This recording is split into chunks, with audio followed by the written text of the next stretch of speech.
A boop. Hello to all of you wonderful, amazing, and incredible cool cats. I hope you guys have had a good Monday, and for those who celebrated it, I hope you guys had a good Labor Day. I was kind of trying to relax, I guess, yesterday, but I started getting hit with, I was not expecting this, but apparently my car is practically coming today, so I had to go do some running around and stuff like that. I had to get some stuff notarized and whatnot. So I was like, oh crap, I got my stream today. I've got to go get all this stuff done before, my stream starts, so that way everything is good to go, so that way I can go get my car tomorrow and such. So I cannot wait till tomorrow, because I finally will have a brand new car that I can actually, drive and not worry about it falling apart and everything like that. So I was very shocked that, at first I was thinking, oh, it's not going to come until, October. But then here last week found out, oh, it's going to be here by the 9th. And now all of a sudden it's here, well, technically today, but, I would have went today, but the guy, the dealer that or the salesperson I'm dealing with, he was off today. So I'm like, I dealt with that person, so I'm sticking with that person. I don't want anybody else, taking over and, getting his sale and things of that nature. So I can't wait till tomorrow. We're going to wake up. Well, I think, what time was it? I think it was 12:30 I have to be up there by, so that means I'm going to have to leave from here about, probably about 11:45-ish or so, because trying to go out of town, and of course it's like 12 noon. I'm like, that's not exactly the best time to go around during lunchtime around this area anyways, because when you go out for lunch, obviously everybody's on the roads and you got to deal with so many different things and whatnot. So it's just one of these things where I'm like, I just want to get the car and be able to enjoy it and things of that nature. So yes, that's what I will be doing tomorrow. And then of course also I have my Wednesday live stream, which I forgot to upload 2 photos, which I could definitely upload those probably between tonight and tomorrow before the live stream starts, because I have to do some extra stuff and whatnot to get that all prepped and ready to go. But also I'm going to, again, this week I'm going to be getting my Twitch channel set up and ready to go. Like, it's already established. I've just got to get the UI and things of that nature done for the live stream and stuff like that, because like I said, the 22nd is when fall starts, and we got a bid golden summer goodbye and stuff. And I'm like, okay, you know what, this is a perfect time for me just to mess around and stuff like that. So yep. And hey buddy, how's it going? I hope you are doing good, and I hope you've had a very good week as of thus far.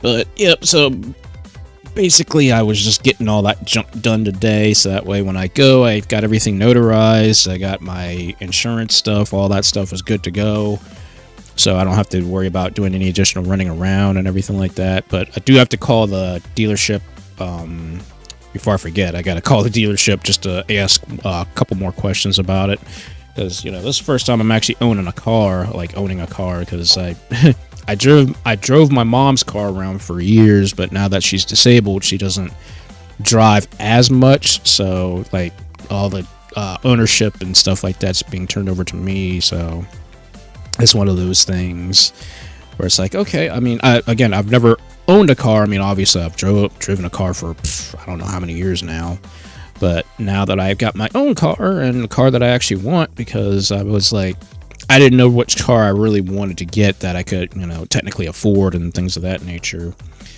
But I'm like, I could get a Subaru. If I get a Subaru, then boom, I'm good. I ain't got to worry about nothing, because they are very reliable cars and such. And I like the cross-check design, so I was like, okay, I'm getting this car. That's the car I want.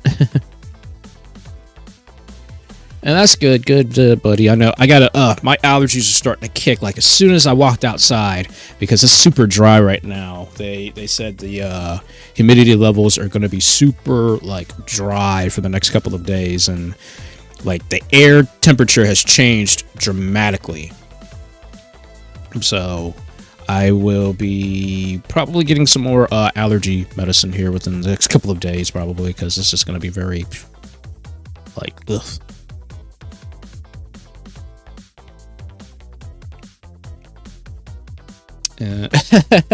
I will be honest, I'm probably gonna gun it down the highway just to see what it's like, because it's got the sport mode on it, so it's got, you know, like it can go, I think, 0 to 60 in like 8 seconds or something like that. So I mean, it's not, you know, the fastest car obviously, but it's gonna have some pickup. But I got the sport model just because, you know, when I'm sitting there trying to merge into traffic, I can gun it. So I tend to gun it a lot when, you know, because if you don't have time, like you're trying to, you know, merge into traffic and, you know, you're in a small town, you got all this freaking traffic going around, you got to have some type of acceleration to get around town. So that's why I went for the sport model rather than the standard model, because it's got that bigger engine in it and such. So I'm happy about that. And yeah, my allergies are kicking my butt right now. That's because I can't take my allergy medicine until I eat, which, like, I guess around 12 o'clock-ish or so, I will take some of my allergy medicine, but that means I'll have to take a little bit of a break and eat something, which I think we got some shrimp. And some sausage, because I know we got shrimp, crab legs, and corn here the other day for on Sunday, so I might be partaking of that for my lunch, I guess. So yep, so I apologize now. You guys are probably gonna hear me blow my nose here for the next couple of like minutes probably.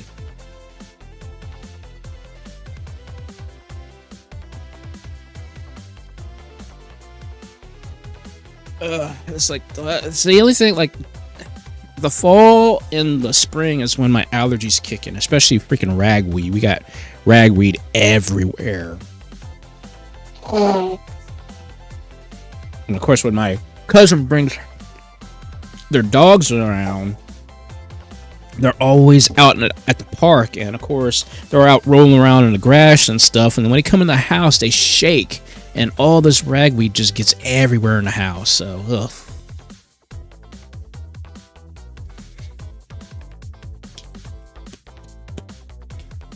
Hey, I'll be honest, you know, get the car that you want. Like, if you guys go for a car and you can afford it, go for the car that you want. I mean, myself, I love hatchbacks, especially the hot hatches is what the technical term back in the day they were called, but those are like rally cars, and I love the rally cars and stuff. And I've liked Subaru for quite a long time because they were one of the first, you know, rally style companies to create those type of cars and such like that, you know, the Impreza and such like that. So I was like, okay, because the Crosstrek is kind of based off of the Impreza. It's like an it's, I think, what is it? It's a RWX crossed with an Impreza and something else. But it's like a mishmash of like all these like nice cars molded into one. But technically, the Crosstrek Sport is known as a crossover SUV, or they got so many different terms for SUVs and stuff like that. It's like compact SUV now, but it's got a lot of nice. It's got good ground clearance, and that's what I wanted because, you know, especially when it's snowing and stuff like that, this thing's got like, I think, 8.7 inches of ground clearance, so it's a pretty it's off the road pretty nicely. So I mean, I could be driving over you know, God forbid, but I could be driving over curbs and stuff like that, not to worry about the underside getting damaged. But again, it's a reliable car. It's something that I really truly wanted, and I made sure to get it in the blue and the gold because, again, like I said, I think the colors that I got, it reminds me of Sonic and Supersonic because of the blue, and then you've got the gold trim around the edges and stuff like that, and certain places are yellow. And then the inside of it, which is nice, it's got that, I think it's like 11.5 or 6 inch infotainment screen, so it's like a tablet. Somebody just like took a tablet and just threw it in the center part of the console area. So I was like, what the heck? I cannot believe how big this thing is, and it's all touchscreen and such. So it's got a lot of cool things. Oh yes, definitely. I will be definitely sending pictures when I do pick it up and things of that nature. And then I'm probably going to do some souping up on the inside of it. So I'll probably end up getting like some LED lights and stuff to put into like the footwell, under the steering wheel and stuff like that. Because, you know, I want to make it a little bit more nicer and comfy and stuff like that. Especially because it is a kind of a dark car, because like the outer part, like the doors, the dash, and all that stuff is kind of dark. So, but definitely it's got a sunroof or a moonroof, whatever you want to call it. So I'm very happy about that. Yeah, I know. Which I think at one point, I think Sega had like a competition or a sweepstakes or something like that. They could win.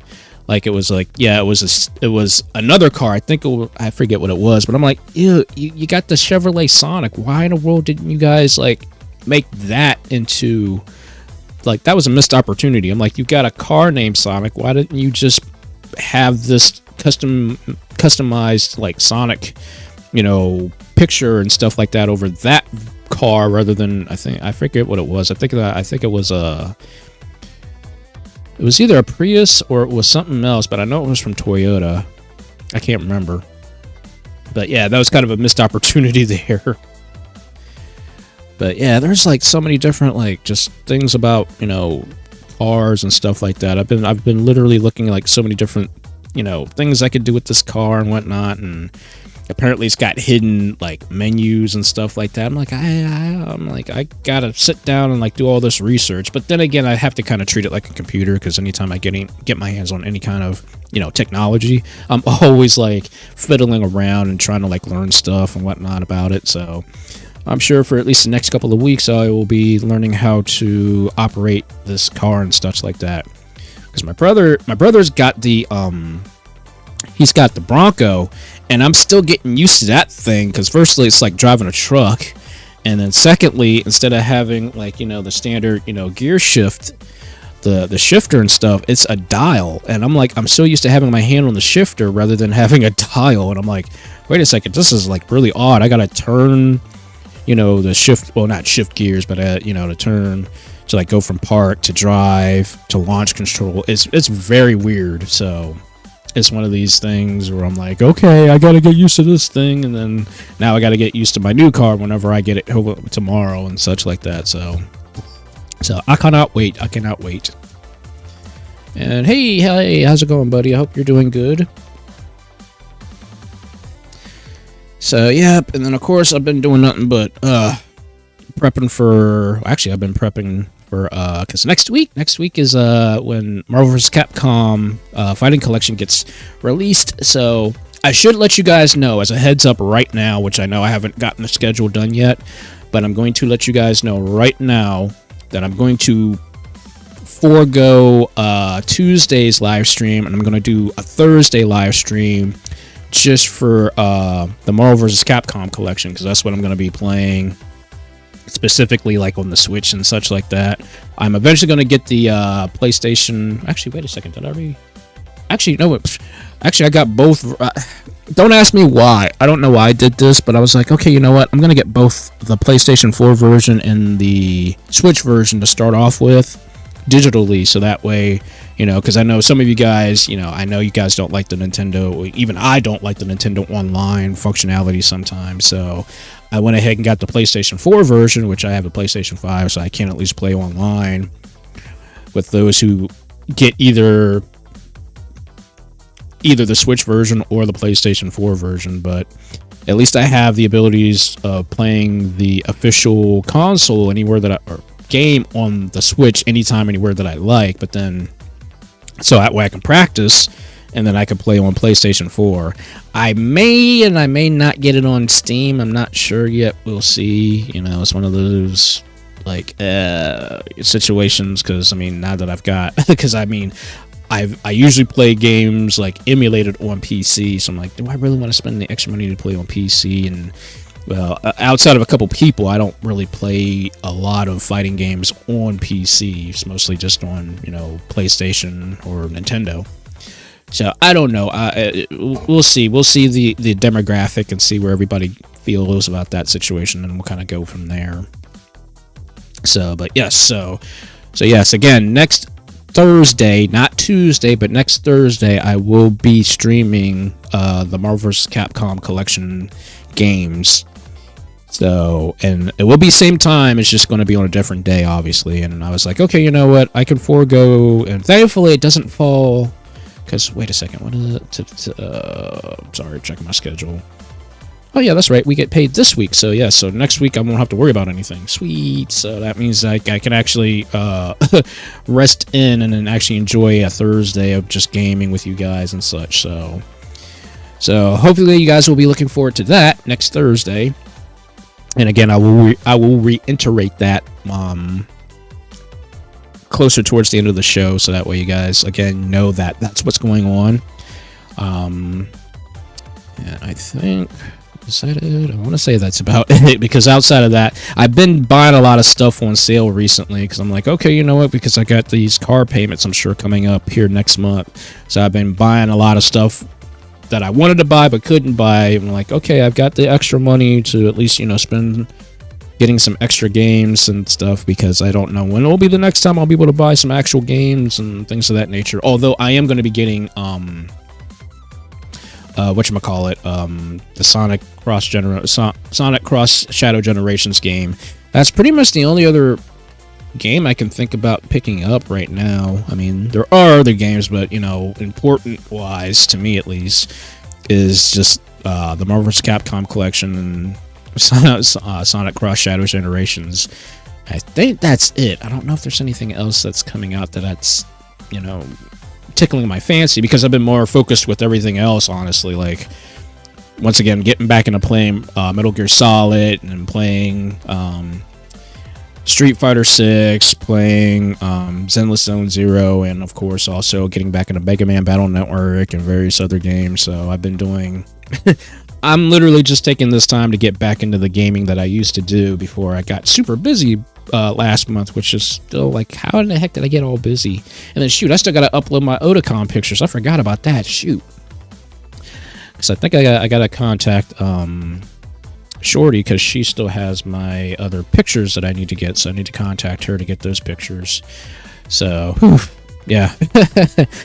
I got a lot of personal stuff I got to do over these next couple of weeks, if I'm being honest. But it is what it is. And yes, again, thank you, Win, for that game that you gave to me, which I really appreciate. And if I haven't said it, guys, to those who have given me free games and given me gifts and all that stuff, from the bottom of my heart, thank you guys so much, you know, because I don't know what I've done to allow you guys to, you know, just do amazing things for me, you know, and I don't question it, but I thank you guys so much for just being so supportive of me ever since I started doing this. And even when I became friends with some of you guys, to my fans, to my followers, all you guys, I just thank you so much, you know. And I really, truly appreciate it, because, you know, I think about people who want things like this to happen and it doesn't happen to them. And I can't take any credit for these things. I just want to be able to say thank you all so much for what you guys do for me, you know. And because really it's because of you guys that makes this possible. I mean, yeah, like I could be doing this, but then it's kind of like I'm doing it to the void, you know. I'm not like, when you want to do this, you're doing this to captivate an audience, to make people happy and such. And I want to make sure that I'm always, you know, doing the right thing and making you guys happy with my content that I'm creating and things of that nature. So, and I mean, really, thank you all so much. I really, really, really appreciate it. And and again, I mean, I don't consider myself anybody special. I just get tired of seeing so many negative things in the world. I'm like, you know what? I just want to play games, and I want people to remember the old, well, not the old times, but, you know, to know that there's simpler things out there, instead of being so concerned about, you know, what we see in daily life and due to the media and stuff like that. We're always seeing negative stuff, and I'm like, oh, why can't people just, like, you know, turn on a video game and play games and just, you know, or laugh about dumb stuff, you know, like go back and watch those old commercials, because God knows I do that. I'll still go back and watch those old commercials and stuff. I'm like, I still say older commercials are far better than the new commercials that are out, because some of them don't even make any sense. I'm like, I don't get some of these commercials because they don't even, like, say the thing that they're trying to promote or something like that, or like they say one thing and like they're trying to promote something else. I'm like, well, what are you trying to do, you know? So but yep, I just try my best to, you know, give people something to look forward to. And, you know, whatever I do, I hope that my content makes you guys happy and things of that nature. And that's what I'm always about. It's always about, eventually, at the end of the day, while I'm having fun, I want to make sure that you guys are enjoying my content and stuff. And again, I know I got to get this ASMR video done and stuff like that. I was not expecting so many clients to contact me literally over the past 3 weeks since I got back from Otakon to start prepping for school, because that always happens. It seems like that it always happens. Like, people will start contacting me, hey, I need this to do, because it's not just, you know, for kids for school, it's, you know, for adults who are getting ready to go to college and stuff, and they need to have a computer that's, you know, reliable and stuff. So quite literally, I just told my uncle what laptop to get my client, who I keep talking to you guys about, who lives like way up north, and I go visit him and stuff like that. I told him what laptop he needs to get, and I've always recommended to people, you know, no promotions to Lenovo, but I've trusted Lenovo for quite a number of years now. I mean, this is like my second Lenovo laptop that I've got, because I like the low profile. It's like a sleeper laptop. It's like, it can be a business laptop, but it's a sleek, stealthy kind of like laptop. Like, it could be a business laptop, but then you can turn on the RGB and then it becomes, you know, an actual gaming laptop. You know, still subtle, but, you know, you still have those cool RGB lights and stuff like that. But even if you're not into the lights and stuff, you know, I have always said, hey, Lenovo is a very good company to go with if you want a good laptop that can do X, Y, and Z. It's reliable. You know, it's one of these things where it's just a good laptop. It's just a very good overall laptop company, because, you know, also Lenovo bought out IBM, which IBM computers were very good, because back in the day they had the ThinkBooks, and the ThinkBooks had those that nub in the center. It's like a red nub in the center that would actually control the mouse before the mouse pad became the thing. But now they've still implemented the whole mouse pad and still kept the red nub in the center for mouse control, for, you know, for easy access and stuff. So, but again, I will pretty much trust Lenovo all the time, anytime that I get. Now, if I decide to upgrade, if they decide to come out, because they're already in talks with the new RTX 5000 series, which they haven't talked about the mobile GPUs yet, but obviously the new desktop 5000 series is coming out next year, which I'm wanting to see what CES is going to have, you know, the big consumer electronics show. And they always have that in January. So I'm looking forward to see what kind of new, you know, technologies they have, what new graphics cards. I wonder what, because it's always a fight between Intel and AMD, and I'm like, okay, which company is going to show me the best stuff? Although I'm still an Intel person, the only reason I'm still with Intel, and I know this sounds like a very, very like, like, oh, you're just an Intel fanboy. The only reason I like Intel so much is simply due to the fact that you've got the Thunderbolt ports. Intel owns Thunderbolt. Yes, we're getting close to seeing the USB 4 ports, and eventually we'll have USB 4 version 2, which is supposed to be up to like 80 gigabytes of transfer rate. So at least I know with Thunderbolt, if I decide to get a external GPU, or it's also known as an eGPU, I have that confidence knowing that it can connect to a Thunderbolt, which just kind of end up being, I think, Thunderbolt 5, I think is the next standard. And I can actually get a lot of, you know, well, what is it? It's basically the bandwidth. I think it's up to 80 gigs, and it's constant. It's, you know, it's actually a very good, you know, constant thing. While with USB 4 version 2, it's not geared towards any standard. Like, anybody could just make a USB 4 V2 cable and say it's good, but it's only ranked for X amount of data for X amount of length of the cable. So it's one of those, like, hey, here's the cable, but we can't guarantee you're going to get 80 gigs bandwidth out of it. So it's trying to keep up with this stuff. I don't even know why in the world I'm talking about all this now, but it's like it's very hard to keep up with like these standards and how USB cables are changing and such like that. So, but I'm very excited to see what they're going to be doing in the future, and hopefully we will see the RTX 5000 series come to mobile GPUs and laptops and stuff like that. I can't wait for that. So if I decide to upgrade, that'll probably be the next thing I upgrade to. But we're starting to get to that point now where we're almost in diminishing returns, if that makes sense. Because like every year you see something new come out, but you're only getting like maybe a 7% to maybe, if you're lucky, 15% bump up in performance.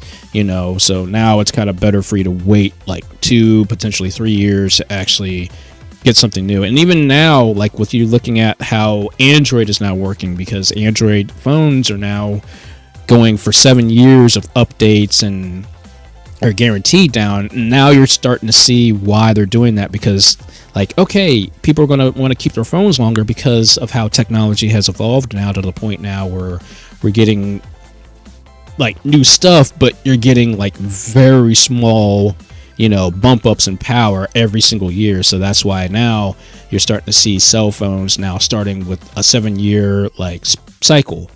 Laptops are about 5 years. So like once 5 years go by, then that's it. They shut down. They're like, okay, we're not going to support this anymore. So, but cell phones now, especially Androids now, there's now geared for 7 years, you know, so that's showing you we're starting to like, kind of get to that edge where we can't get any more power out of certain things. And it's a lot of truth when if you ever heard of Moore's Law, that like every 2 years you get a huge bump up in power, but we're starting to hit that wall now, because you know transistors and all the little components inside of an actual CPU, they're hitting their theoretical like limit until something known as dark matter is, you know, actually theorized and actually comes into, you know, the forefront, which is still many years off. So like right now we're getting closer to getting the like pushing it to 6 gigabits or 6 gigahertz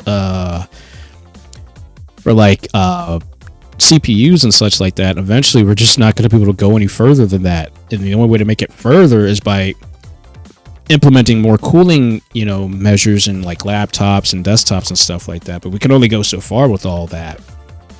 And so technology is very interesting. It's very interesting. It's obviously complex, but it makes you think about things, especially in the future when you're getting ready to make like another decision, like, oh, do I want to get this laptop? Do I want to get this desktop? Do I want to get this graphics card? Do I want to get this CPU? You know, it's nice that we have options, because back in the day we didn't have these types of options. We didn't have, you know, I remember I think my uncle, he still has this old like IBM computer that actually has the screen built in, but it's a very tiny like thing, and I think it ran on DOS, and like so it was like a laptop, but it's got like a boxy looking thing to it. So it was very weird looking, but it just shows you how much we've evolved now to where we now have laptops that are as small, literally, or if you want to even be more generalized about it, how our phones are basically now computers, because, you know, with Android, it runs off a Linux kernel, essentially. Like, Android is basically Linux. It's just more geared towards to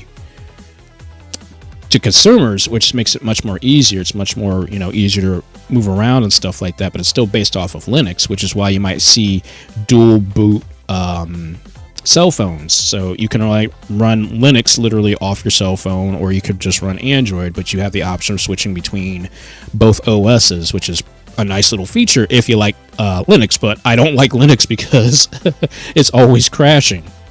So I'm like, no, don't ask me. I'm like, yeah, Linux sounds good on paper, but then when you actually start using Linux, and that's when you start having issues and problems and all this other stuff. And I'm like, no, I don't want to deal with Linux. But I'm just saying that from my own personal experience, because again, my uncle used to mess around with all this stuff because he was part of the army, and he used to do a lot of cool stuff, and he's got like all these old things that I thought was really cool. And seeing his technology way back in the day versus today's technology, it just makes you like wonder, man, we're if we didn't evolve, is this where what I'm doing now, would this even be feasible, you know? But honestly, that's why I love electronics. That's why I love, you know, computers, software, all that stuff. It's interesting, and it's a hobby of mine, you know. I love just taking apart a computer and just putting it back together for kicks, you know. And of course, like being able to take apart my computer and, you know, clean it out and stuff like that, because I'm gonna let you guys know, for those who don't know, dust, heat will kill your components in anything. That includes your game consoles, including the Switch, yes, because the Switch actually has movable parts inside of it. It has that fan in it. You need to make sure you're cleaning your components out at least once. They say up to once every 6 months at least, which is okay. I'd say that's good for standard, but if you're using your components using high-powered stuff every single day, I would say at least once every 1 to 2 months is more standard. So that way, you know, your stuff doesn't overheat, because eventually, you know, dirt, dust gets in between the heat sinks, and eventually it starts getting on the fan, where the fan basically, you know, moves and such like that. And you need to make sure you get that junk cleaned out. Otherwise, you're just going to be overheating and suffocating your computer and your devices and stuff. So again, but this is coming from me, from somebody who has repaired computers I don't know how many times, and I've seen some horrible stuff, you know. And I'm like, personally, I've seen some horrible stuff. I've heard horrible stuff. I'm like, nah, just why did I go into this profession?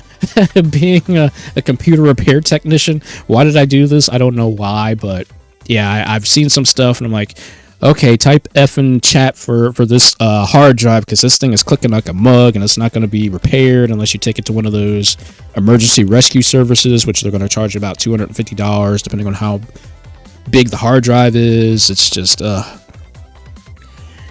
I'm like, and they're like, well, can't you fix it? I'm like, I can't fix that. I'm not an authorized technician that can repair files, you know. And if I screw something up, you lose your files, you're all messed up. So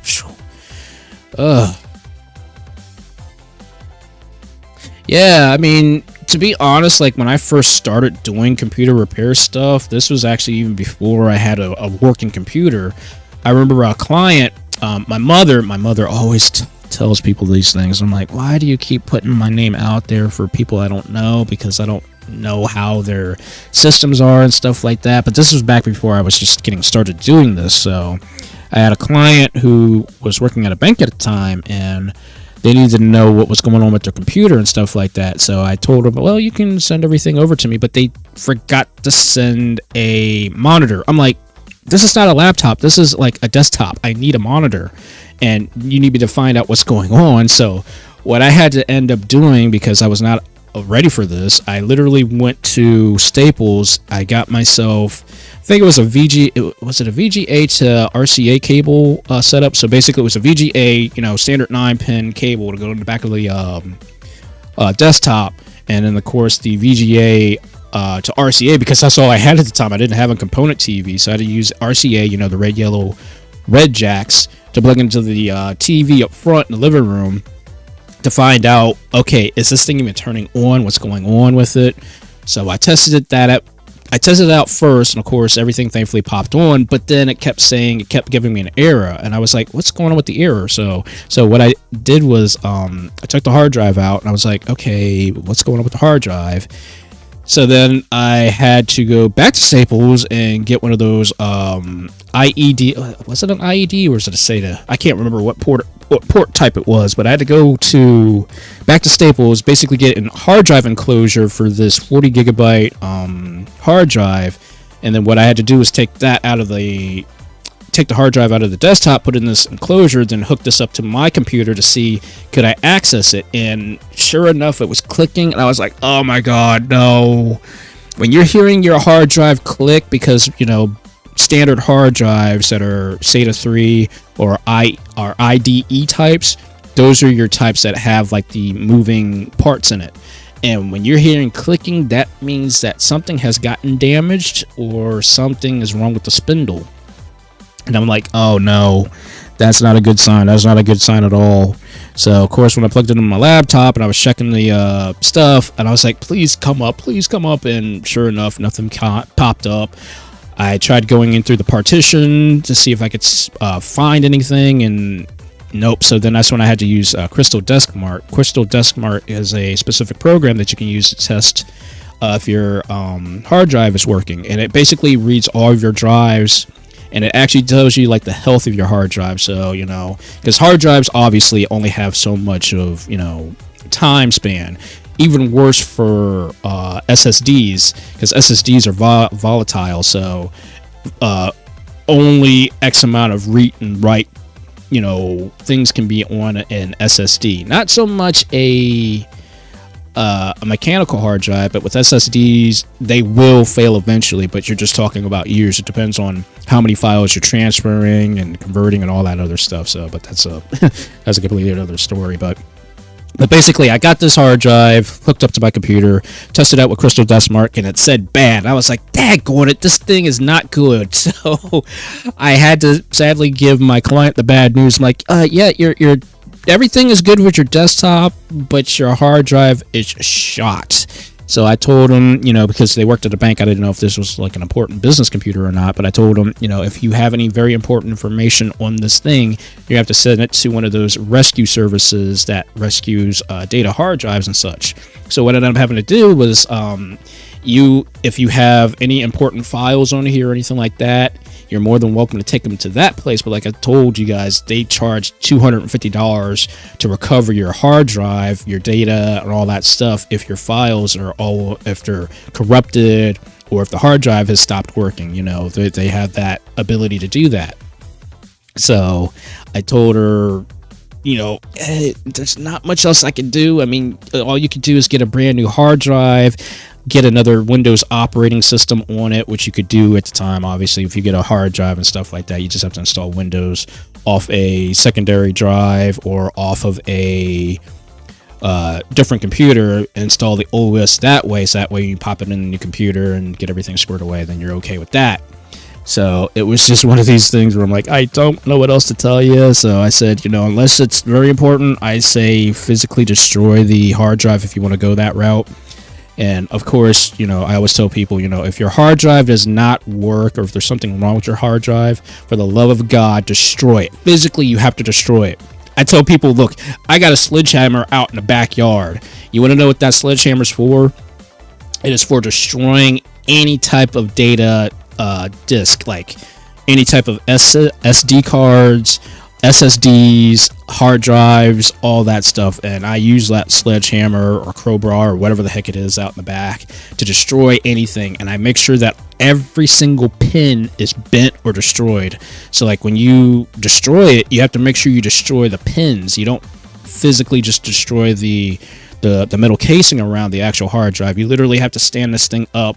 And what I usually do is I stand it up, usually like on one of those fire bricks, because we have a fire brick outside, which, you know, fire bricks are pretty much, you know, very indestructible and such. So like I'll set it on a fire brick and I'll just start just beating the crap out of it. So that way, you know, in case if anybody was to get their hands on it, especially if you're going to dispose it, they can't get it. And even if they tried to send it to one of those rescue services, they wouldn't be able to physically get the actual stuff off of it, because, you know, you're destroying the physical components inside of this hard drive. So that's how that whole thing goes. But that was my first experience repairing somebody's computer, or at least deducing what the problem was. So eventually what I told her to do was, like, if you're ready to upgrade, I would just say, you know, unless you are doing any type of media consumptions, or if you're doing content creation, which back in the day we didn't call it content creation, we just called it video, making videos, making pictures, all that stuff, you know. I basically told her, I was like, okay, you can basically just go to Staples, get yourself like one of those, you know, regular old, I actually suggested her to get a laptop, so that way everything was good. You know, you didn't have to worry about anything. You didn't have to worry about anything, you know, going bad. You didn't have to worry about replacing components, unless, you know, obviously if a component goes in bad on the inside of a laptop, which is more or less the major component that goes bad on a laptop normally is the hard drive. But of course they had mechanical hard drives back then in, you know, laptops, so that's an easy fix. So eventually she did buy a laptop. She went with a Lenovo because that was what I recommended to go with. And yeah, that was my first repair experience for a client, because I had no idea who this person was. Well, I knew the person, but I didn't know the person to that personal extent that, okay, I'm actually fixing this person's computer that I know, but I don't know, you know? So, yeah. Hey, good morning. Sorry. I'm sitting here reminiscing about my first repair job. I don't know, again, I don't know why I'm going in this direction this morning. I guess it's just one of these things, but anyway, I hope you guys like that little antidote, because that's what I usually, like, I have, because of that first experience, it's helped me, like, say, okay, you need to make sure you have your own monitor, a 1080p monitor, which I have sitting down here in the corner. I have a backup, like a cheapo, what is it? It's an old Red Dragon keyboard and a backup mouse. So that way, if I have any, and I mean any customers who need me to do any, I even actually have 2 additional hard drive enclosures. So I'm basically prepared if a customer needs me to do anything and such like that. So that first experience taught me, okay, you need to actually invest in getting some extra stuff in case if a customer brings anything to you, and you need to get all that stuff and not have to worry about going to Staples or Walmart, God forbid Walmart, to get any equipment and stuff like that for repair services and such. So yeah. Yeah. Oh, trust me, I can tell you, I had to go out of town for somebody's computer, and I'm gonna be honest. I'm just gonna be really 100% honest with you guys. If you guys have pets, animals, or anything like that, for the love of God, please do not put your hard drive, your desktop on the floor. Do not do that. Keep it elevated, because the hair, the fur, all that stuff that gets into the hard drive in the desktop. Oh man, this one hard drive was so jacked up with just, I'm like, I don't even know what the heck was on it. But of course, the client at the time, they didn't even put the backing back onto the desktop, and I was like, but you got all this fur and fuzz and stuff. Like, no wonder your fans aren't even moving, because it was just caked with it.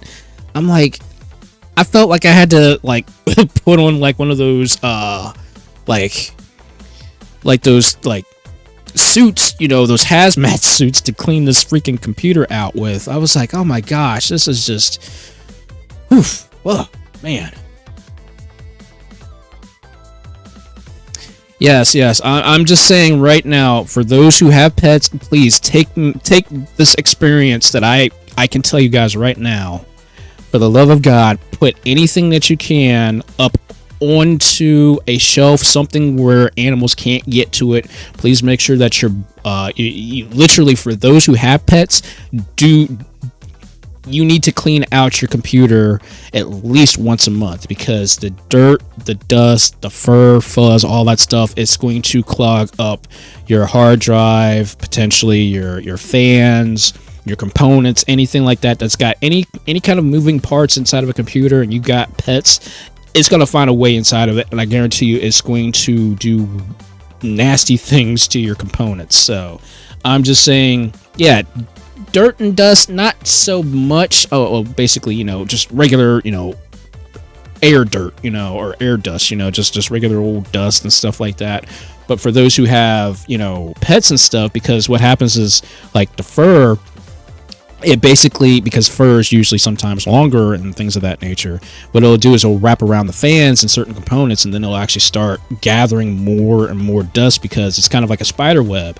It eventually just starts collecting even more so, because it just wraps around. It's like, you know, taking a twine or a piece of yarn and just wrapping around your finger, and it just continues to keep, you know, growing and stuff, because it's wrapping around something it can't escape. So that's why I tell people, you know, you have to be very careful around pets and stuff like that. Like, whenever my cousin and their dogs come over, I make sure to put my laptop in the room. They're hypoallergenic dogs because they're Shih Tzus, but it's still just a fact. They can still, you know, especially after they've gotten a haircut, you know. I'm like, I don't trust them that much to keep my stuff around them. Or if I do, or if I have to watch them and stuff like that, I make sure that, you know, my stuff is way above their heads, and make sure they can't get anywhere near my stuff, just because, you know, dogs, especially if they're out in a dog park, you know, they'll get fur and stuff like that off other dogs and stuff, and they'll transfer it to another dog, and by like, where's this hair come from? Like, I'll be finding hair pieces and hair follicles on me because the dogs love jumping on me and stuff like that. I'm like, okay, you guys can't get around the computer just because of that fact, you know. So it's just again, these are the experiences that I've had just as somebody who's repaired computers and deals with computer repair and stuff like that on an ongoing basis and such. And I mean, again, I like doing it, but just some things you're like, I don't like seeing this stuff that I've got to deal with, like I said. So that, but like, trust me, I've got my, like, for those who need it, I wouldn't recommend getting a standard can of air dust. I think I've told you guys before in the past. Make sure you guys get those electric air dusters, because they're a little bit more expensive, but they are a godsend because they have much more air force and stuff like that. Do not use a vacuum cleaner to clean out your components for anything that's electronic. Please do not, because it's too much force. You got too much force. You need something that's more compressed. So that's why you want to get an electronic air compressed duster, so that way it can force and blow stuff out, you know. And you get one of those 2-in-1s. I actually got one of those 2-in-1 dusters myself. One that it does both blow and it also sucks in dirt and debris and things of that nature. And that's perfect. I think I paid $50 for it. And it works fine. I got it off Amazon.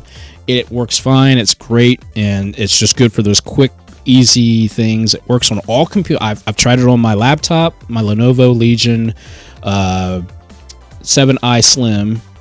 8th generation, to let you go specifically. It works on that. It works on my Nintendo Switch, both my regular version and my OLED version.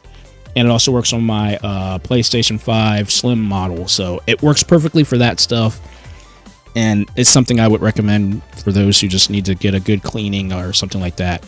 And then when it comes to, you know, actually cleaning surfaces and stuff like that, you just need to get something that does not have any, and I mean, you don't want anything that's got alcohol in it. You don't want anything that has ammonia in it. So make sure whatever components you're using, like especially for your screen, make sure you get a screen cleaner that actually works well, but does not have ammonia, does not have alcohol, because if you have those two things in the chemicals of the cleaner that you're using, it can actually wipe off the finish of the screen.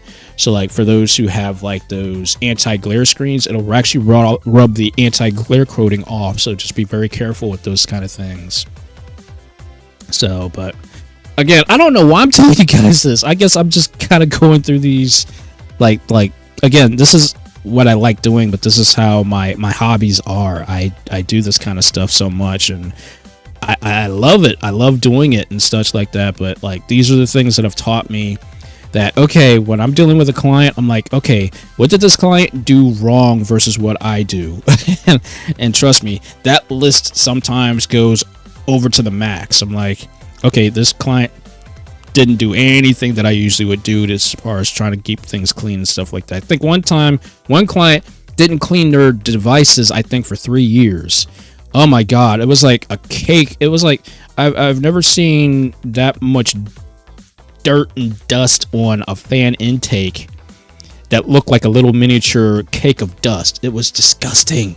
But again, you're going to see some quote-unquote electronics gore. Like, if you guys want to see some nasty stuff when it comes to electronics, look up electronic gore, and like you'll see some really, and I'm not saying gore as in, you know, the bodily like fluid stuff like that. I'm just saying, you know, the stuff that basically can potentially kill a computer or any type of electronic device, you know. So just, but you know, if you've invested, you know, $1,000 into, you know, components and stuff like that, you want to keep them as clean as possible, because trust me, Some people, like, I don't charge very much for like my cleaning services or repair services and stuff like that, but if you live in an area and you've got tons of service repair technicians, oh, they are going to charge you out the wazoo for cleaning, for repairs, for component replacements. They will trust me. Make sure you get your warranties. Just follow my lead. Get warranties if you guys are rough with your electronics and stuff like that. Just to be 100% honest with you guys. So, but again, this is the experiences that I have, and hopefully, again, I don't know why I went in this direction, but hopefully the things that I just said, hopefully it'll kind of get you guys prepared, and hopefully it'll get you guys to clean things, you know, so that way you're not, you know, wasting money because of things that you can prevent. You know, now you don't have to worry about it here in the future and things of that nature. So yeah. So, but anyways, like I said, I don't know, going through all those anecdotes and stuff like that, I'm like, why am I talking about this now? But hopefully I said it for a reason. Hopefully it was to get people's attentions as far as that goes. So yeah. But anyways, I have talked literally for almost an hour now, so let's go ahead and actually play some games now and such like that. But again, hopefully the stuff that I said is going to be beneficial, and I hope it will help some of you guys out and things of that nature. And even if it was just to like remind you, oh yeah, I haven't cleaned my stuff for 2 months.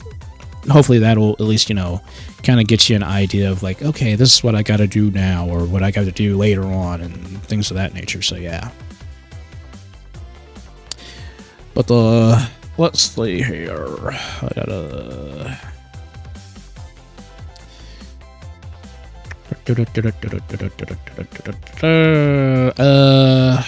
Gosh, I got so many games.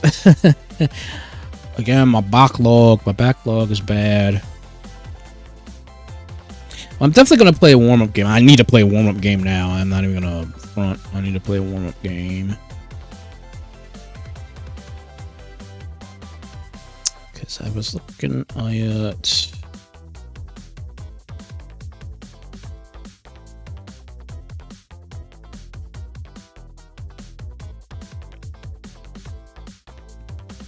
Because I do want to play some more Metal Gear Solid 5, if I'm being honest. I know, not sure if you guys like Metal Gear Solid or not, but I want to get the weapons tree, and I want to get a lot of stuff unlocked yet. Because I haven't, yeah, as you noticed, I only had like 5 or 6% done in the game. So yeah.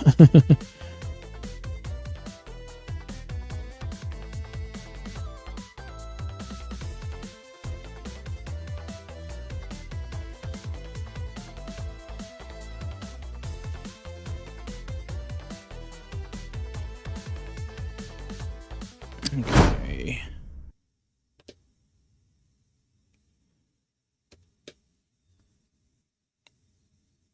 Okay. Again, the stupid thing. I don't know why this thing does this. I have to find out something here.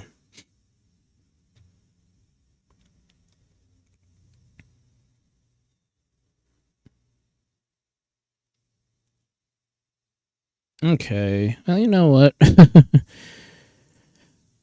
Well, while you're doing that, let me, you know what? It's been a while, but you know what? I'll play some Rolling Bird, because you actually gave me that game here like a while back there, WA. It's been a while.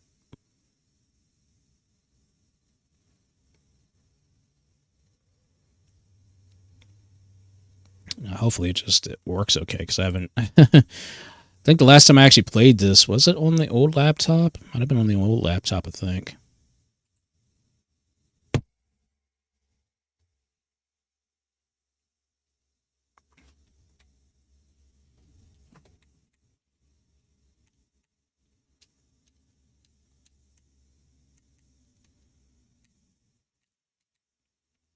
Okay, give me a second. I gotta move everything over.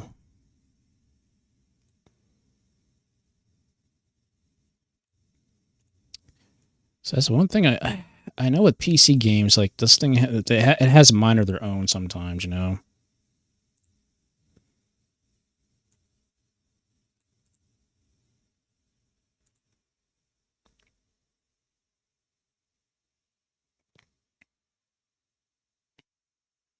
Okay.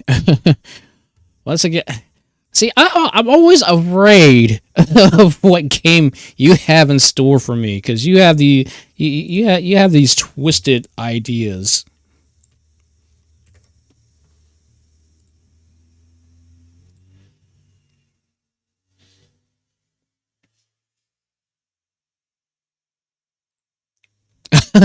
Okay, okay. Keep saying that about yourself, okay?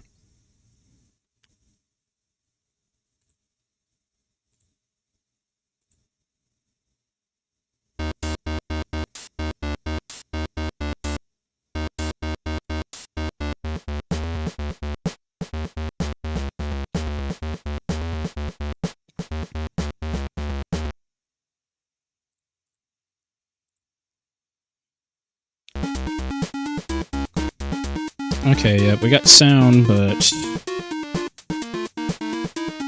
Okay, there we go. We got it, we got it. I was like, what the heck's going on with this dumb thing?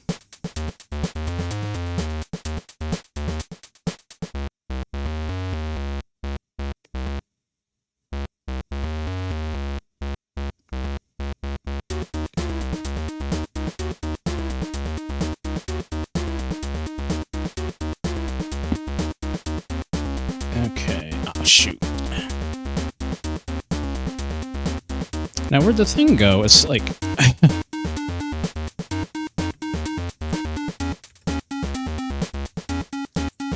Okay, that's weird.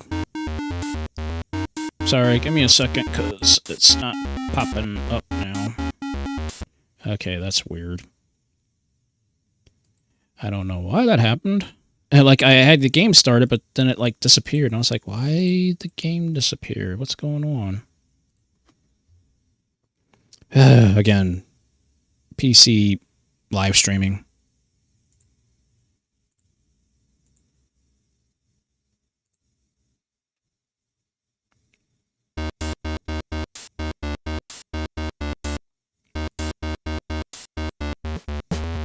Yeah, why does it disappear?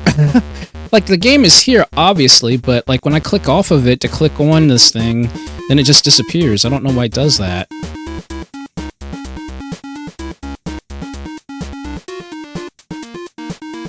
I'm like, why does the game disappear? Because now I can't control it, obviously, so I don't know why it's doing that. Oh, why? Why, game, do you do this to me? Hey, man, how's it going? Just fighting with, I'm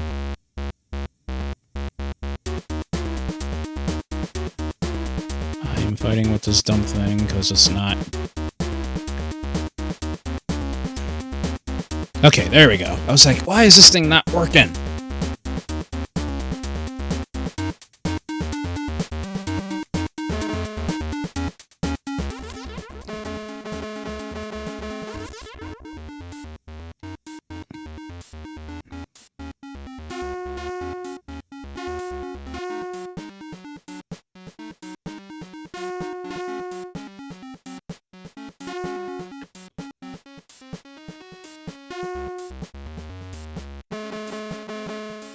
Okay. Oh, cool, man. Alright, cool, cool. Okay, so I'm trying to remember the controls. Oh, no problem. Take your time, take your time.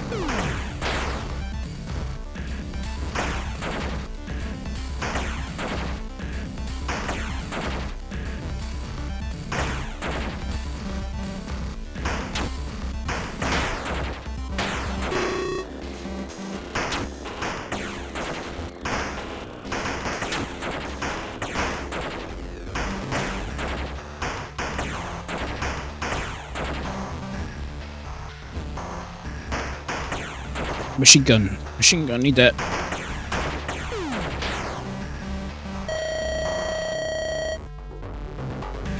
Holy crap.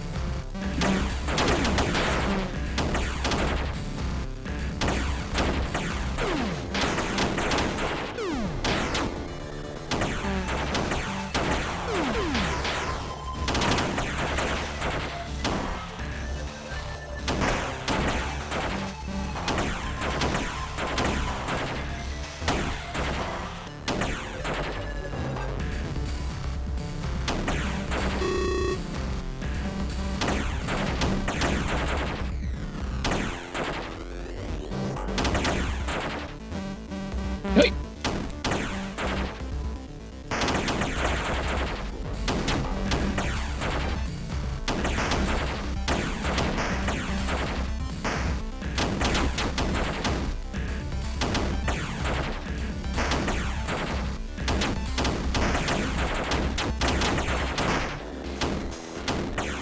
Oof. Oh, jeez. Hello.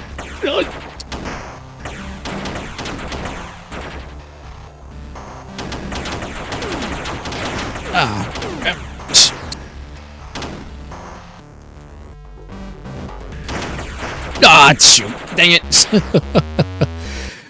I got overran, dang it. Oh well.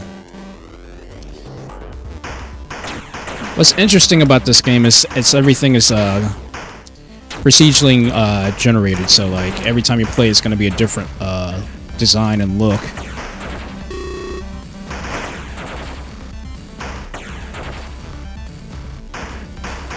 Oh.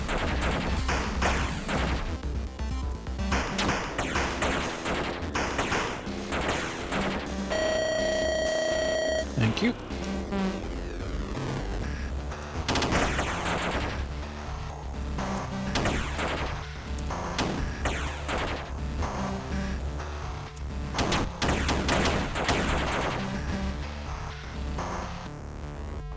Come on.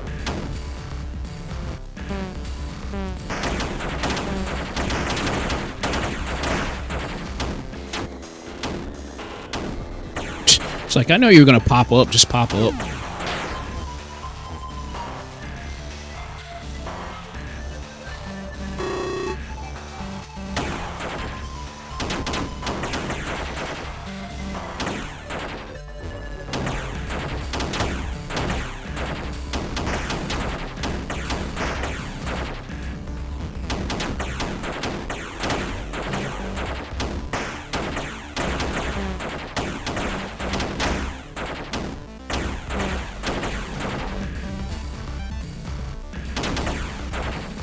Oh, jeez.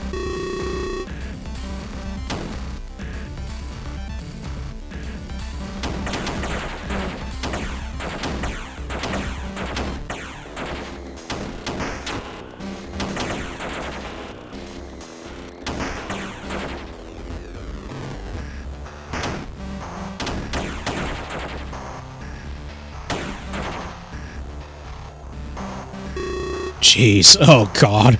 I only got 16 bullets left.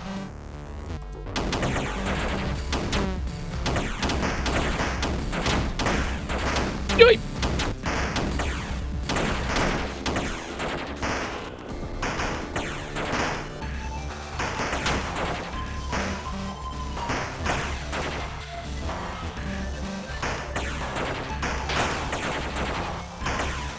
See, these chumps will chase after you, too.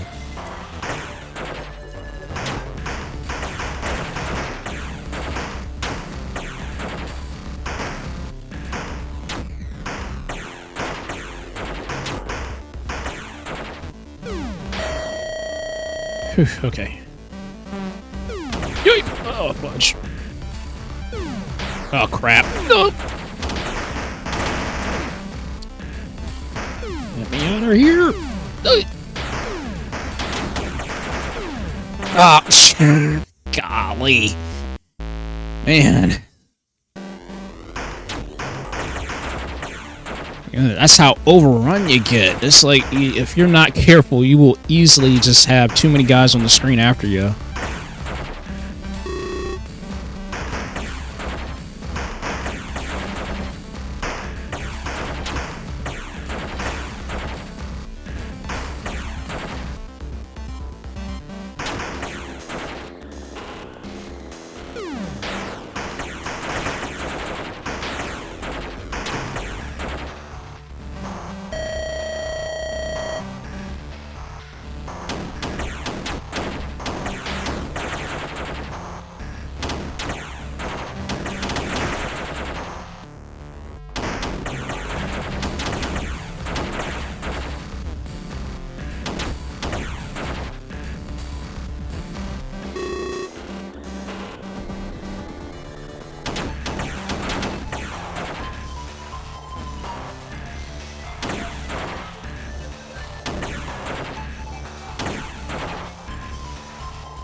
Okay.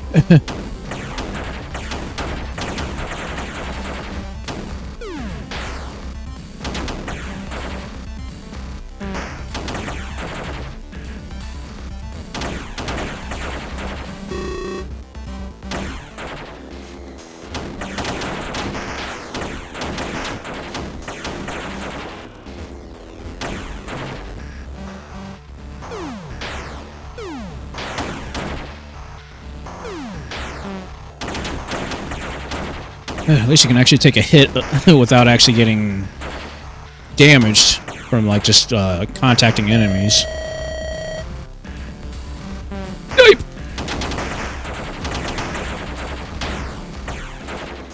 Yipe! Oh, crap.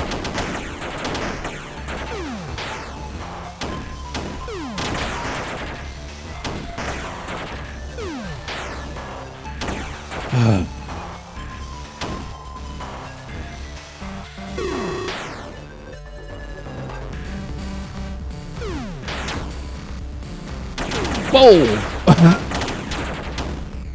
Ah, dang it. Oh, jeez. Okay, I would say I'm warmed up now, but my gosh.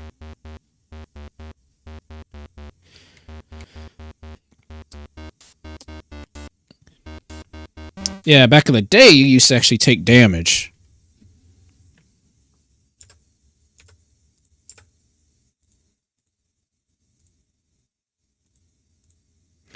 Because I know when you played Rolling Thunder or Codename Viper, you would actually take damage from actual contact. So, yeah.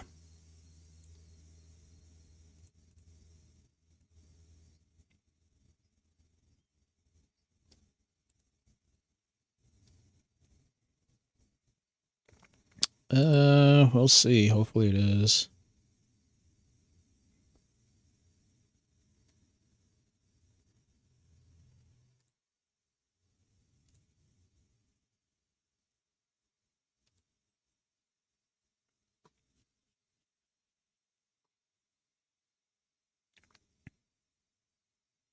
Just about. So next I've got gigabit Ethernet, so gigabit Ethernet, so it should be good.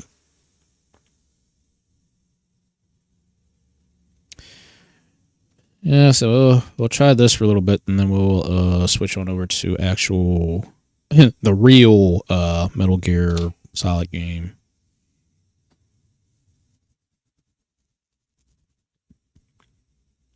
That is, if the dumb thing was to play right with the computer, because sometimes this thing has still got a mind of its own.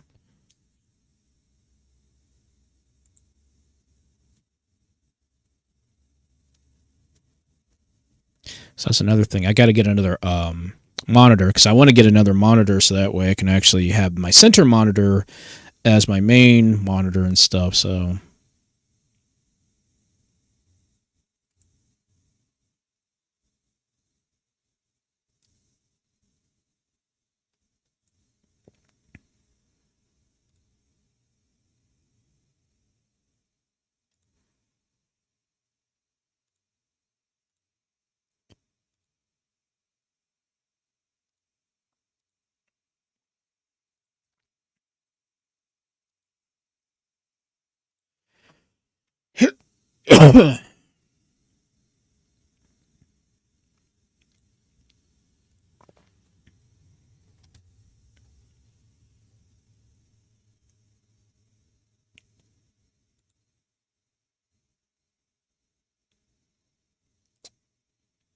let me see. Where's the...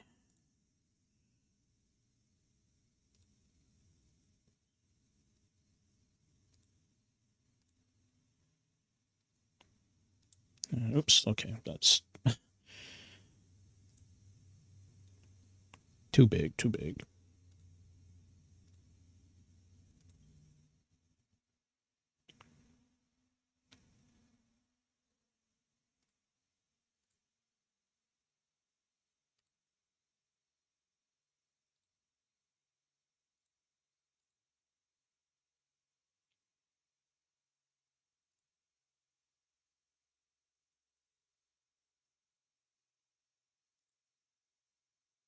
Okay, I think that... Oh, wait, shoot. There we go. Having to set up everything on a brand new window sucks.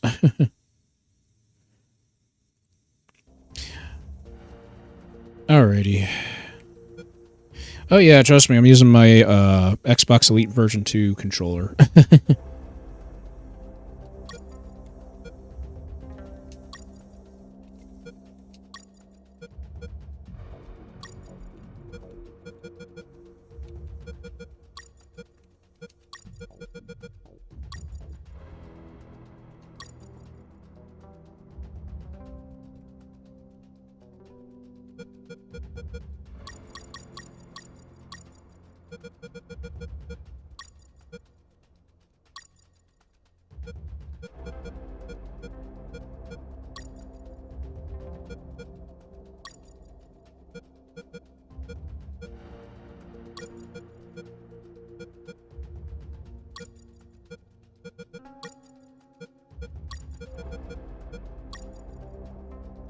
Once upon a time, a Soviet war helicopter entered Allied territory.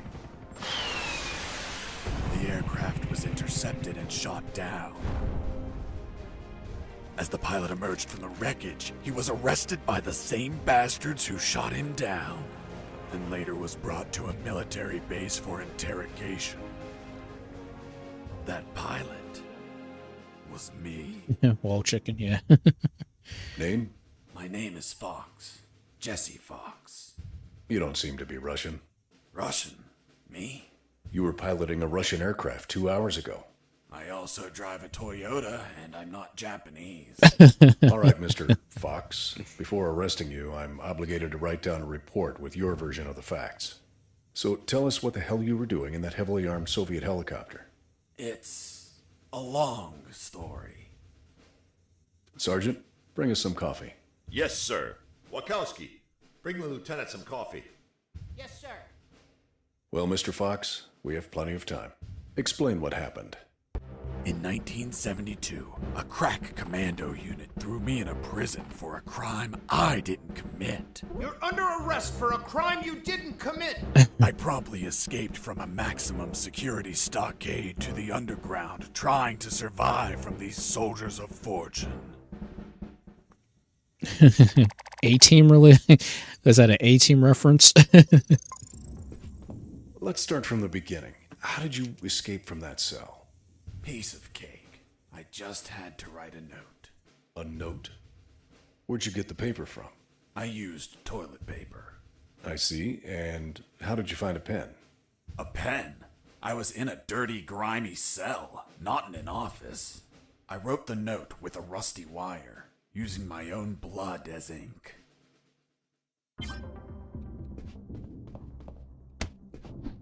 Yep, so now you can actually... Yep, again. Just making sure.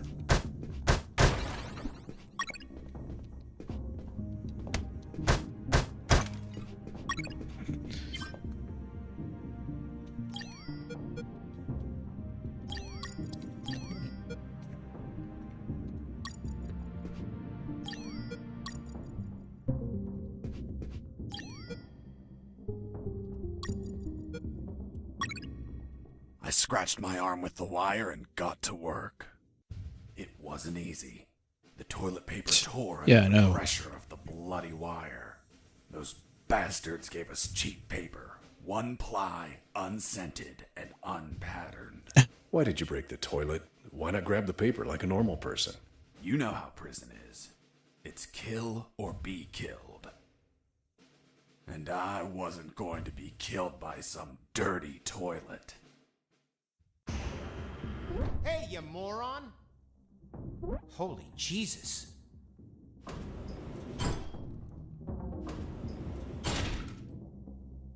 You schmuck. Do you really think I'd be stupid enough to kill myself?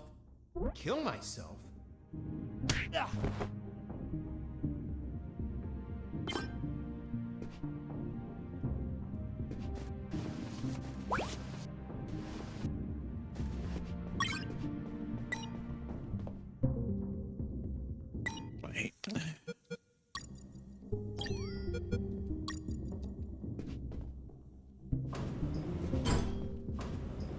I left the guard locked in the cell.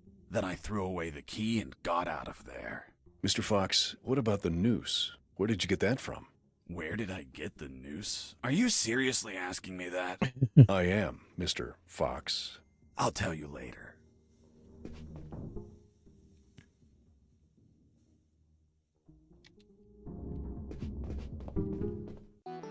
When leaving the cell, I found myself in a prison yard surrounded by some buildings. There were piles of boxes and other stuff here and there. And the ground was plain dirt. Oh, and it was night.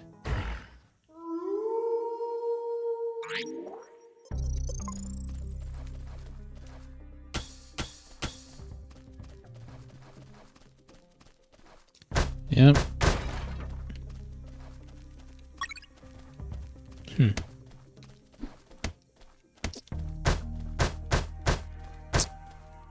Why did you keep punching those crates? What did you expect to happen? Nothing in particular.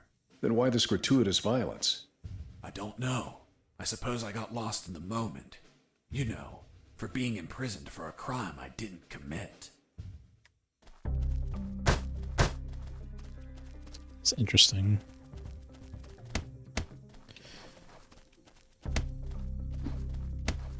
Nope. I don't see anything.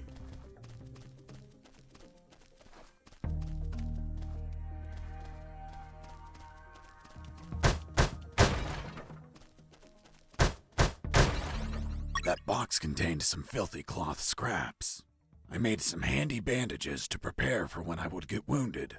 Bad news, dirty cloth rags don't heal you. They just stop the bleeding, and I ain't got time to bleed. Good news, I could reuse these rags as much as I wanted. Good dirty cloth is hard to come by.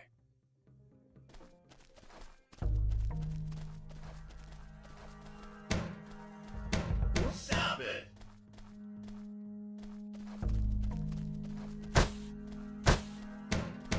Stop it!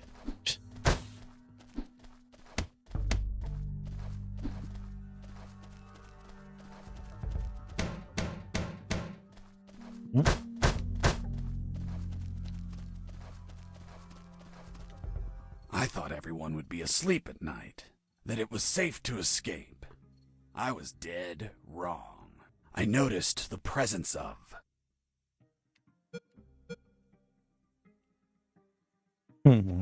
one guard on the night shift. Okay.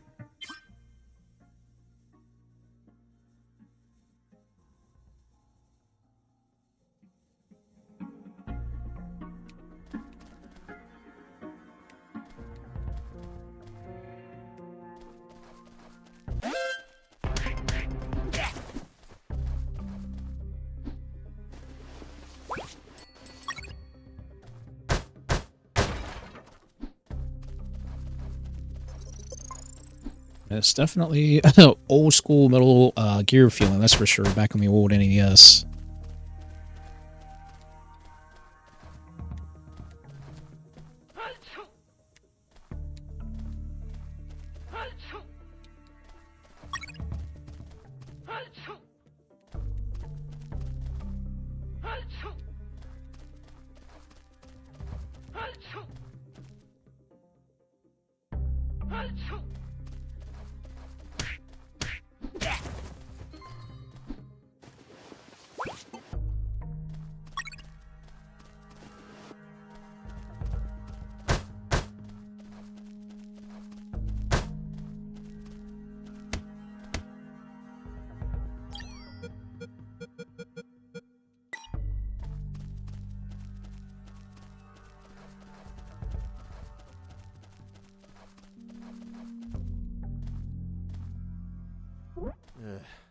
I need to pee.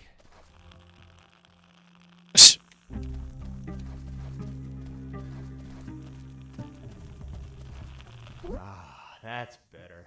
Back to work.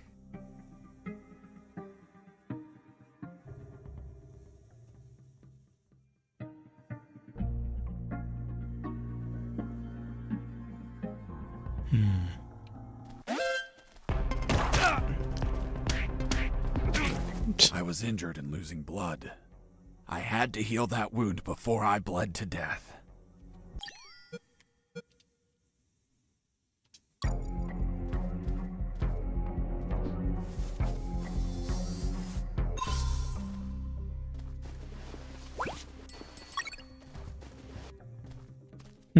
Wonder what the rings are about.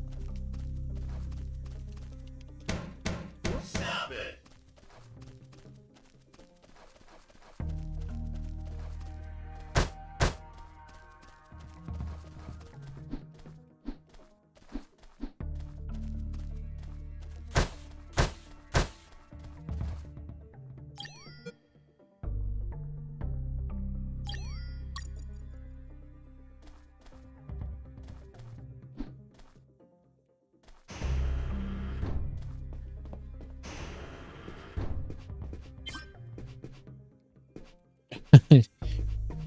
So that's interesting.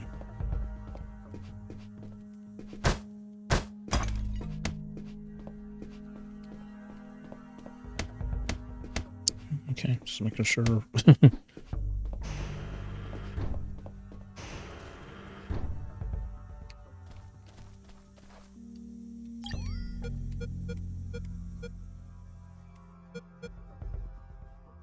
Yeah, ew.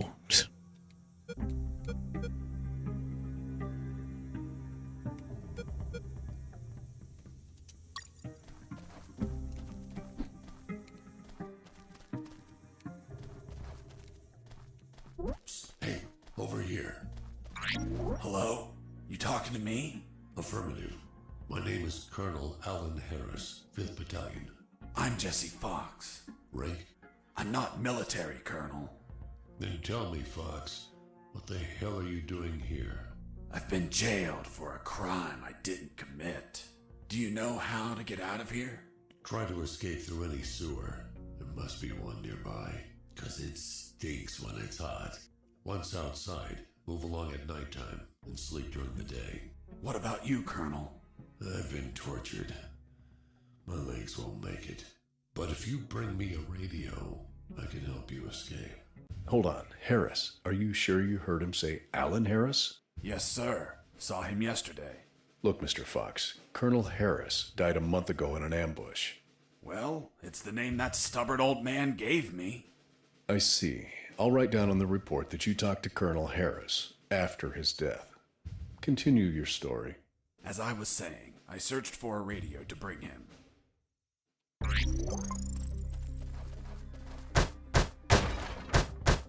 Under some crates, I found my salvation. A sewer hole. There was no ladder and I couldn't see the bottom. I needed to find a ladder or rope if I wanted to go down.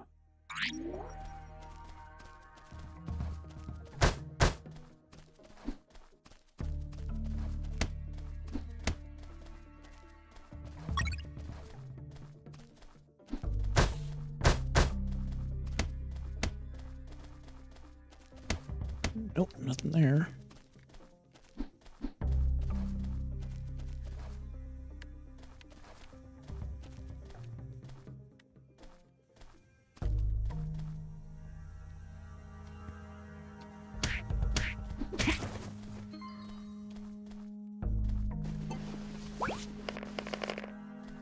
I took a coin off the guard.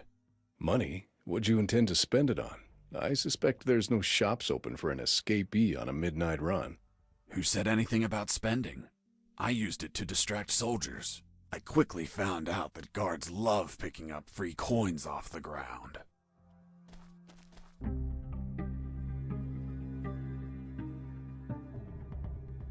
Oh, okay.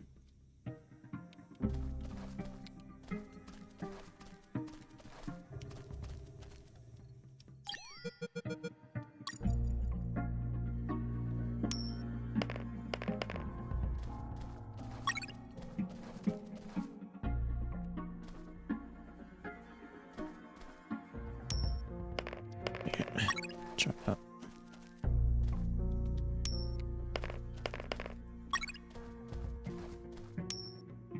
Hey, a coin!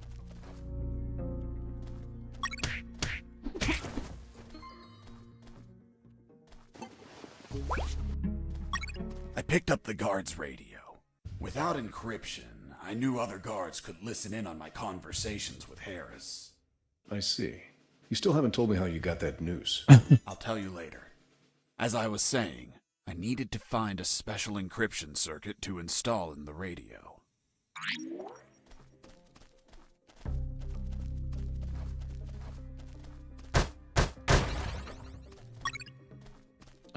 Okay.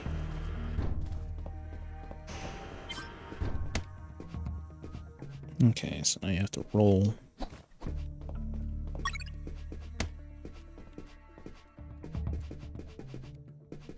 And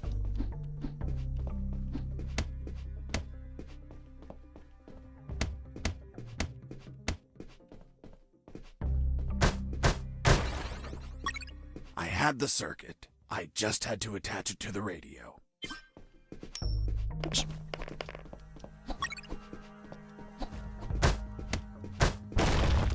Aha.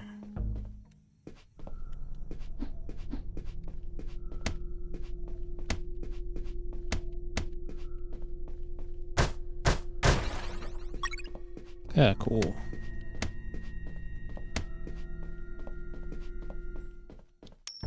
Oops.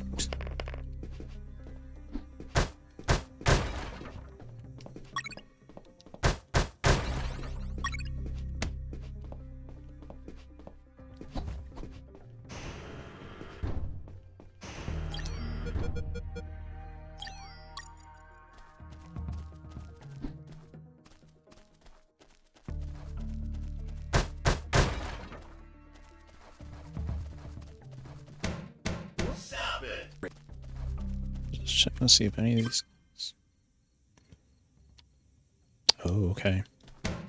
Let me sleep!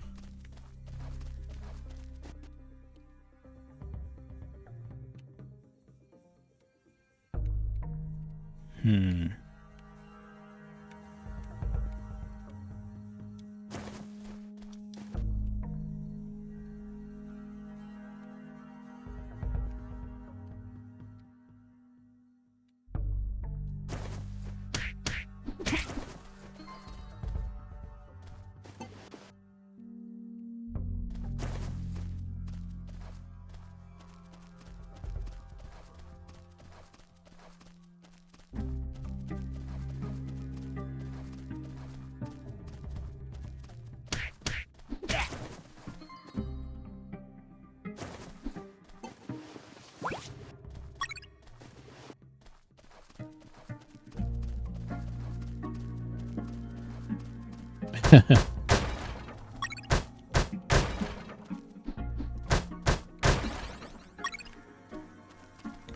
Uranium? Huh.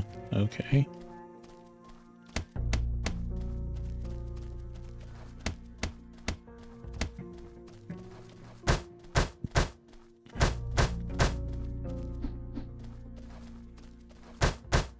Okay, just checking all this stuff out. I'm like, okay, let me just double check, make sure there's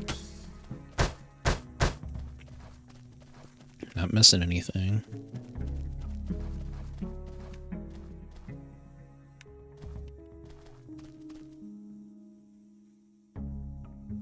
Hey, there's, oh yeah, there. It's like, okay, there's a lot of stuff I keep forgetting about.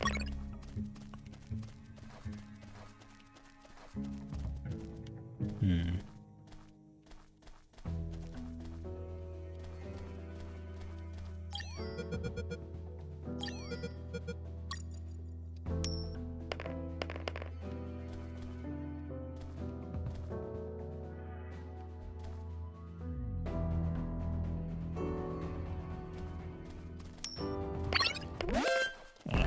Of course. Didn't exactly work the way I wanted it to, but...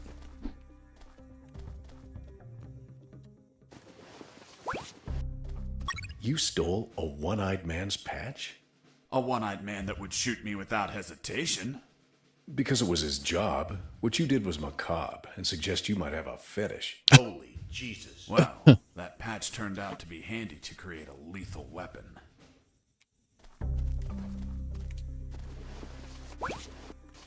Ew, what the... Oh, it's a glass eye. You removed his glass eye too? Stress relief. Yes, I took it out because it was suspicious. What was suspicious? Why did a one-eyed man have a glass eye under an eye patch? He'd be using a patch or an eye, but not both. Maybe the eye was some sort of secret device. I kept it just in case.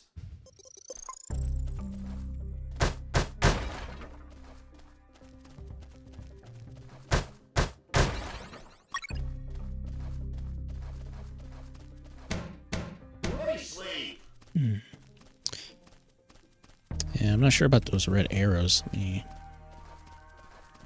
think the red arrows indicate enemies or something like that.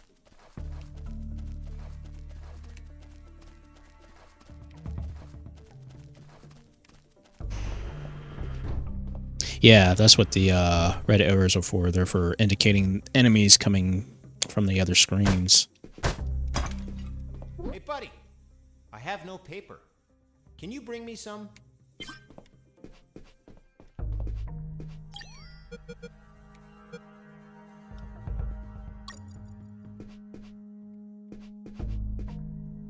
Here you are.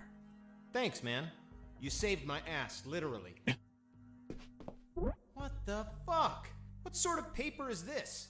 It's only one ply, unscented, and unpatterned. It's the kind the prisoners use. Fuck, that's why their hands stink so much. By the way, who are you? I don't recognize your voice. I'm Lieutenant Marcus Stevenson. Lieutenant, you say? Sir, I apologize for my manners. I did not know your rank, sir. Relax and clean up your rear guard well. Sir, yes, sir.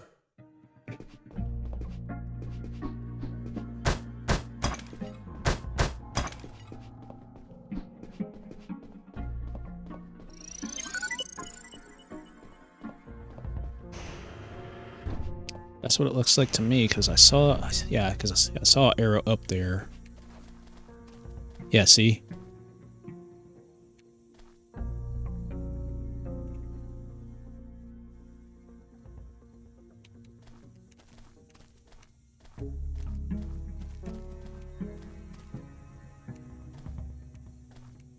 Yeah, so that's what the arrows are for.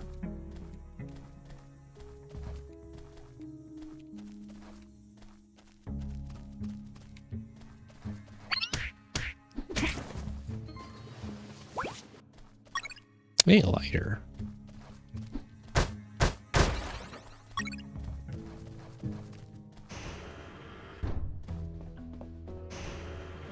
I ran into a guard as I went in.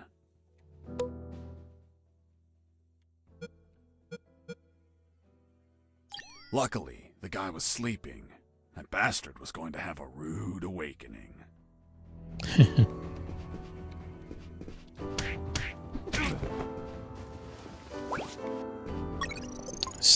Ooh, so we're gonna end up making a slingshot, it seems like, at this point. Empty body, okay.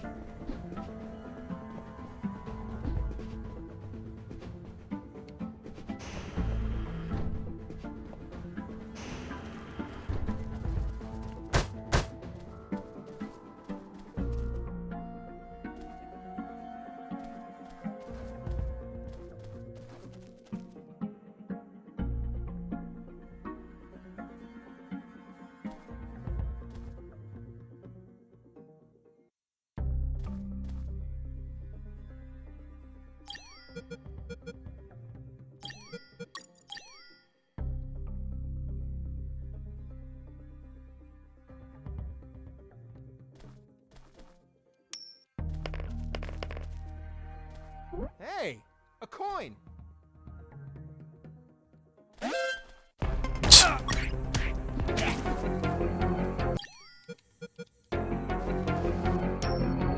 Wait, shoot.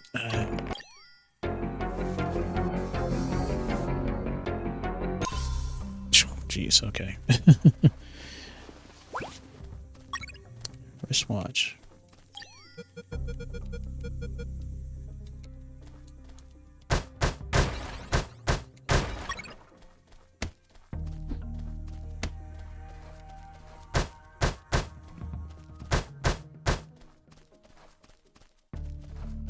definitely need some rations, so hopefully I might get lucky. Psst. Do you want a cigarette?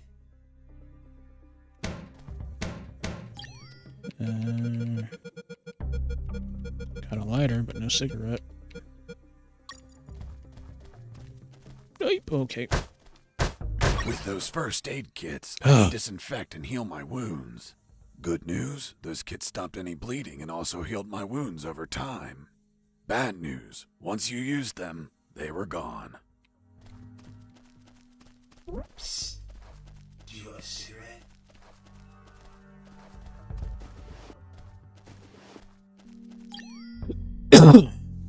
Wait,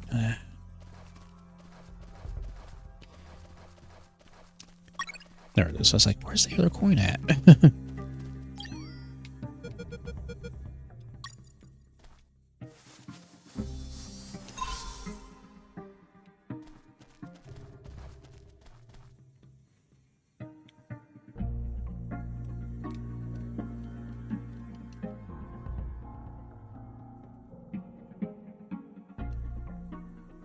So I'm not going out over there until at least I fully heal.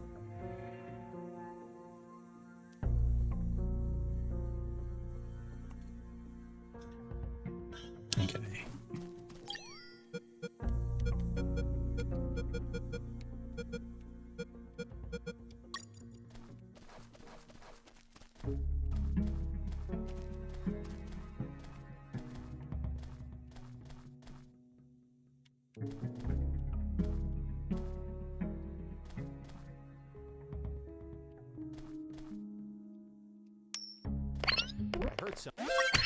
Hurt some. Come on.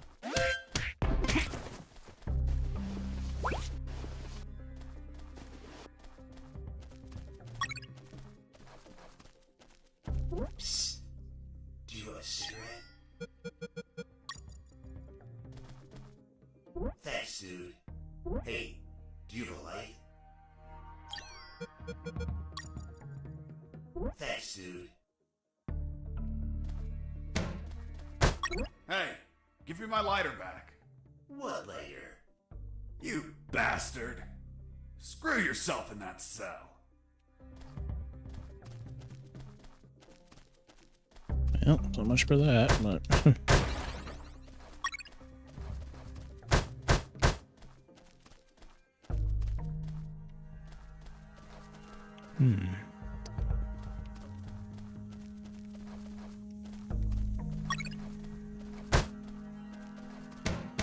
Let me sleep.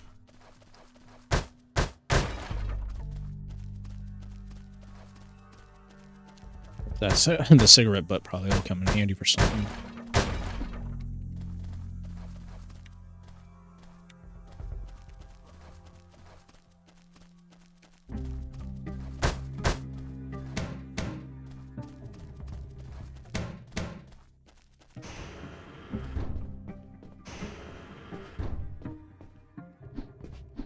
Hey, bro, help me. Get me out of this hole. If you're in a cell, it's because you committed a crime. And I don't free criminals. But you're a prisoner too. I've been imprisoned for a crime I didn't commit. Fuck you. Hey, friend, I'm also innocent. That's what they all say. Please, they keep the key in that box.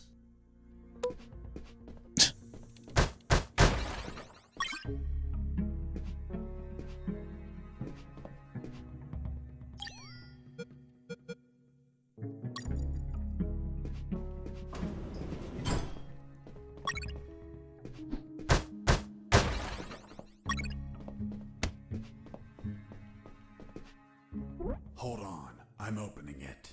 Thanks, dude. Oh, what a pity. The key broke. You bastard! Hasta la vista. Oh, good thing I went to that item first before trying to free the dude.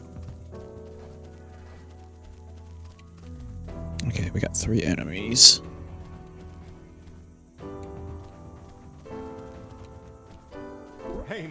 Can you tell them again?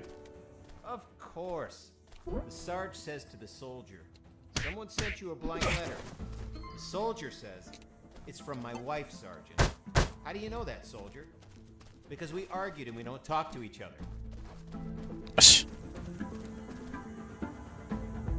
The soldier says to his captain, sir, I need to request leave for this weekend. Why do you need it, Private? I'm gonna have a baby, sir. Congratulations, request granted. Next week, the captain asks him, Private, was it a boy or a girl? And the soldier replies, I don't know, sir. I'll find out in 9 months. What's in your closet, Private? It's water, sir. Don't lie to me. This is wine. Praise the Lord. Okay, that's funny.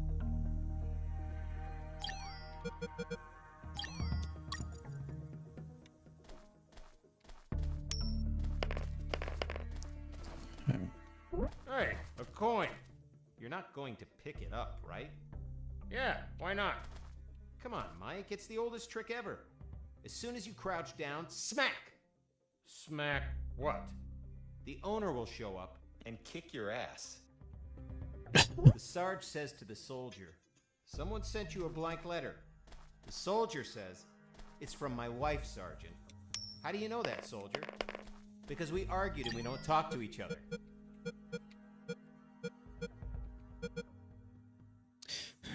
Let's try to combine something here. The lethal weapon you created with the patch was a slingshot? Sort of childish, don't you think? What were you going to shoot? Pebbles? Depleted uranium balls. 3 shots, and goodbye, guard.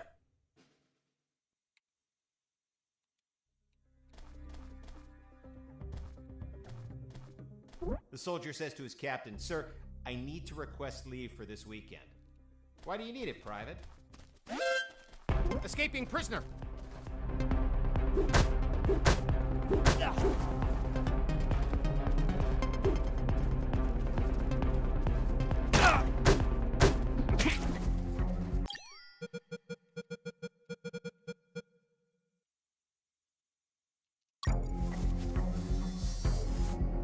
Okay.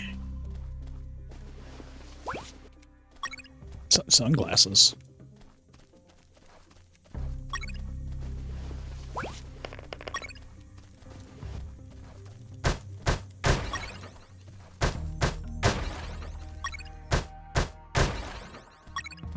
There's the rope.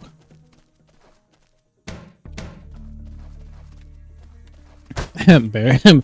Yeah, almost got caught though. I reached a special place where I found something. What, Mr. Fox? It was... what was it? Damn, I can't remember.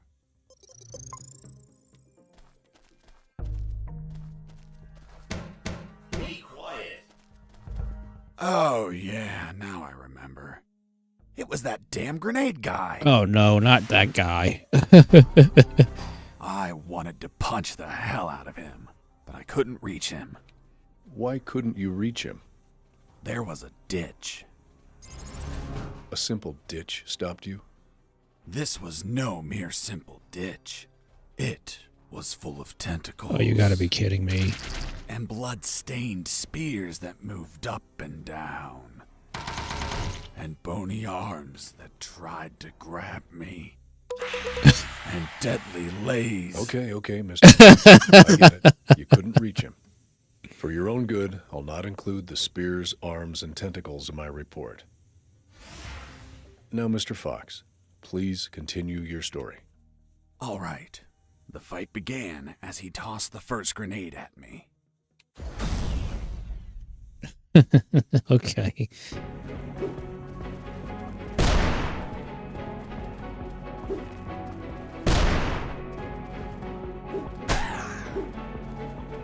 Running away. I'll be stupid, but not a coward.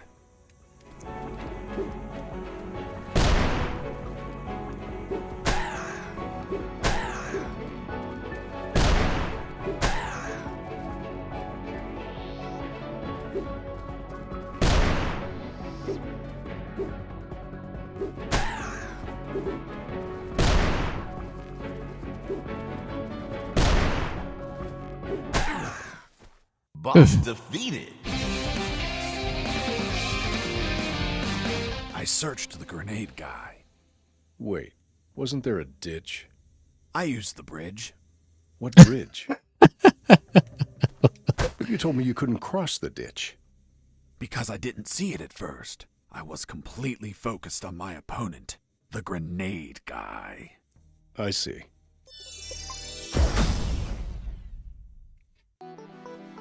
Oh, cool.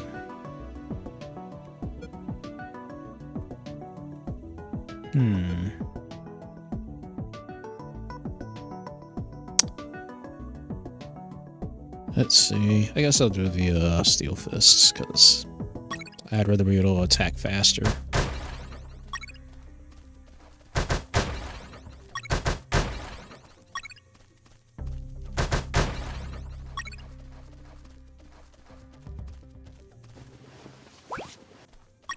A hook. Short is childish, don't you think?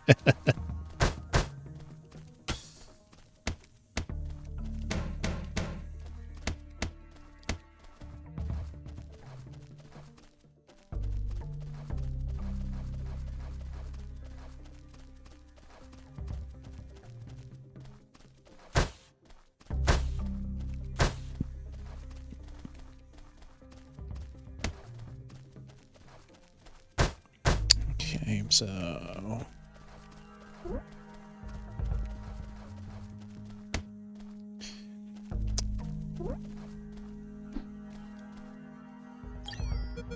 So, I need to combine...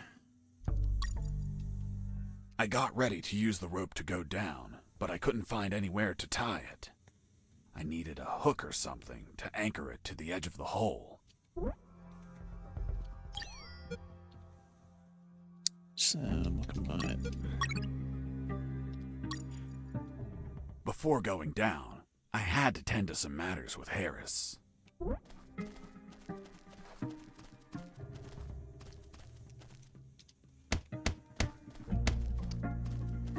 Okay.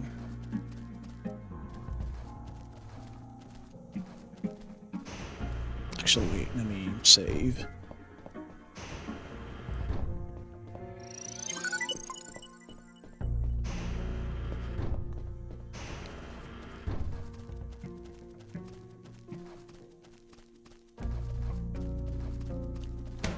Stop it. Wait, and then also the radio. That's right, so to equip that. With the modified radio, I could speak to Harris with no one listening. Now, I just had to bring it to him. And the noose? Later. He's still going on about that noose.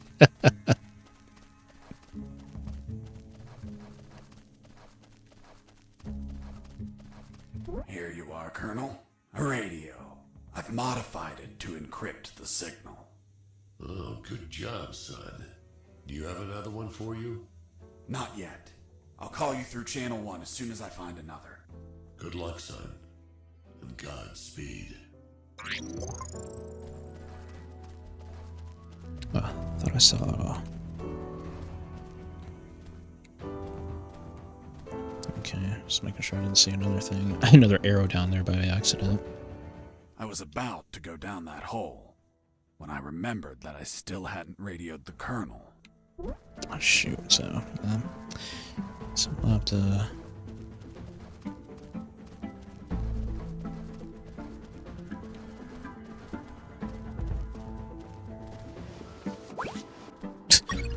Okay.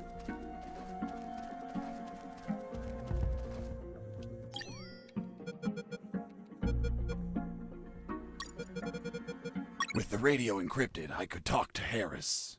I wouldn't have been able to escape without his help. I hate to admit it, but the grumpy old man gave some good advice.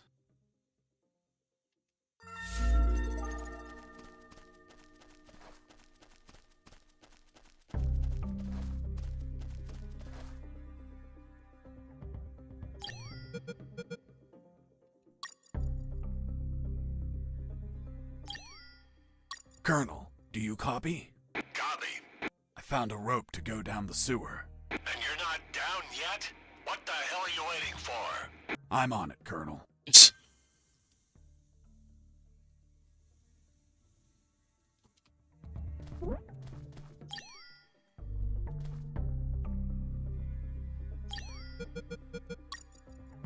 I couldn't see the bottom of that hole, but I anchored the rope and I went down.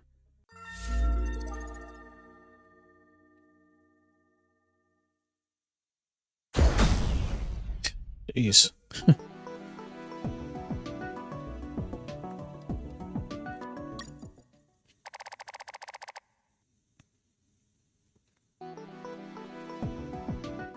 I anchored the rope and went down into the pitch darkness. Finally, I touched ground. I was in a sewer composed of narrow passages. There were channels of rotten water and narrow sidewalks, and the typical pipes and waste everywhere. It smelled like shit. The putrid air was barely breathable. But once my lungs got used to that stench, I started to investigate my surroundings. First off, I had to check the depth of the water. Okay, now that it's saved, I was like, oh my gosh, this actually, like, it really does feel like an old school Metal Gear game. I'm like, oh, this is really good, so I think I might have to come back and play this some more during stream. But, like, I really want to start, I gotta get back to playing Metal Gear Solid 5, the true Metal Gear game and such, but at least we have something comical we can play, you know, just for kicks and things of that nature.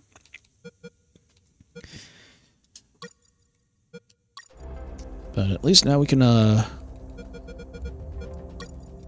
get back and such. So thank you, WA. I appreciate that. So at least now, because actually I was gonna get that actually for a Switch and play it on Switch, but you kind of saved me the hassle of getting on Switch. So so appreciate it.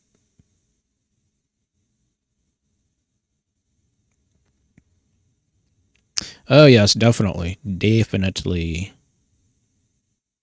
Actually, you know what? Before I start, because, you know, I know how involved Metal Gear will be, let me go get me something to eat, because like I said, I got to take my allergy medicine and stuff. I'm like, oh, wait a sec, it's almost 1 o'clock, so give me a quick couple minutes, guys. I'm going to make myself something to eat for lunch, take my allergy medicine, and we'll play some Metal Gear Solid 5. So give me a quick couple minutes. Please get yourself something to drink or something to eat, unless you've already done that, and I will see you guys in a couple minutes.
I'm back, guys. Sorry.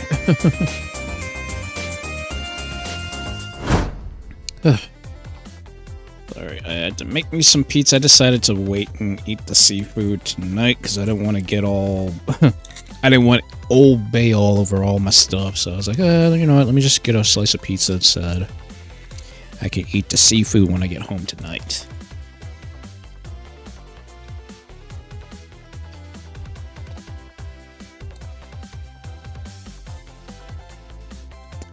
Okay. So I was like, oh, wait a second, I forgot. We still got that pizza in there I bought on Sunday. Or not Sunday, Saturday. I forgot. I've been getting a lot of free pizza here recently from Pizza Hut, so I was like, okay, you know what? I got nothing to lose getting some free pizza, so.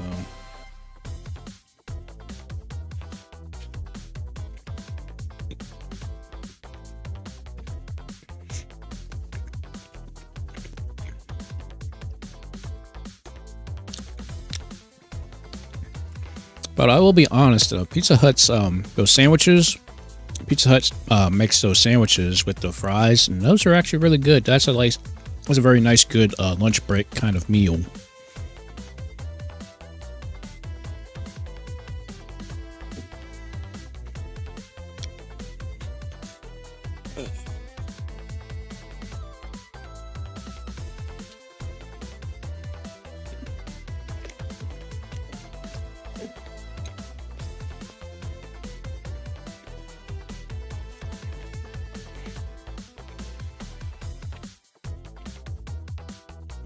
Okay. So just a little hot.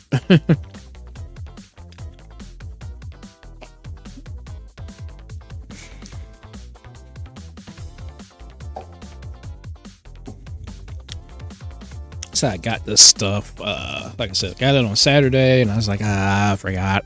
Let me go ahead and eat this stuff. Cause I don't like wasting food, obviously. So I'm like, And since we got the, so we actually, it was like kind of like almost like a crawfish boil, almost, but we had shrimp, we had crab legs, sweet corn on a cob, sausage, burgers, and some ribs.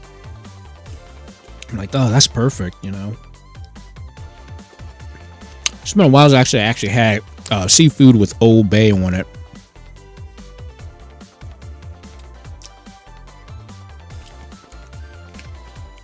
But my God, my mom got so much of seafood. She got 3 pounds of crab legs, she got 5 pounds of shrimp, and I think 8 catfish fillets. So we had like a ton. Oh, that's right, we did have catfish. Shoot, I forgot. So yeah, we got quite a lot of good seafood and things of that nature here. So I will be partaking of that when I get home from work.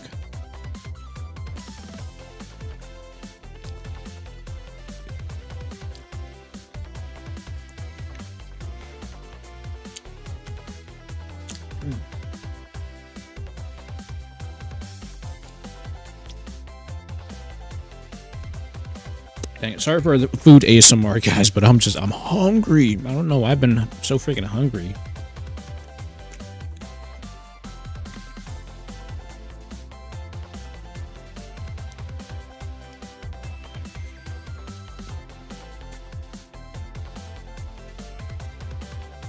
Crap, you know what? I should have got a paper towel. It's alright, I got some napkins in my room.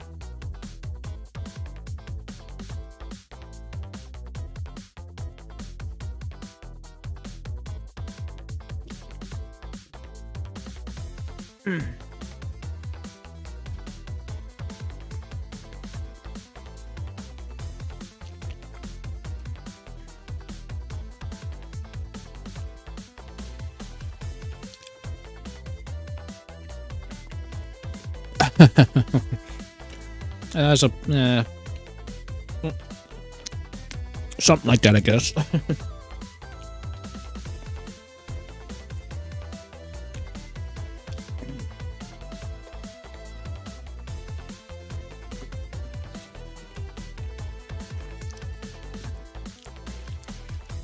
So now I need to eat because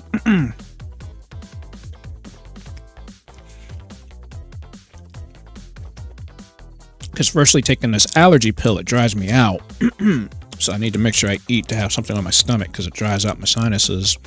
And then I also have to make sure I'm drinking something constantly because, whew, this stuff, it will, if you're not careful, your nose can bleed because your sinuses get that dried out.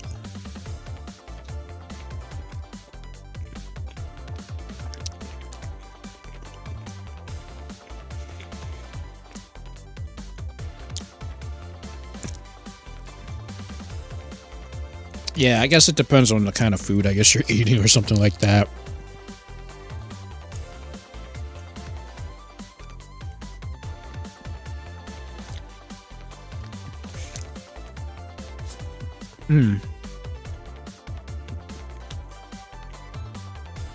That's the thing I always find out, like, when you're trying to get ready to eat, and it's like, wait a second, do I really want to eat this today, or do I want to eat that today?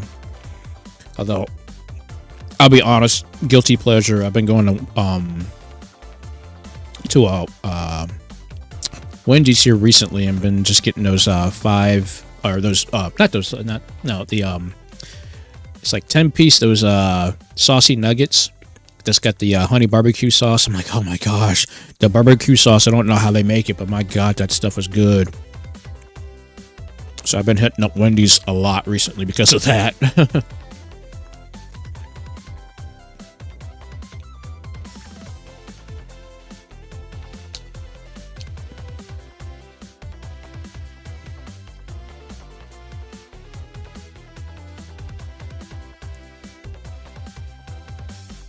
But I will be honest, I am really irritated about one thing, at least where I live at and such. But I've been waiting for Taco Bell to get back their smothered burrito.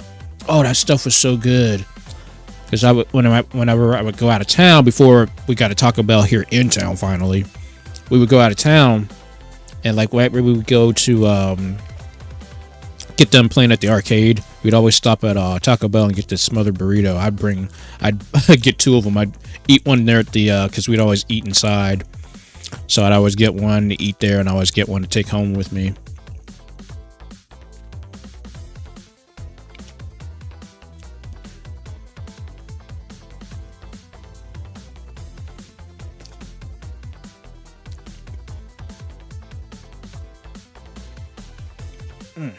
Yeah. Again, I wish I could get this stupid thing to work right, because for some odd reason I've been having problems with this stupid thing. The program, like, I should have everything working with Stream Deck, but for some reason it doesn't work, and I don't know why it's not working. Well, it's actually not even the program itself is working, so I don't know what the deal is with that.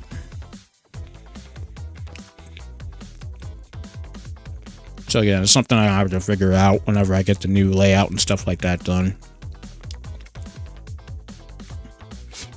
Which again, I'm trying to get all this stuff squared away before the 21st, well, technically the 21st anyway.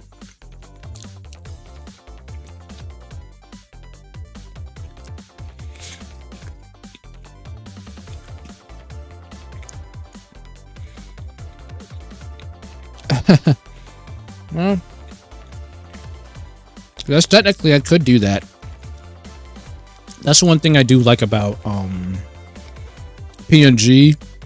Being a PNG tuber, it lets me basically create any post that I want, but it's very basic animations, obviously, except for, you know, creating animations like this, because I have to use a GIF format for the animations to make that work.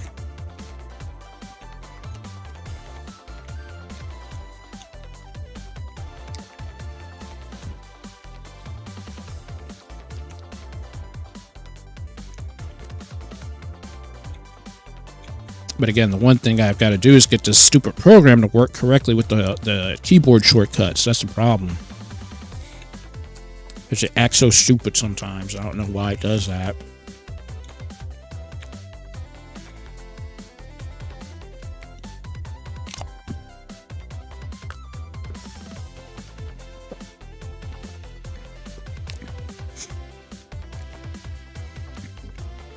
And then, of course, I also... Speaking of food, I have to make sure I eat, you know, eat a good amount of food, because tomorrow, or tonight technically, starts my monk fast. I do a monk fast every week now. So I fast just drinking water only for 36 hours. So so I fast from Tuesday night until about Thursday afternoon-ish, give or take.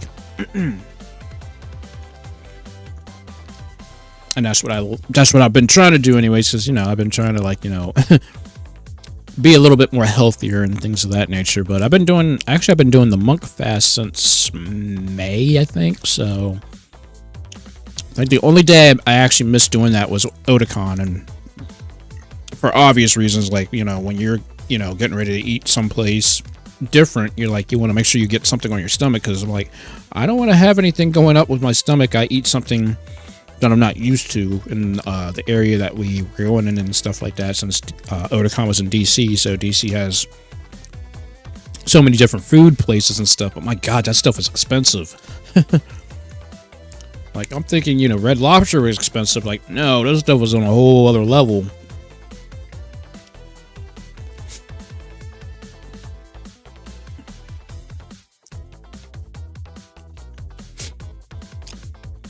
Yeah, chances are, I think probably after my fast is over with, I think probably Thursday, I might go get me some salad, because I haven't had salad in a while. So probably go get me salad from. Cause see, I don't trust a lot of the you know, salad bars, because, you know, people are just filthy and stuff like that. So I usually get mine custom made, usually from the Italian restaurant up the road from us, which they make a great salad. I mean, like. Because, see, when it comes to me and salads, I don't think of salads as a side. Like, I want salad as, like, an actual meal. So, like, I usually, like, when I would make a salad, usually what I would do is I would get, like I would make my breading, or, well, the bedding of the actual lettuce. I actually would take, like, spinach. I'm like, why couldn't I say that? I usually take spinach and use that as the bedding first layer, and then I get, like, either like romaine or iceberg lettuce, and then I get like actual vegetables. So, like, I would put, like, you know, like radishes, carrots, cauliflower, broccoli as the next layer, and then I would just double that over with, again, then I would do more spinach, iceberg, romaine lettuce, and then vegetables, and just kind of like mix in those top 3 layers. And then to give it just a little bit of sweetness, I actually use I either use regular raisins, golden raisins, or those craisins, you know, the cranberries crossed over with raisins, or blueberry or cherry types. And I would just sprinkle that over, and then, of course, me being basic, I always use ranch dressing, and that kind of helps balance everything out. And if I'm feeling gutsy, sometimes I might add some croutons in there, but notice, man, trying to crunch on croutons, man, sometimes makes my teeth hurt. So I'm like, I mean, you can leave the croutons to soak in. Like, if you put the croutons in, like, the lower layers and stuff like that, that usually softens up the croutons and stuff. But I have to be in a mood to eat croutons with a salad.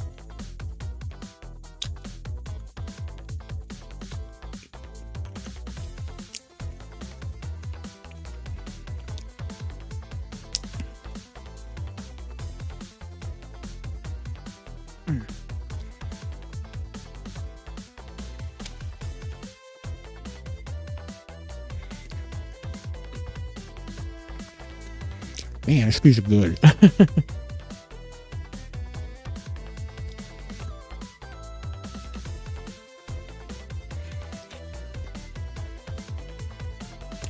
It's like nothing but carbs, but my God, it's good.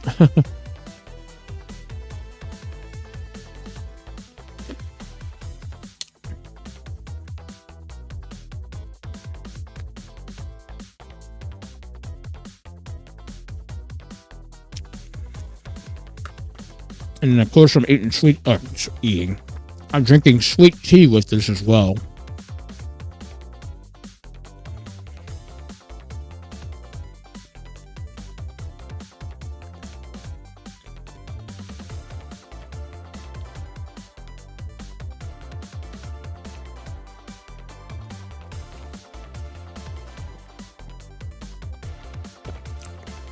So if I'm being honest, I've been getting like you guys like, I like my Dr. Pepper, I like my cream soda and my cherry black cherry soda, right? Well, since Sprite came out with that Sprite Chill, that cherry lemon lime or limeade soda or whatever it is, I've been drinking that like crazy here recently because it's so good. I'm a huge fan of cherry flavors, so I was like, because I know they made cherry, but I didn't I literally tried that for like the first time here a couple weeks ago, and I was like, oh my gosh, that's actually pretty good. And then of course that cooling effect, it's like a menthol, like it doesn't taste like menthol obviously, but the menthol like cooling effect that goes down your throat, it's like, wow, that's a really different thing. I'm like, wait, is this healthy to drink? Probably not, but it's actually pretty good. And I noticed it's actually really good with barbecue. So anything like your any kind of like honey barbecue, oh my gosh, that's like the best thing ever.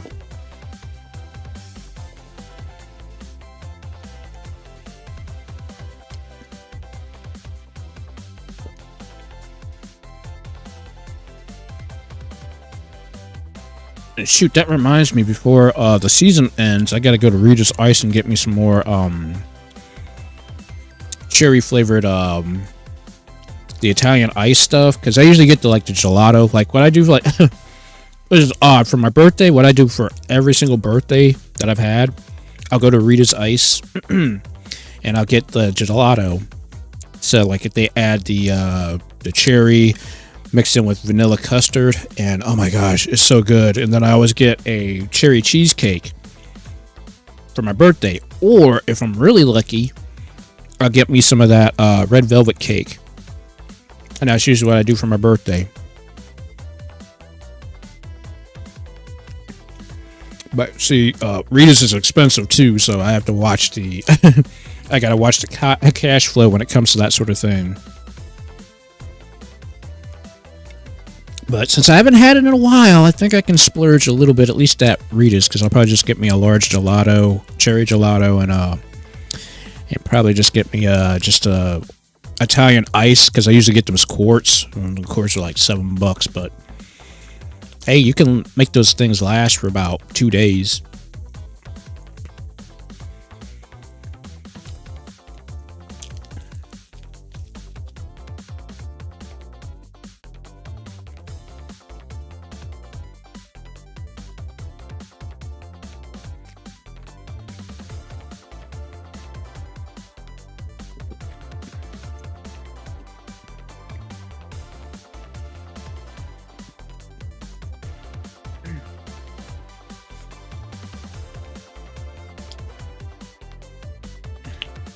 Oh my gosh, that's so good.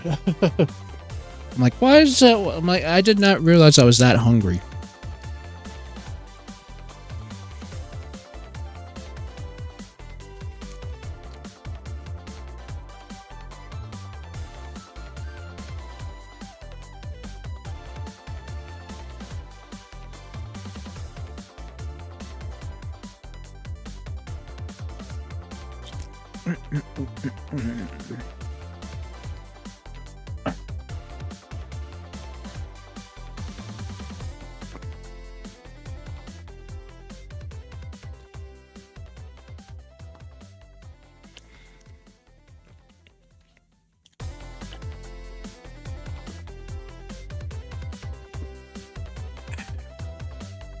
Alrighty.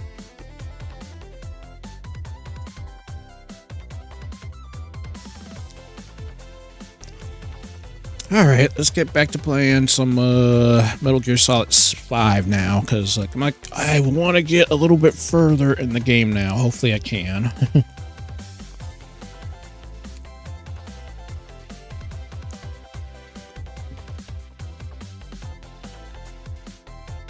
But that was good pizza. Like,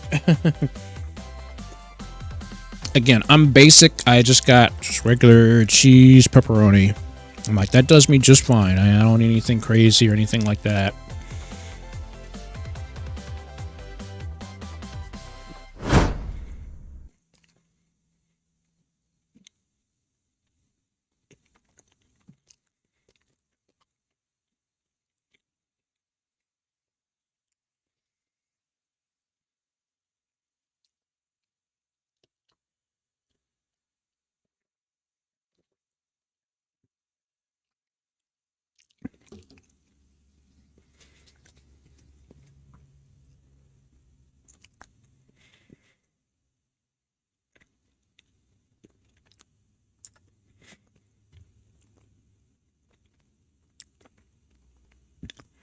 Okay, make sure this thing actually doesn't work correctly.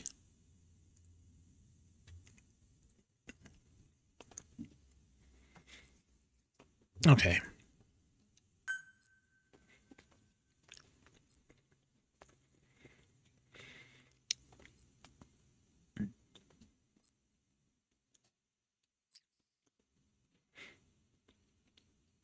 I think I might have to turn up the brightness too, because last time it was a little dark. I was like, the game is a little dark.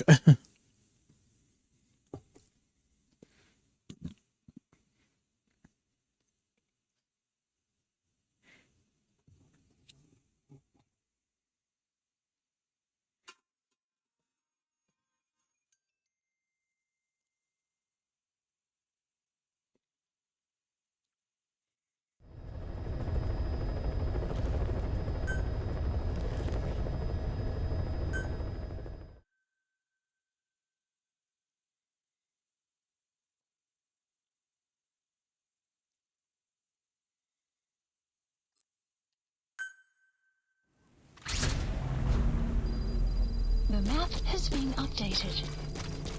Oh yeah, that's right. I was trying to do this mission last time. So this is where I left off at, where I completely screwed up. But that's alright. What I'm going to do... Oops.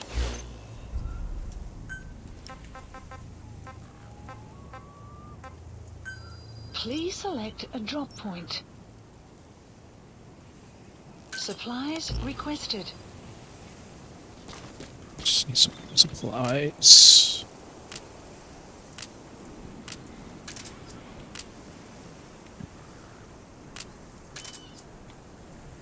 Supply drop complete.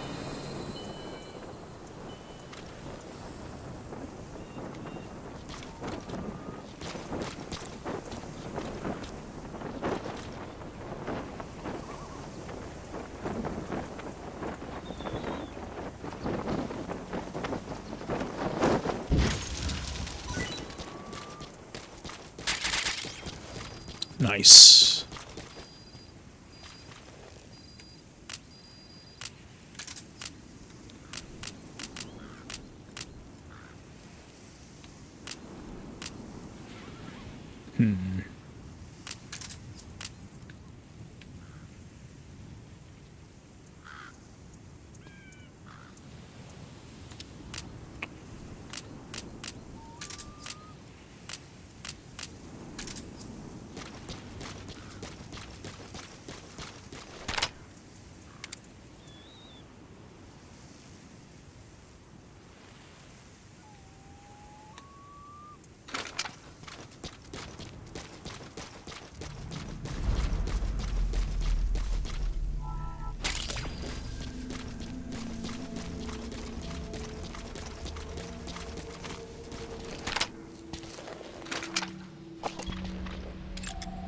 Analysis complete. Analysis complete. Analysis complete. Analysis complete. Analysis complete.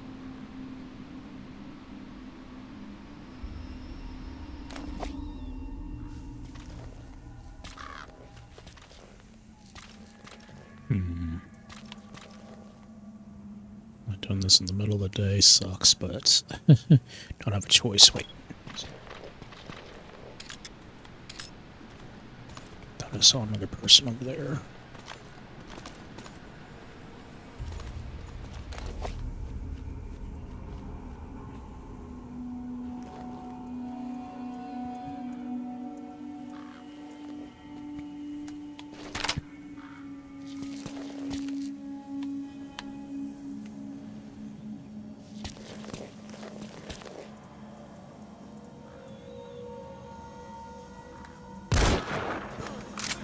Nice shot. Extraction arrived at Medley.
Good shot.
Dang it.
Get up there, Steak. Dang.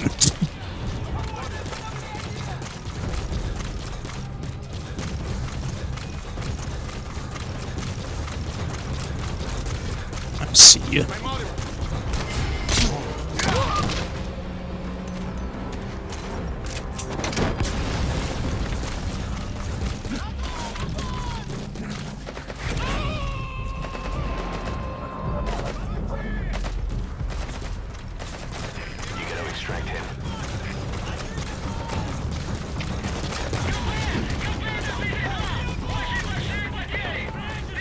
I am Big Boss. I'm so used to calling him Snake, I don't know why.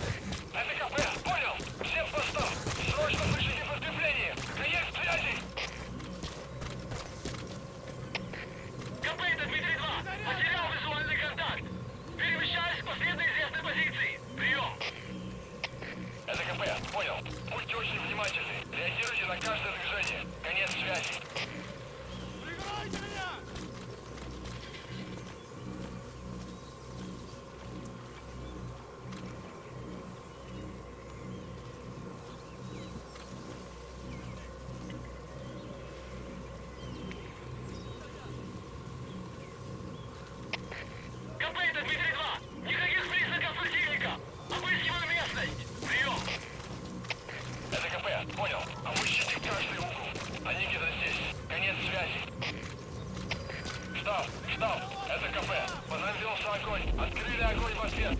Но потеряли врага. Враг может все еще прятаться поблизости. Соблюдайте осторожность. Прием.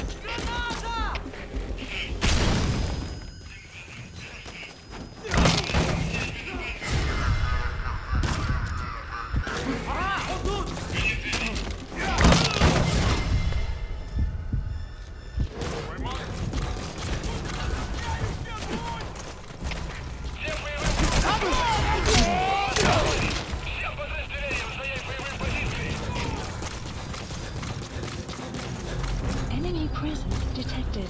The map has been updated. Нужен защитный огонь!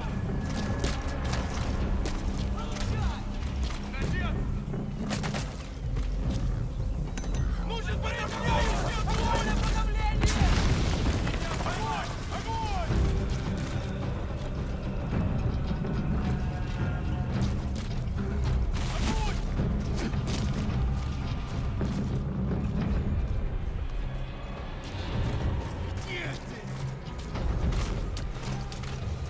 Проверить боеприпасы! Огонь! Огонь! Прошу поддержку! Прекратить огонь! Прекратить огонь! Хватит! Выходи!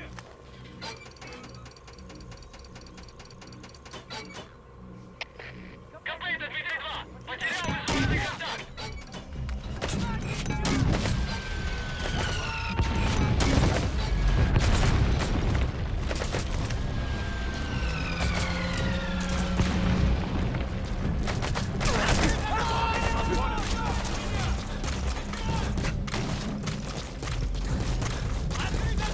Yipe! Shotgun. Поддержите огнем! Огонь!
Dang it. Forgot that's bolt action.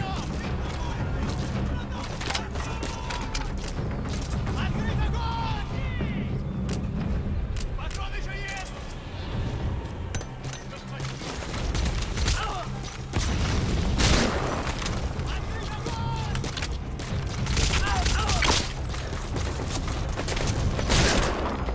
Ah, dang it, of course. I got stunned. Hey, quit kidding around. Snake? Snake!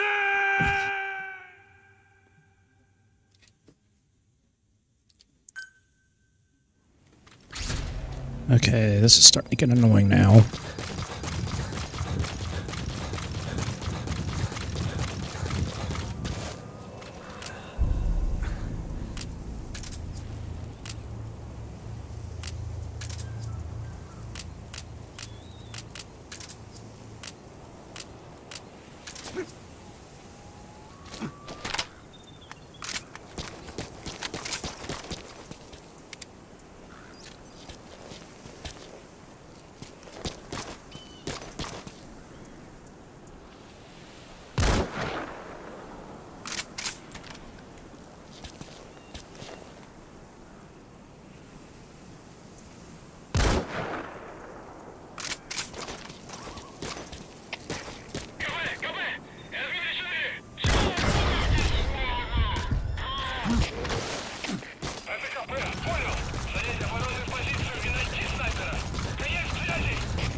Ooh, I forgot that penetrates.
Okay, I got him distracted on the one side. As long as there's no chumps around over here on this side, I can probably sneak in. But let's do the...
Just need to put them someplace out of sight.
Ooh. Whoa.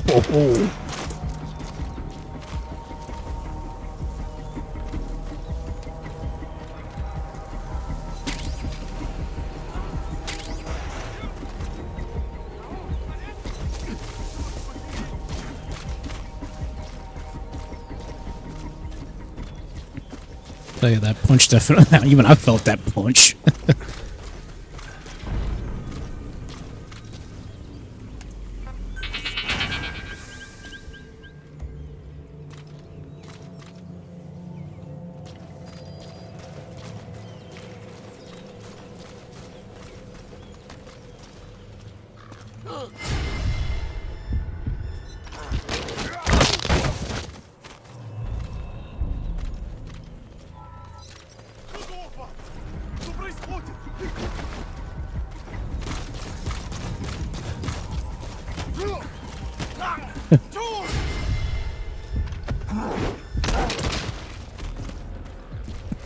Okay, that worked.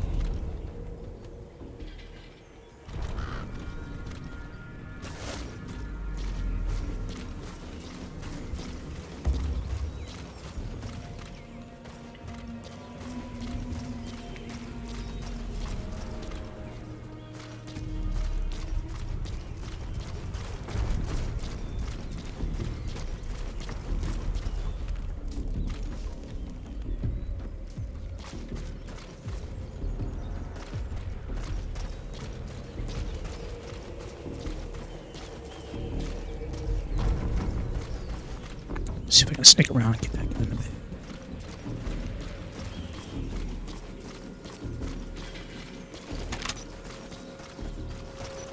Не делай этого!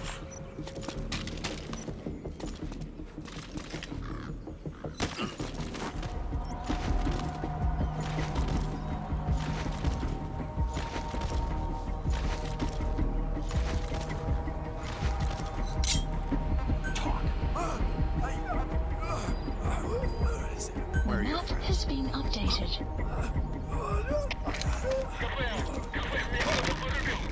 Скорее всего, противник. Я версию поиском. Прием. Это КП. Понял. Всем подразделениям. Быть начеку. Конец связи.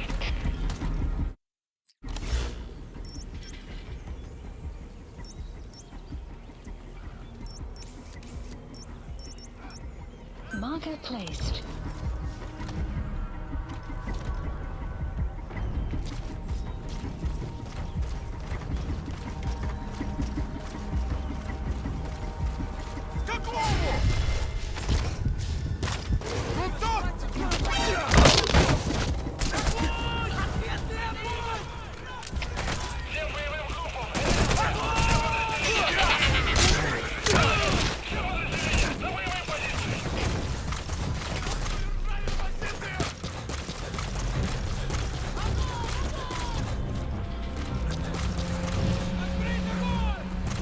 Ah! Boss, that's a serious injury. It won't heal on its own. Dang it. Of course. Snake, talk to me! Why am I having so much issues with this mission? No, I don't want that dumb chicken hat. It's like I get so close and then all of a sudden I gotta deal with more enemies that pop out of the blue.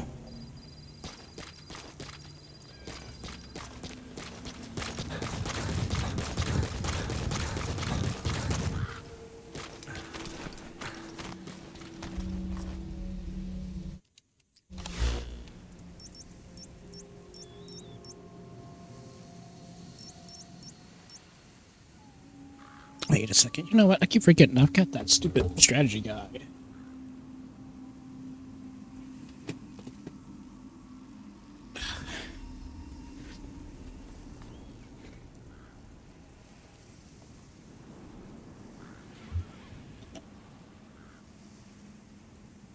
Okay.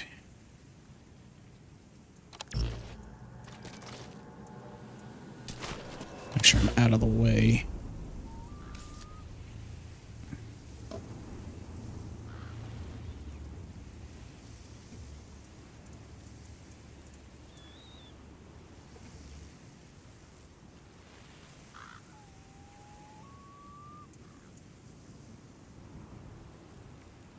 Skilled Soldier 4. Skilled Soldier 4.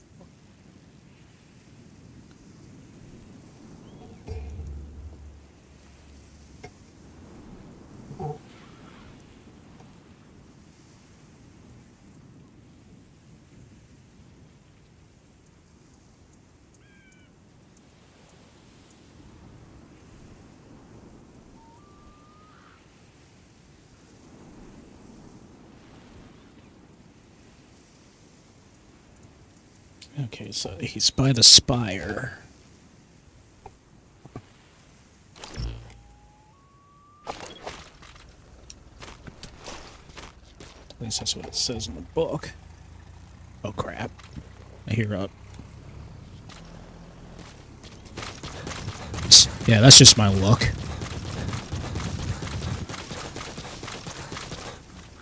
It's like I heard a truck.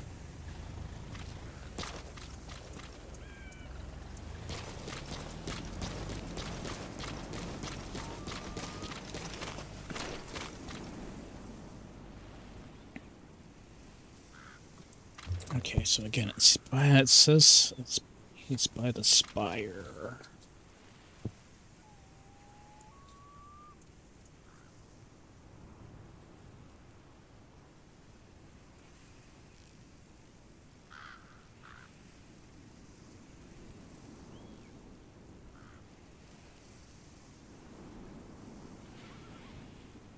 So it's by that one.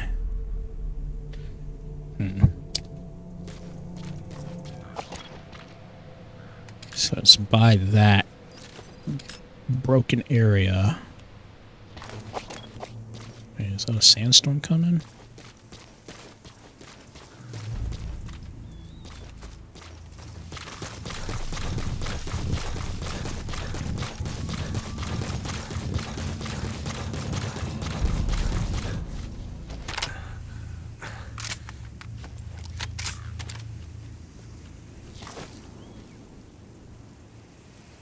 So make sure I don't don't kill the guy I'm after.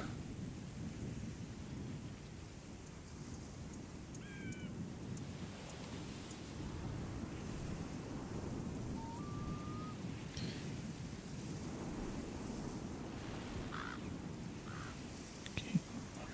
Wait, is that my target? Analysis complete. Nope, that's not it. Analysis complete. So I marked somebody, but I guess that's not the target. Analysis complete. Analysis complete.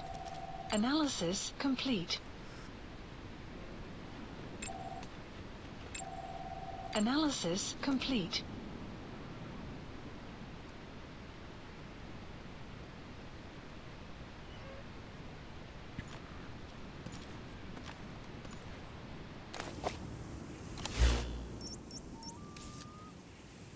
Marker removed.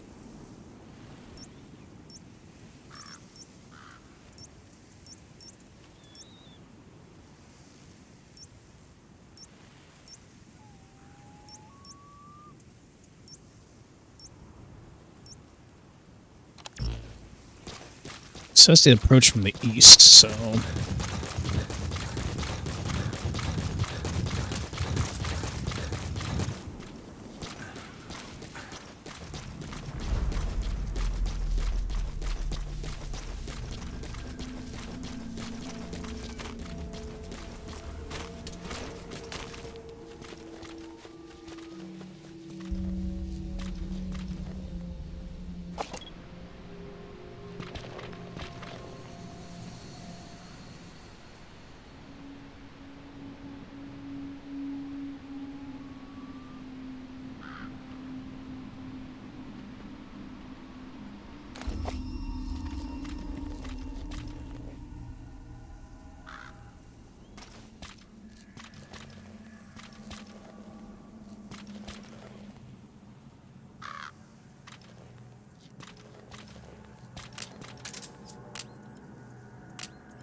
See. Let's see if I can distract.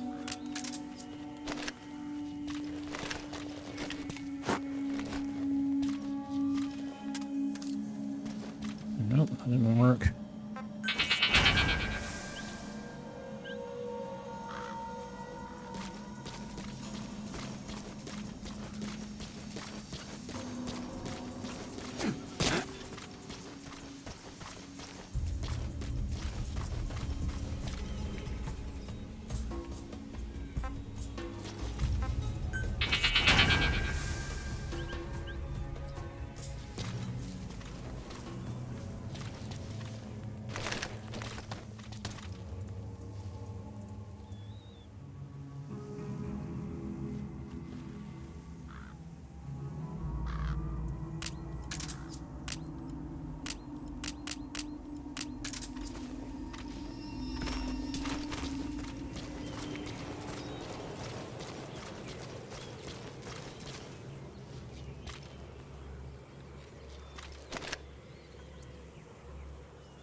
Extract him.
Where are your friends? The map has been updated.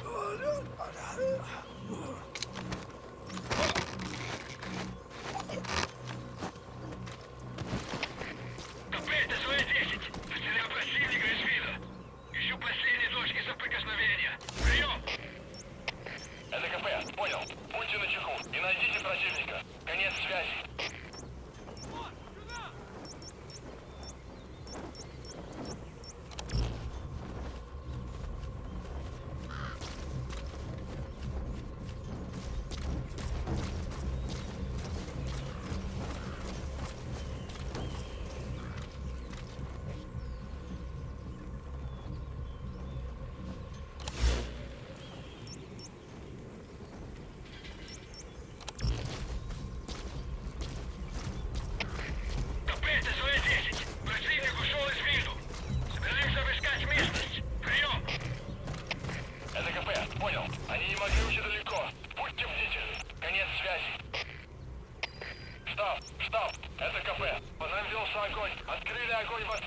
но потеряли врага. Враг может все еще прятаться поблизости. Соблюдайте осторожность. Прием.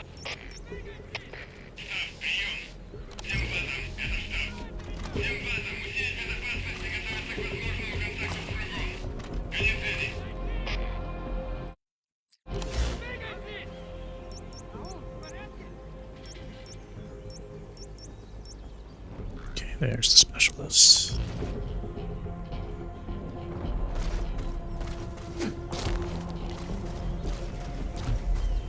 Wait, was that him?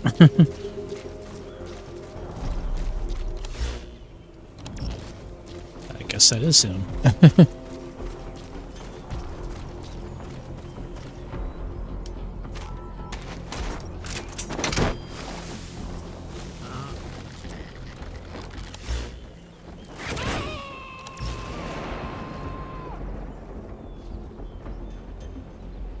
He's coming too. Roger that. Okay. Well, he was a specialist, but wasn't a target.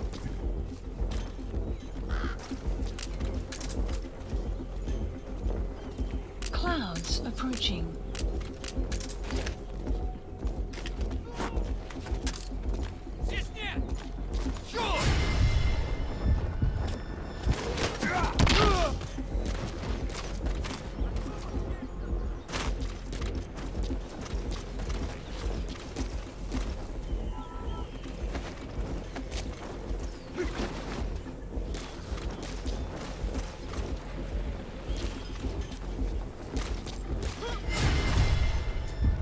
Dang it.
Analysis complete.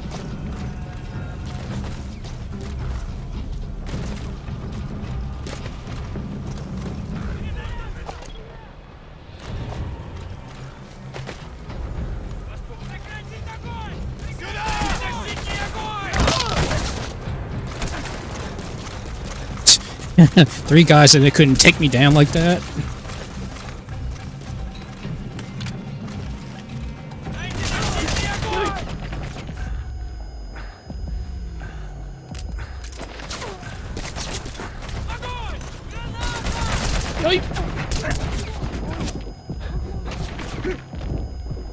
Oof.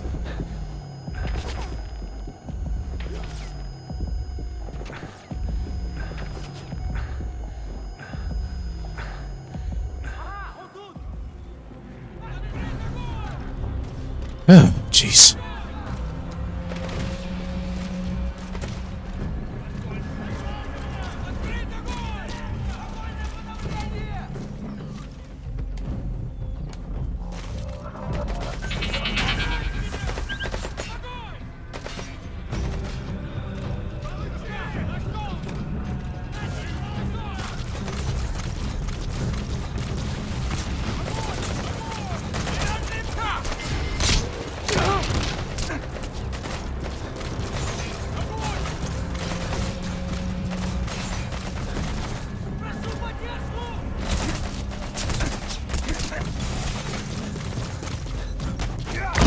Stay down, man.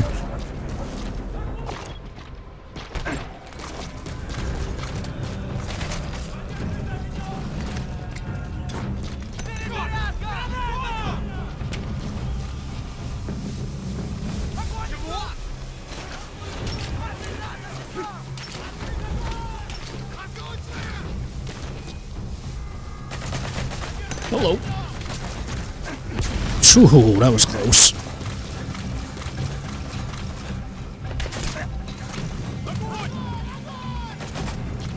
Yipe!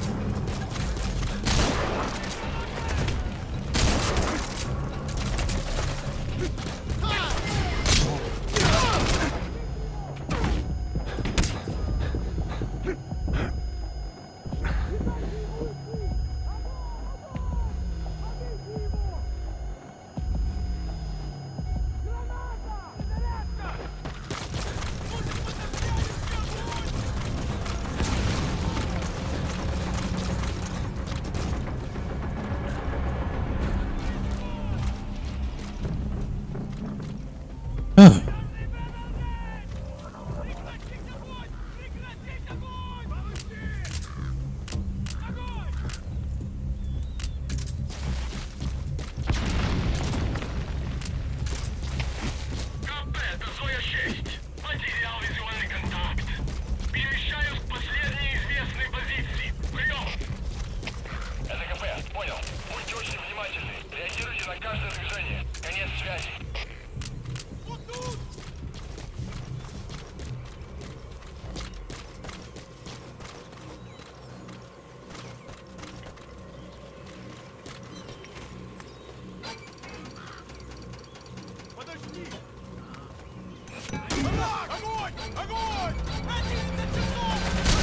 Dang it.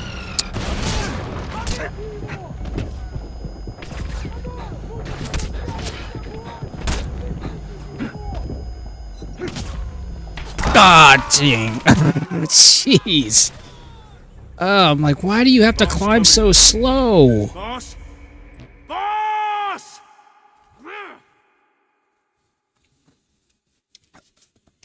Okay.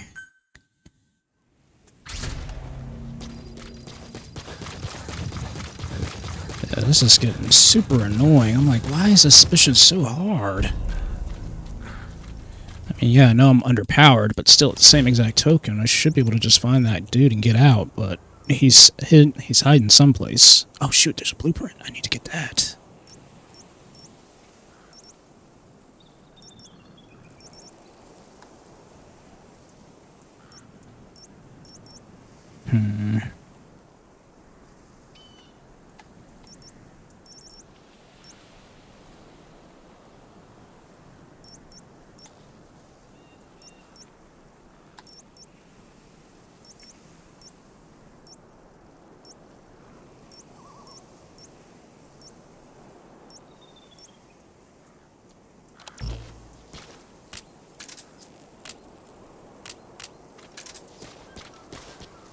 If I can get my hands on that motor, that might help.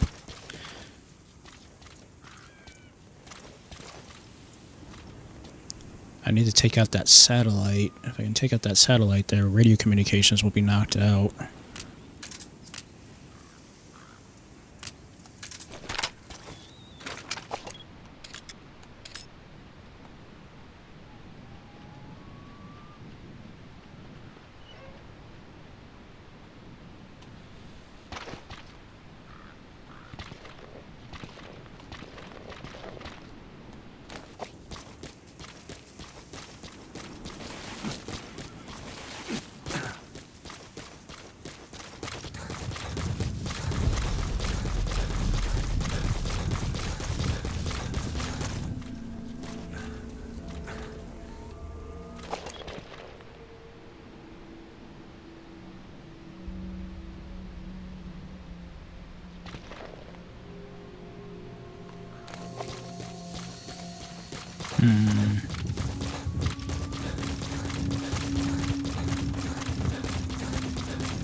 There it is.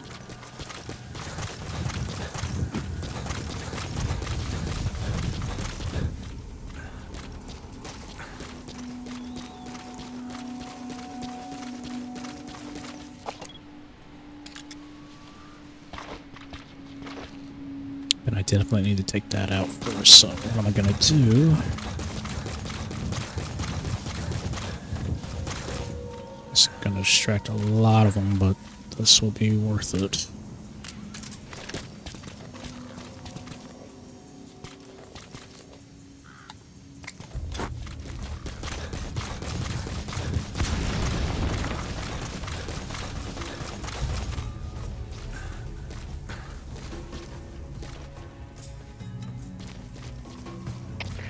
КП, ТСВ-10. Услышал взрыв? Местонахождение неизвестно. Прием. Это КП, понял. Возможно, это вражеское нападение. Всем быть начеку. Конец связи.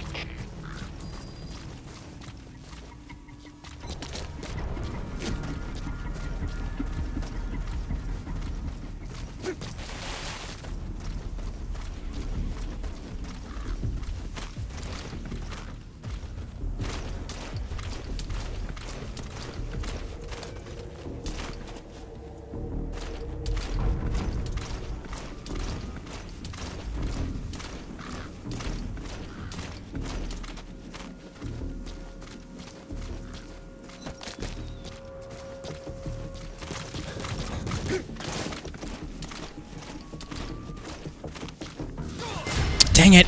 Did it again. Not loud.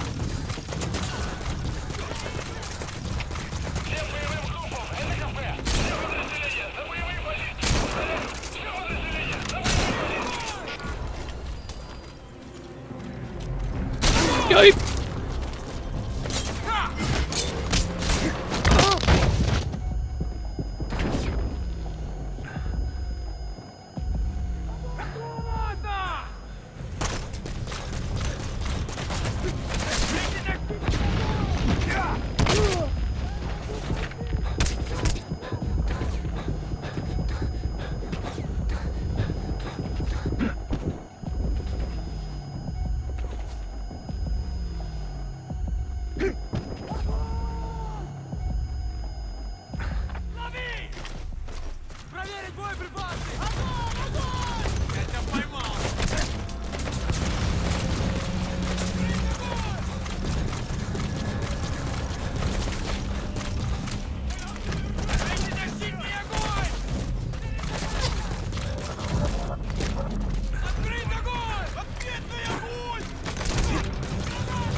Got it. Yes.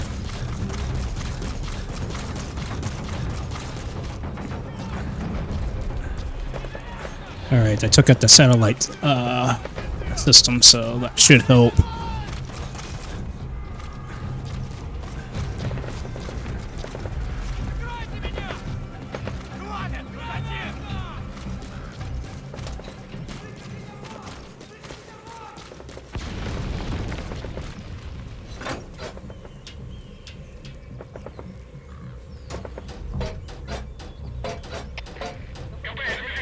Потерял противника.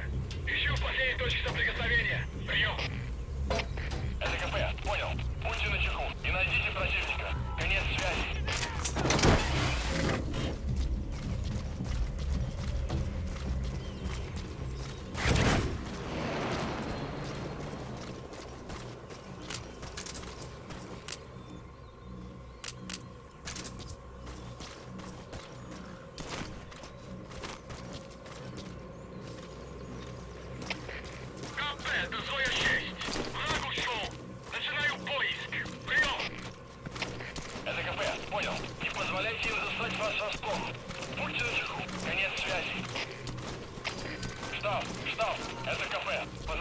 огонь! Открыли огонь в ответ, но потеряли врага. Враг может все еще прятаться поблизости.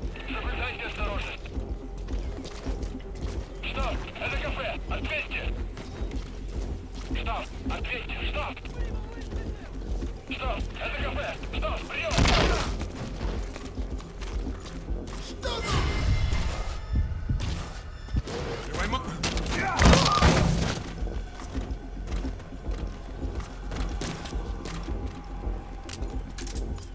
Лучше посмотреть! Иди за мной! Понял. Где он прячется?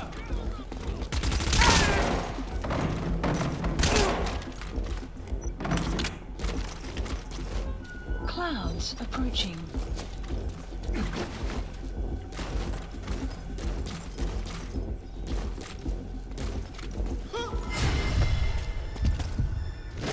Поймал его!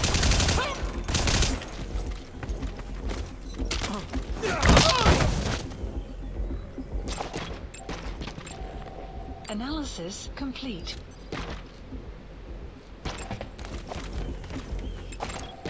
Analysis complete.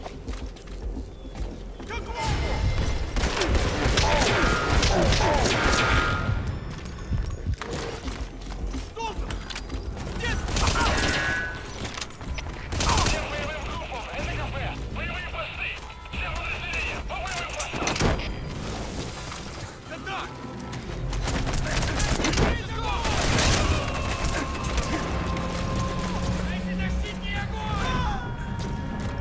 He's coming too. Roger that. Огонь! Открыть огонь!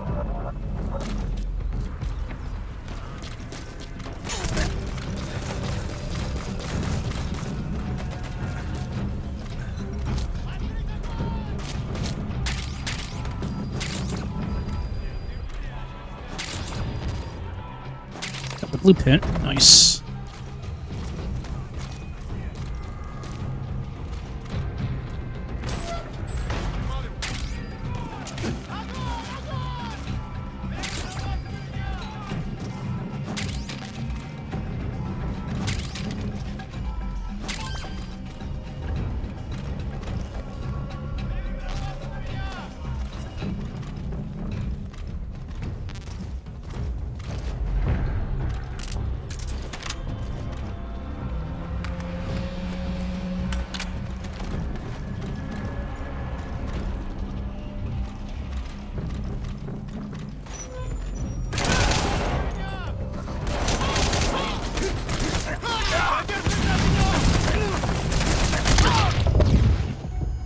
Oof.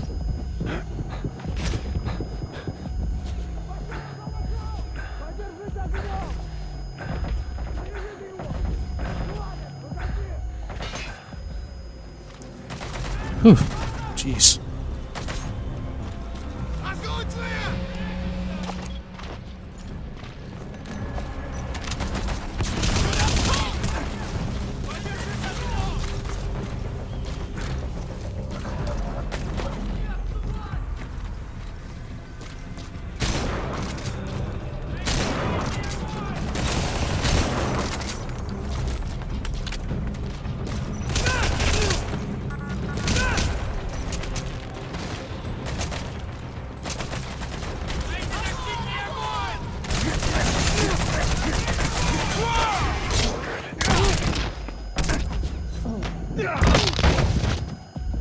Oof.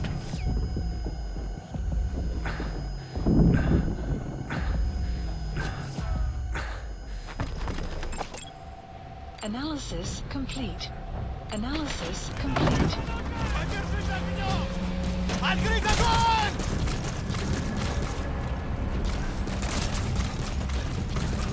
Yep, you just gotta be patient. You just gotta be patient.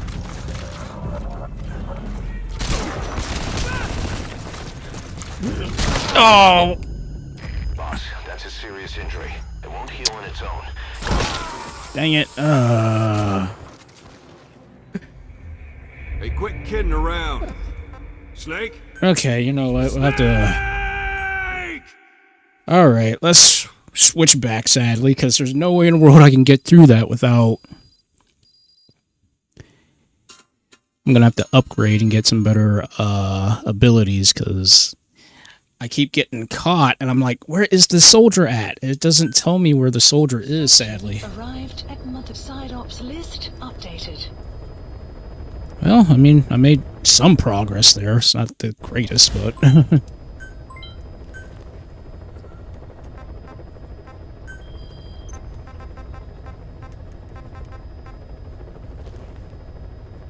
Oh, we got a stun arm blueprint.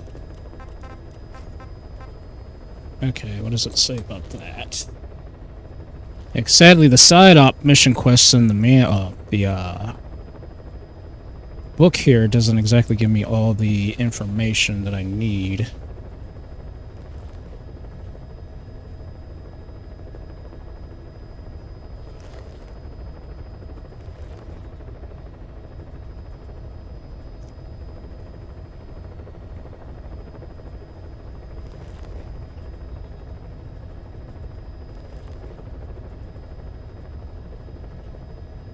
Okay, blueprint is available at the power plant. It's found on the table in the western room in the northernmost building. That's... Oof.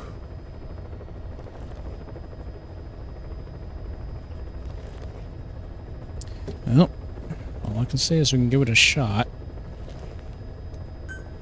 Please select a landing zone.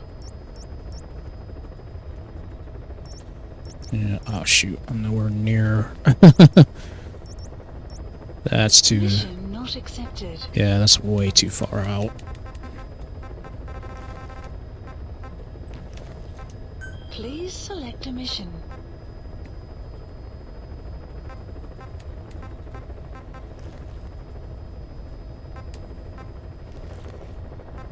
Missile. I don't have missiles, obviously. So, well, I've got the grenade launcher, but I don't think that's going to help me out in this case. The objective is to rescue and extract a Mujahid captured by the Soviets. He's being held in the ruins of Lamar Khati Palace, as are a lot of POWs. Civilians, guerrillas, suspected guerrillas. The Soviets have turned the place into their own black site. However, we've only been asked to rescue one of the prisoners. He's known as Malak, Angel to his fellow Mujahideen. The client is none other than his father. Or rather, this was his father's dying wish. Okay, so mission 10. What does it give me?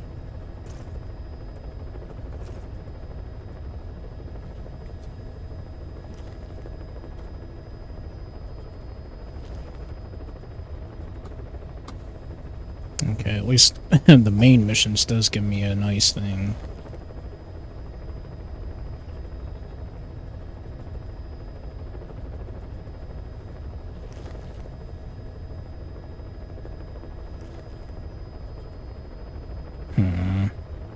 Doesn't give me much to go through with this.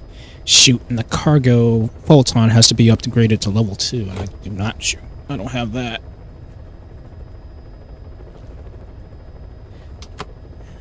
Wait, what do I have for...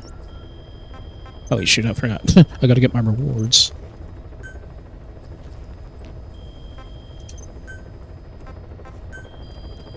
If I can get the full-time upgrade... Specify a project.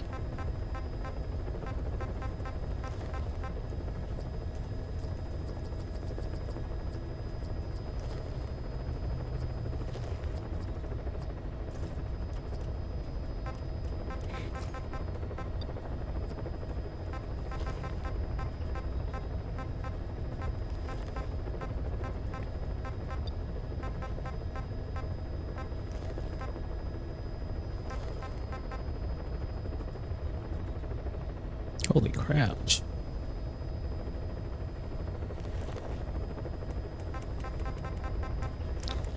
That could come in handy, but sadly I don't have enough GMP for that.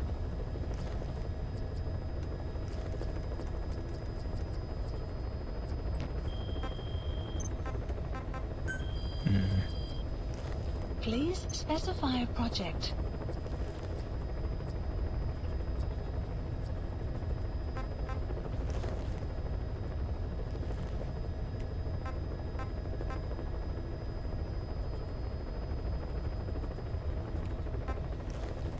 Cargo plus... Okay.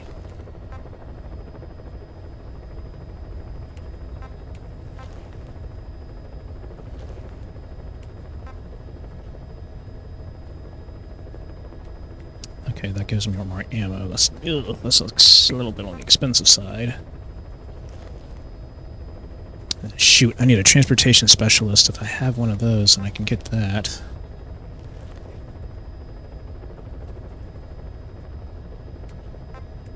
Yep, so I have to get the transportation specialist. That's the next person I gotta rescue.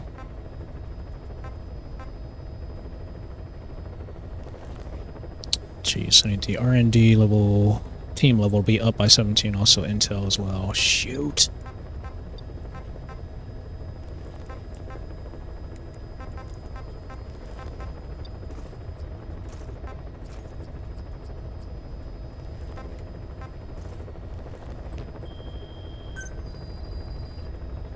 Please specify a project.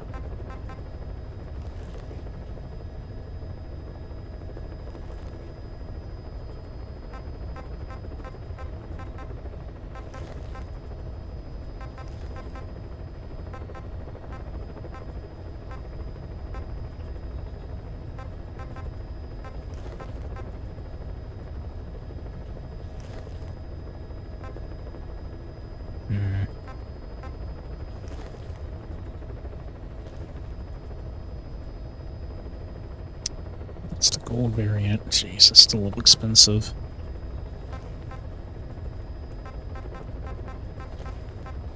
Yeah, but they'll have to get me some more GMP, that's for sure, because I'm starting to wear out with my cash flow is wearing thin.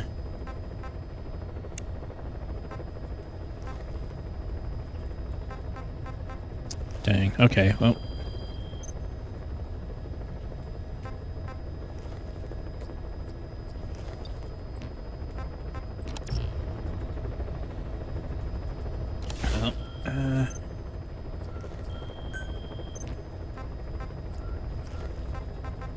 Please select a landing zone, heading to Mother Base. Let me go back to Mother Base first, check up on the troops, and then I guess we just have to try I'll try the blueprint mission just to see if anything will work.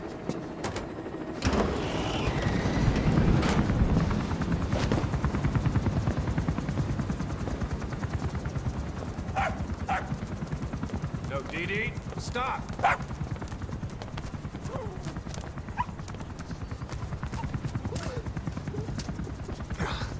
Shoot, and I do have to take a bath anyway, because... Sorry. Been away for a while, Bob. Don't be such a stranger. That's a bad example for the men. He gets lonely too.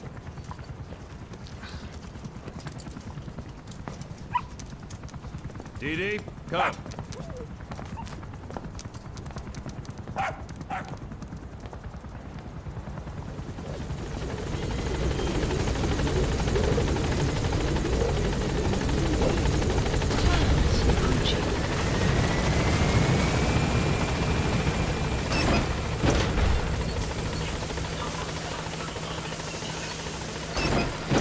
Okay.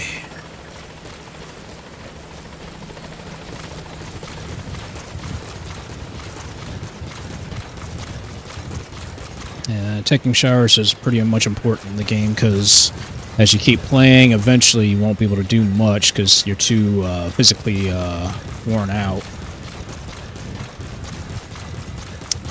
Yep, once he becomes an adult, then he can actually go with you on missions. Boss, welcome back.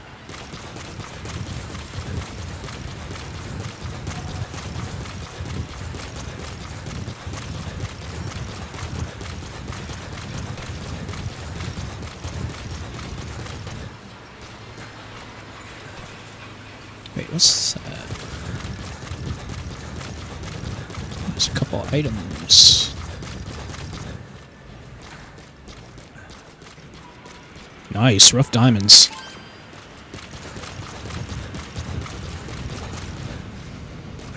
I Thought I saw another.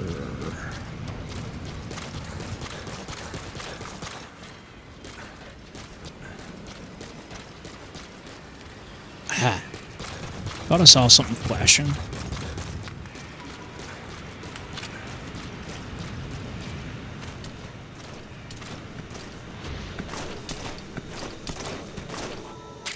There we go. It's like I knew I saw something else flashing.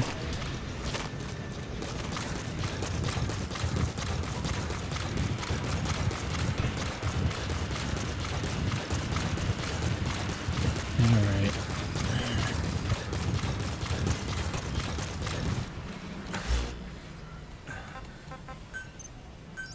Please select landing zone. Roger.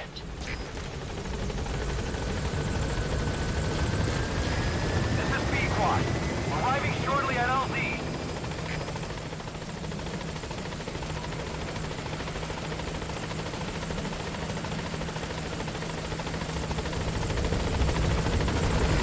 This is Pequod. On station at LZ.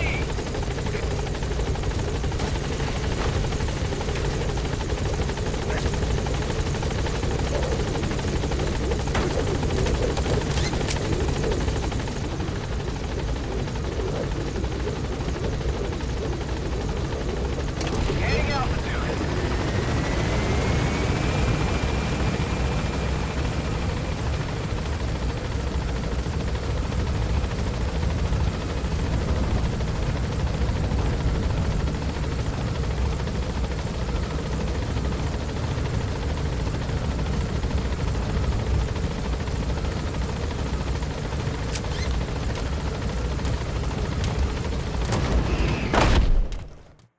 Alright, so. Extraction arrived at Mother Base.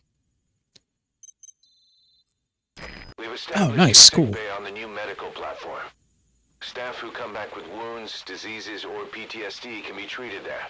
If we need any other platforms, feel free to issue the construction order from your iDroid. Cool, so that'll help for certain situations.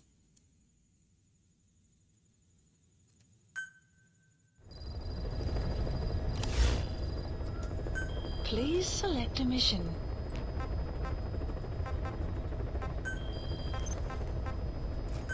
Oh, let's try Please the. select a land mission Hey. not accepted.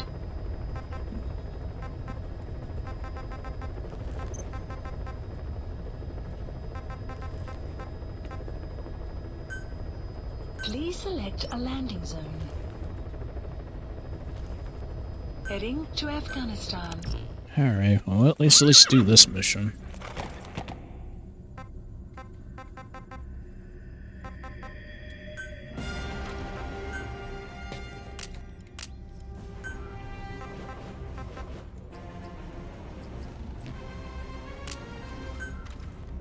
Be so glad when I can get a sniper rifle with the tranq rounds.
Deploying. It's like, make sure I get the capture cage, because that way I can get animals, and they can actually help towards research for certain items.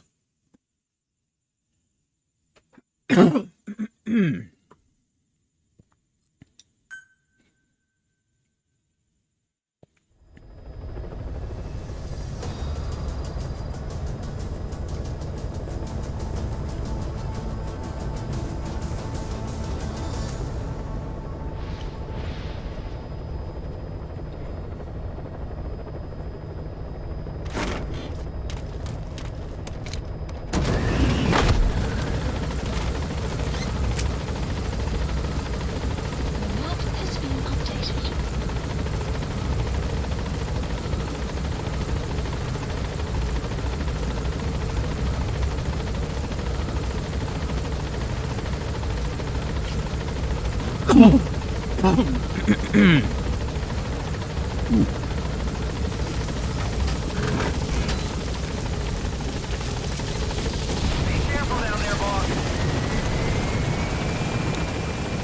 saw something flashing back there.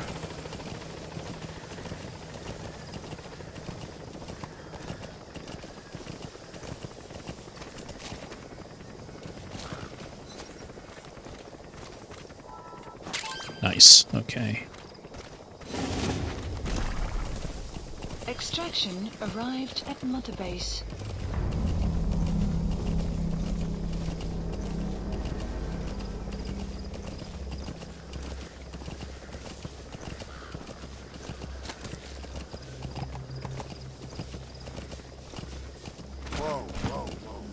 So, make sure he's nowhere near the road. Yeah.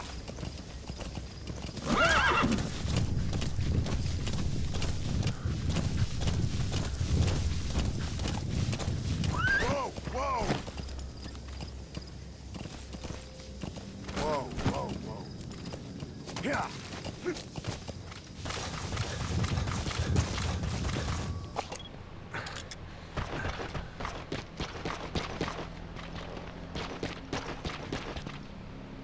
Over to my left. Aha.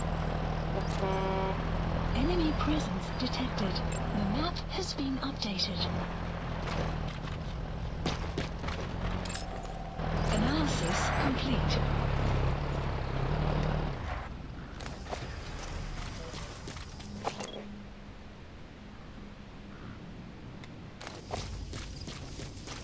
Oh, hello. Analysis complete.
Okay, you know what? We'll get their attention another way.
Come on, buddy.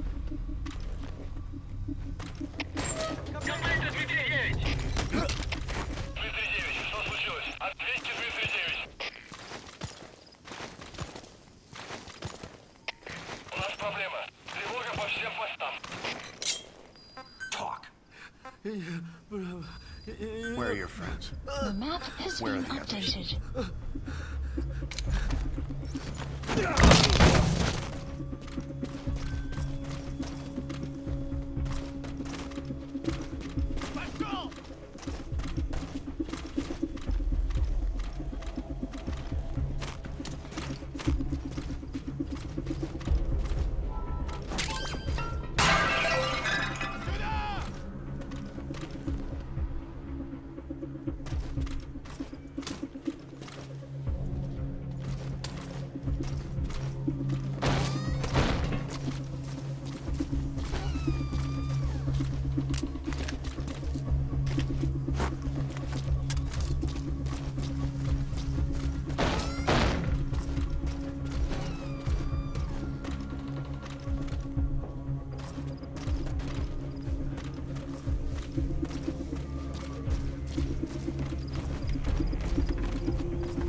Clouds approaching.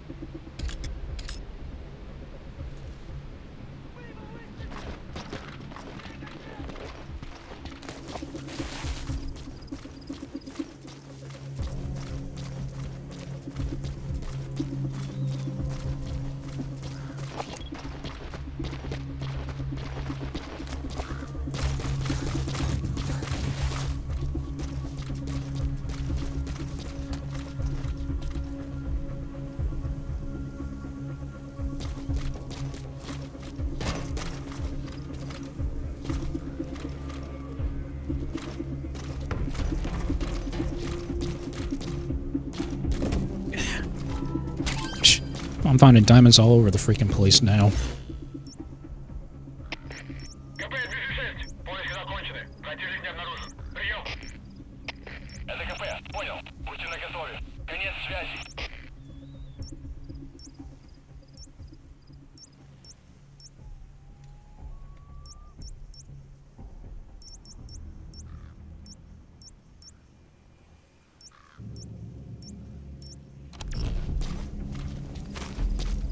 Oh yeah, I'm not complaining.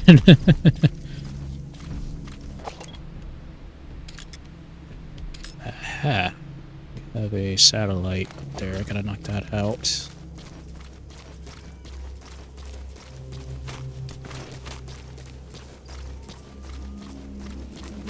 Actually, nope, probably not.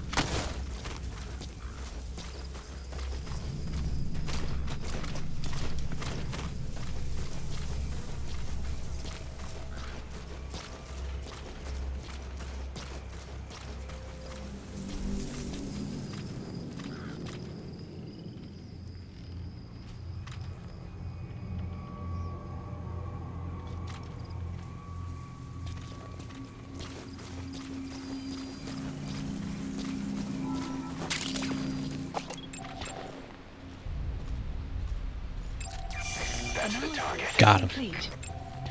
Analysis complete.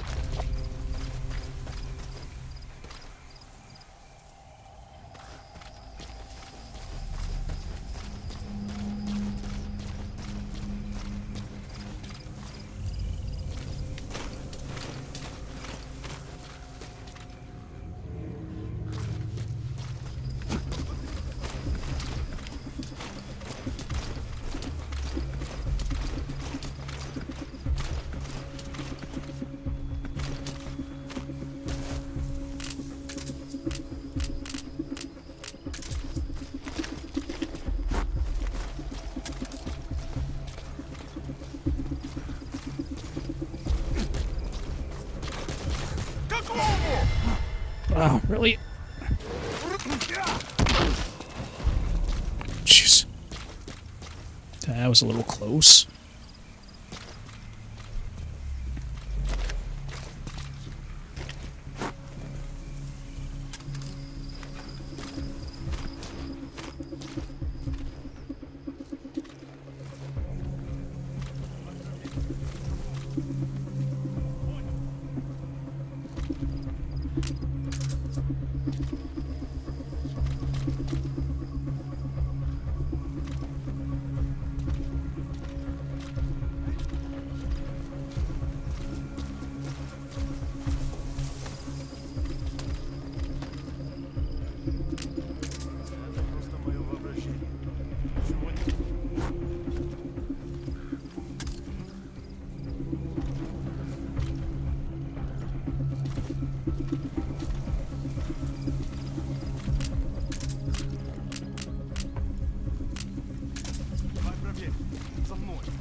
Got him.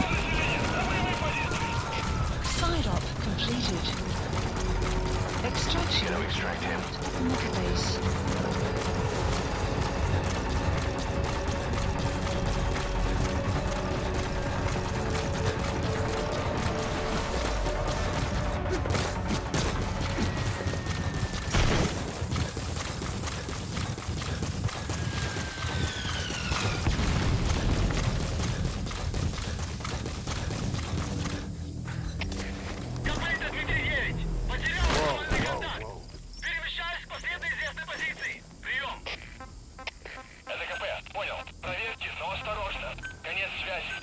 Please select a landing zone. Support helicopter requested.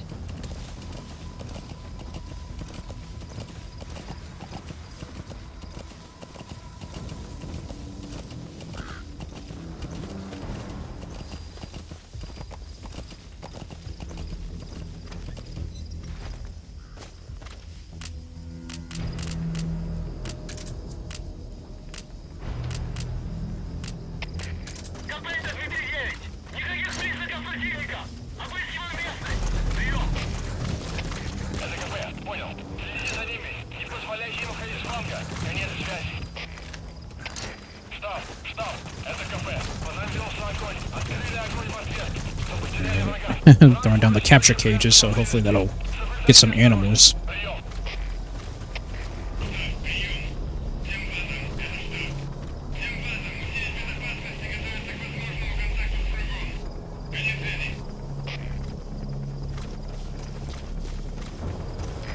This is B-Quad.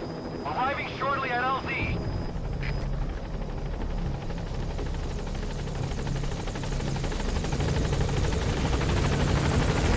This is B-Quad. On station at LZ.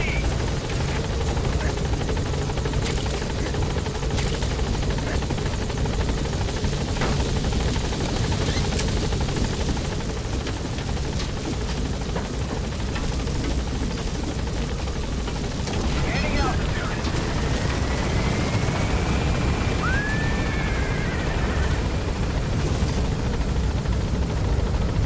Buddy departing area of operation. Enemy presence detected. Map has been updated. Ugh, jeez. Extraction arrived at Mother Base. Good. He captured it alive. Nice. Good thing I threw down the cages before I left.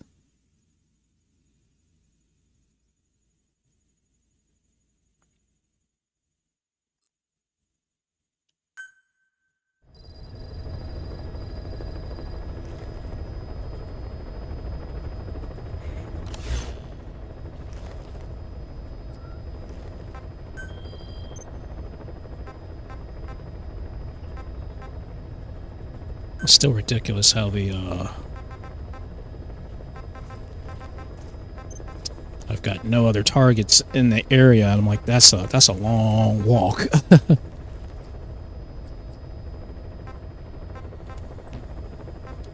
Please select a mission.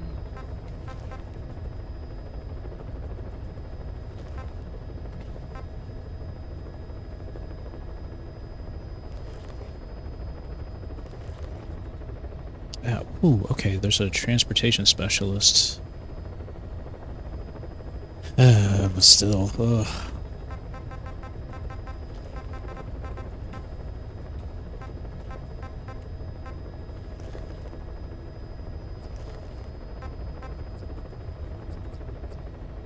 Oh yeah, I forgot. You can also free roam as well, so you have that option too.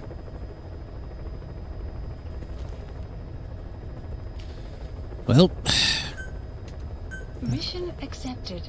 I'll give it a shot.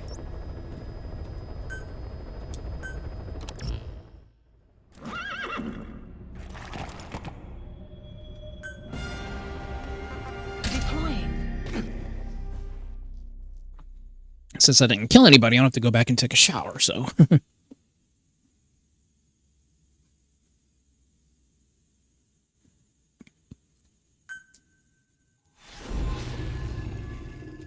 Okay, so what does the dang thing say about this mission?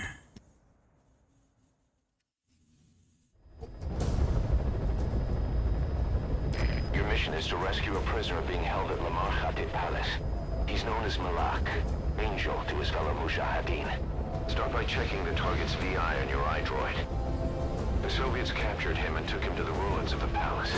His family was subsequently killed in an airstrike on his village. The Soviet scorched earth operation wiped it off the map. The client is none other than his father. Or rather, this was his father's dying wish. If you can manage to rescue other prisoners as well, each one will add a bonus to our pay. When you see them, I'm sure your conscience will tell you what to do.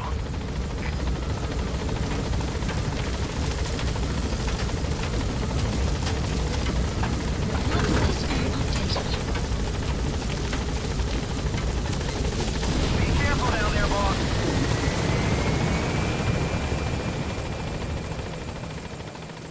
Mission 2 task cannot be completed by just yet, so don't worry about it.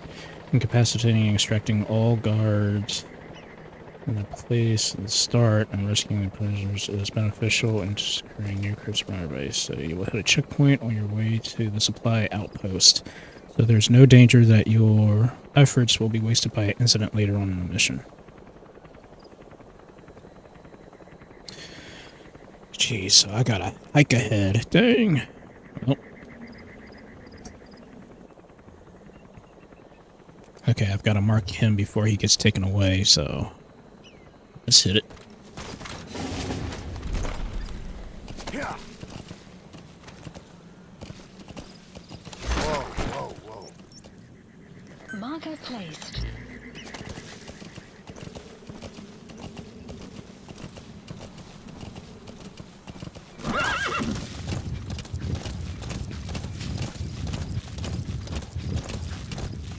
Enemy presence detected.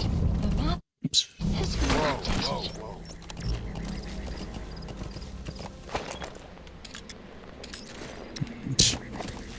Okay.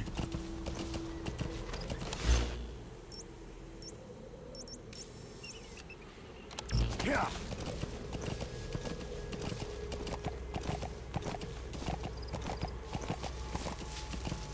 Alright, reconnaissance first.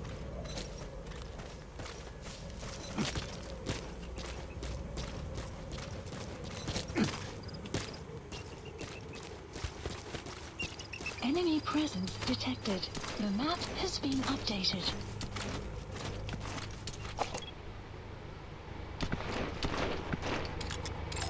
Phew. Analysis complete.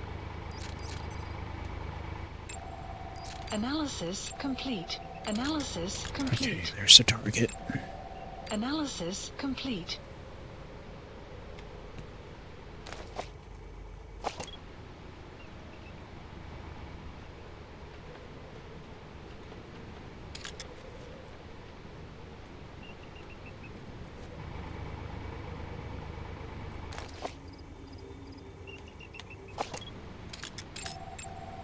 Analysis complete.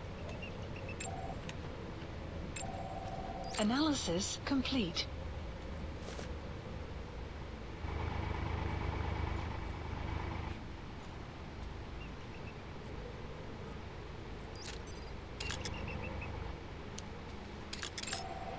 Analysis complete.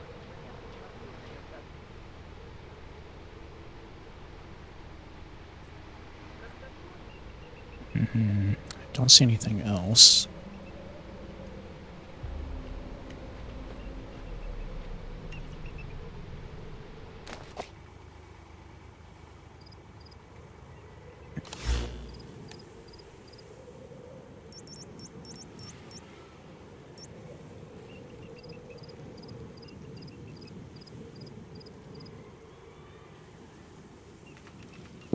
Clouds approaching. Okay.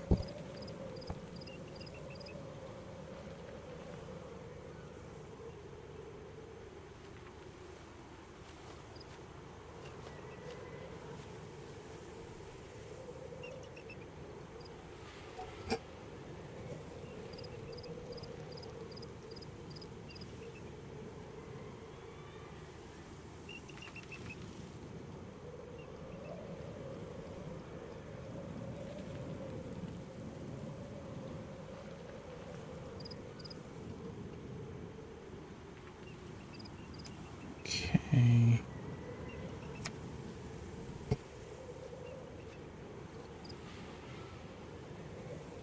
Oof. Okay, this is gonna definitely be tough, that's for sure.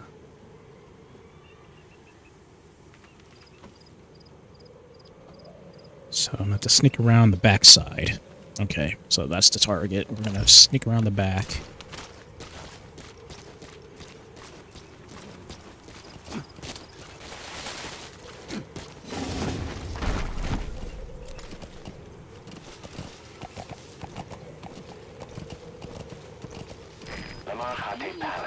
Detected. The target should be somewhere at that outpost. Detected.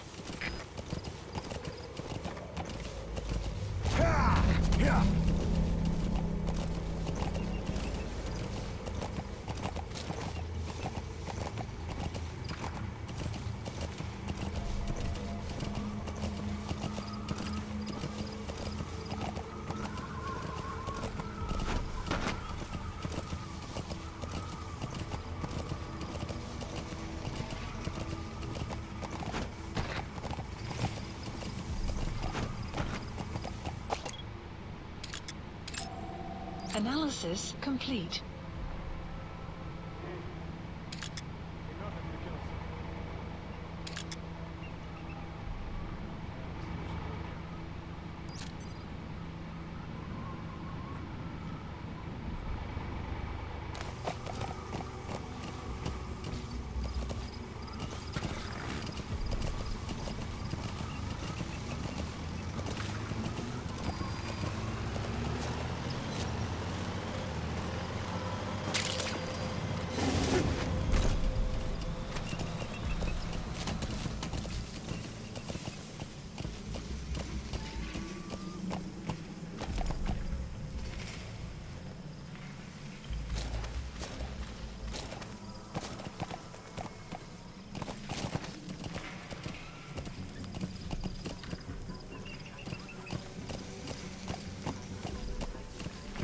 Stay as close as I can to the building. You have arrived at your destination.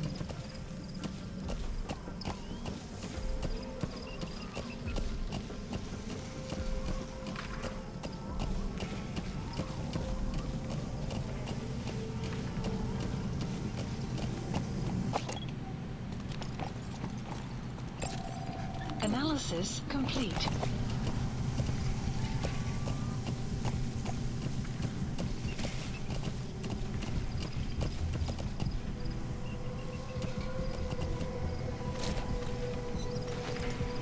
Enemy presence detected.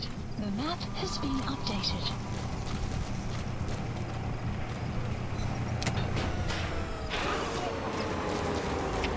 Всем вывернуть.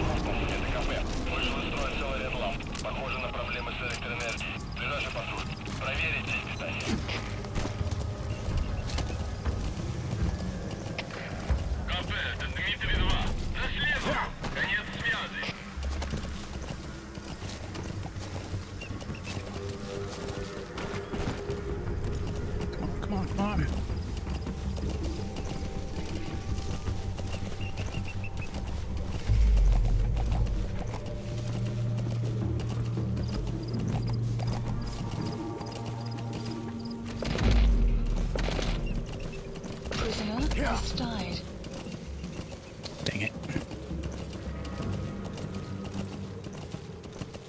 Extraction arrived at Mother Base.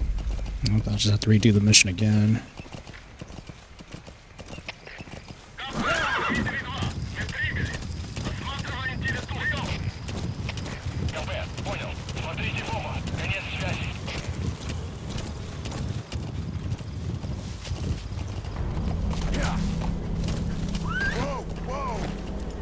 Enemy presence detected. The map has been updated.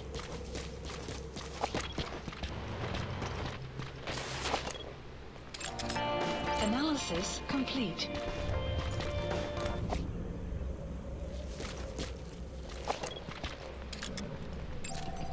Analysis complete.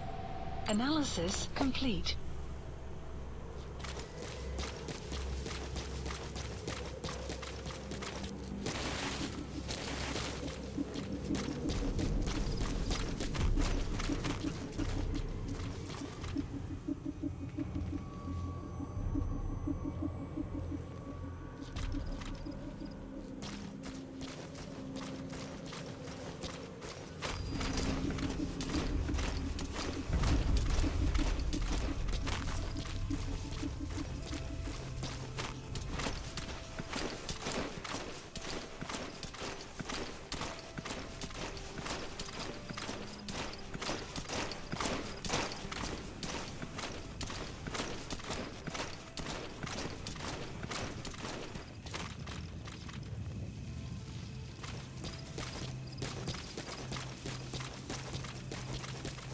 Prisoner has died. Dang it.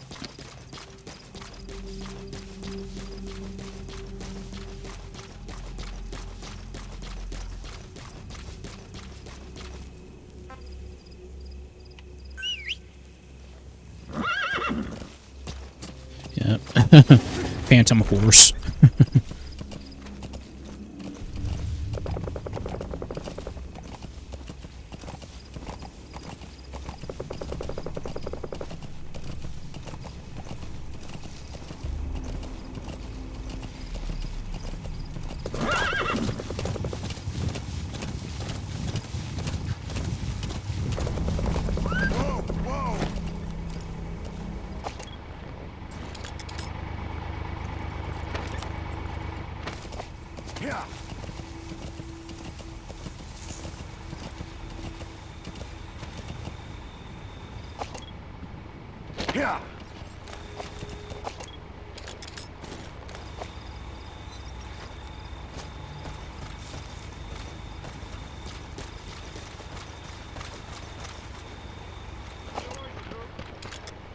Еще по пути осталось. Выйдешь. There. That's the target. The map has been updated.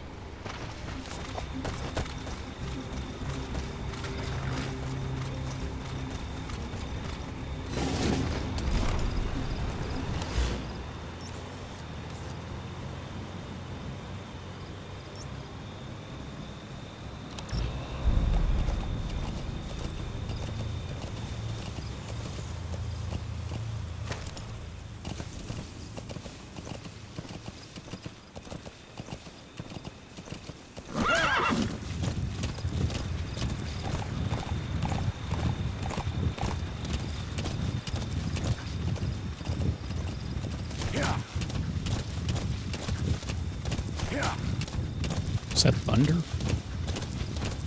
Prisoner has died. Enemy presence detected. The map has been updated.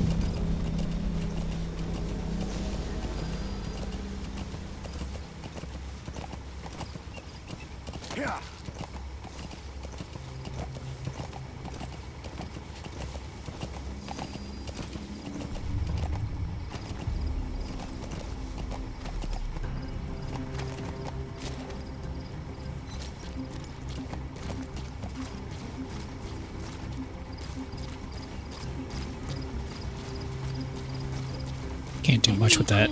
Put that tank around.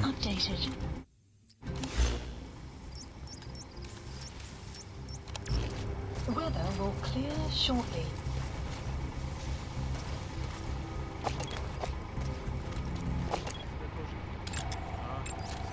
Analysis complete. дал его директор слово.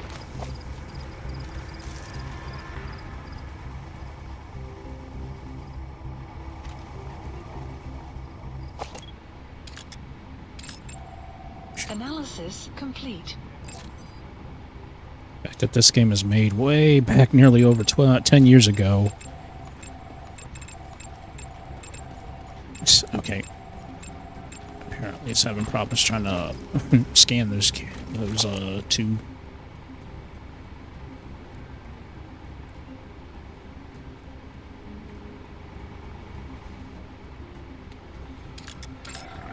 Analysis complete.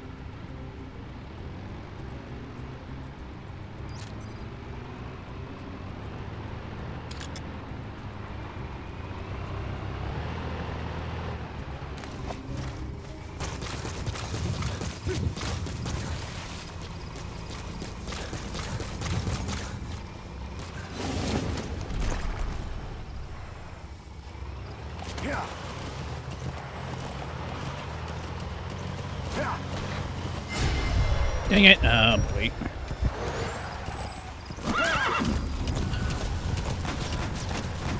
That's great.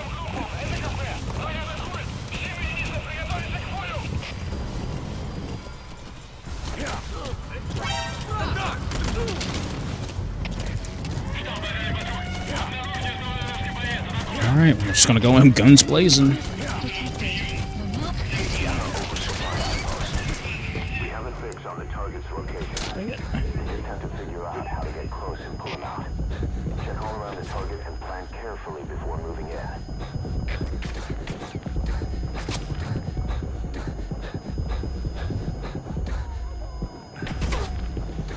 Ah, jeez.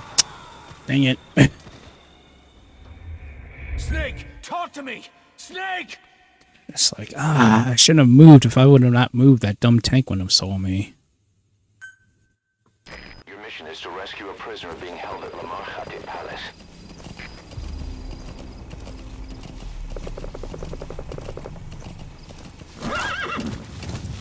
I only submitted to the checkpoint.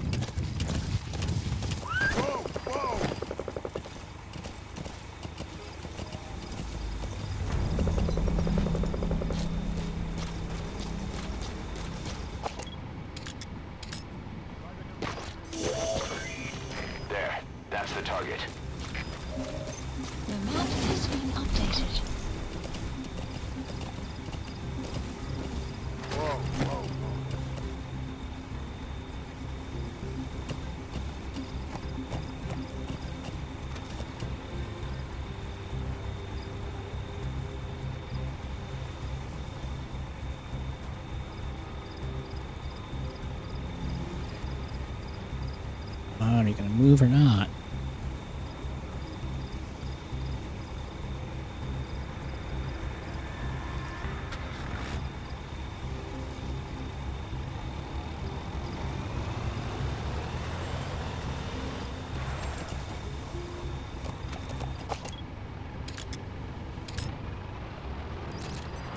Oh, sheep.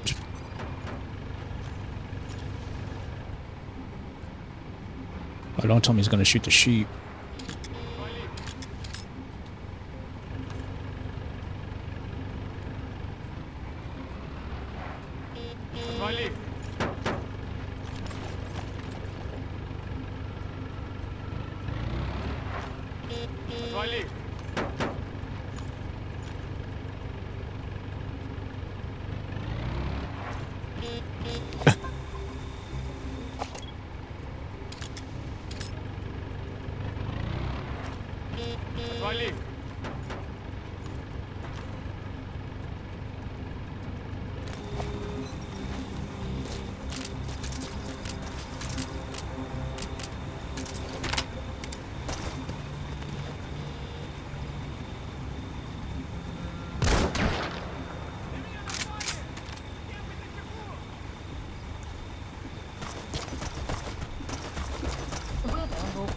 Shortly.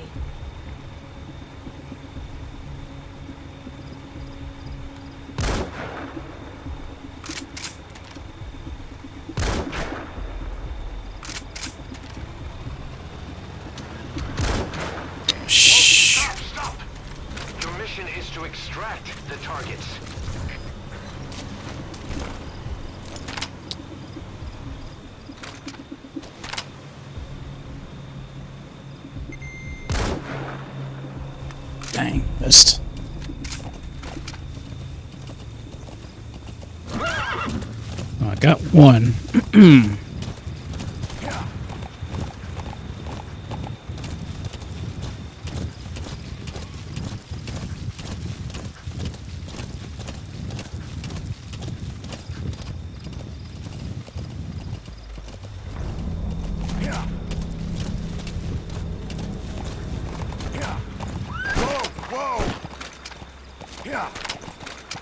Enemy presence detected. Map has been updated. Phew. Just bulldoze them.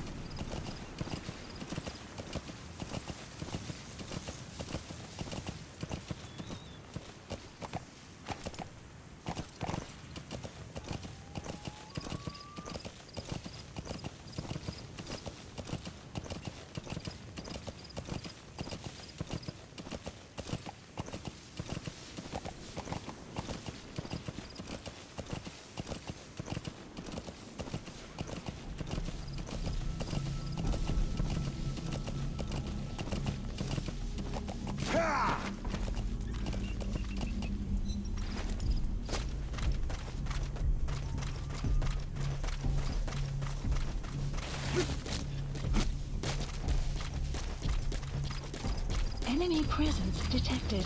The map has been updated. Yaha Oku supply outpost. We have a fix on the target's location. We just have to figure out how to get close and pull him out. Check all around the target and plan carefully before moving in.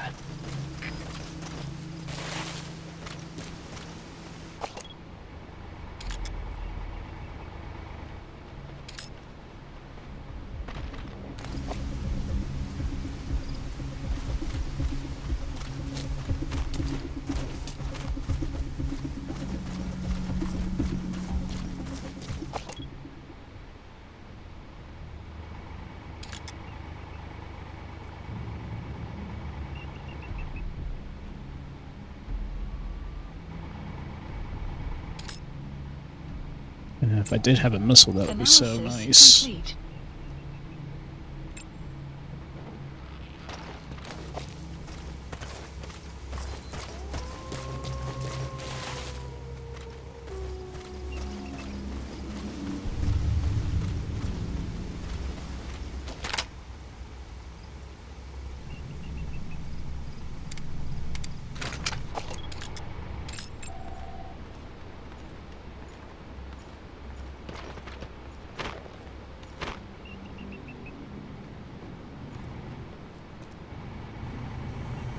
Ooh, okay, that's one of those, Prisoner has died. Man, they don't make this easy.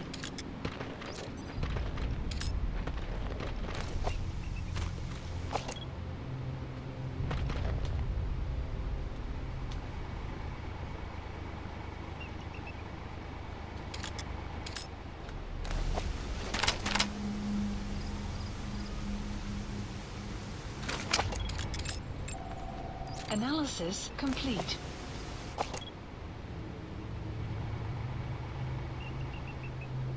Aha. Analysis complete. This is gonna be a long shot.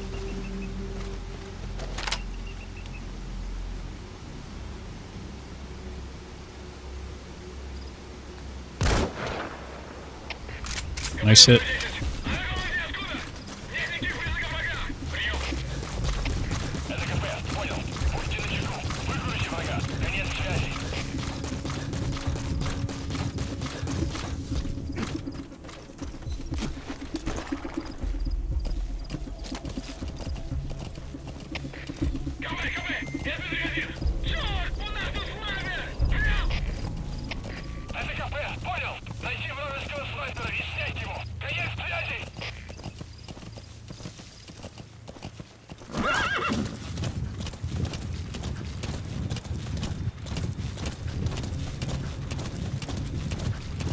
Enemy presence detected. The map has been updated. Whoa, whoa! Yeah.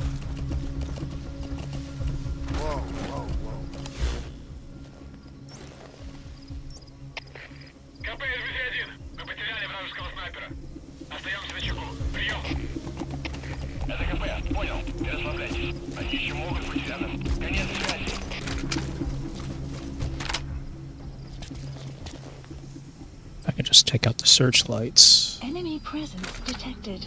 The map has been updated.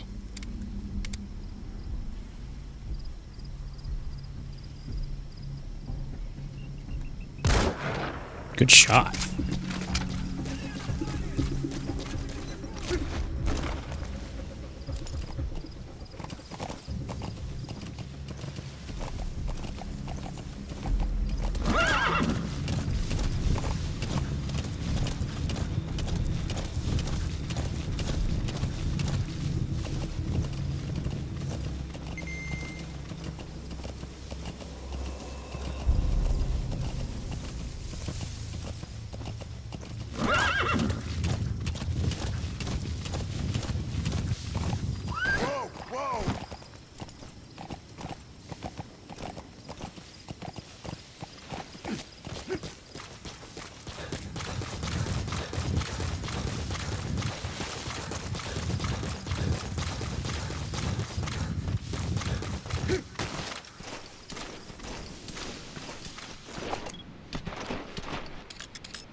Let's have a...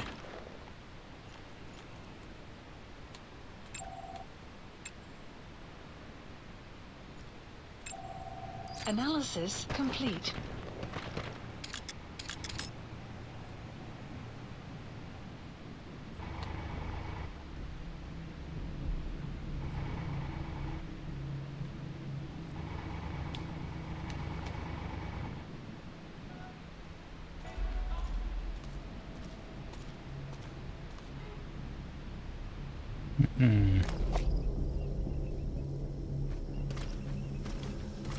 Want that tank in the area, I just have to be super careful.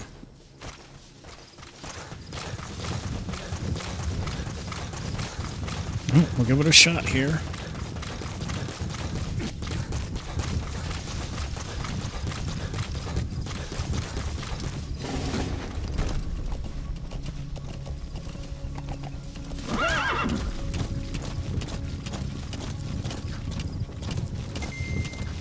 See if I can get closer.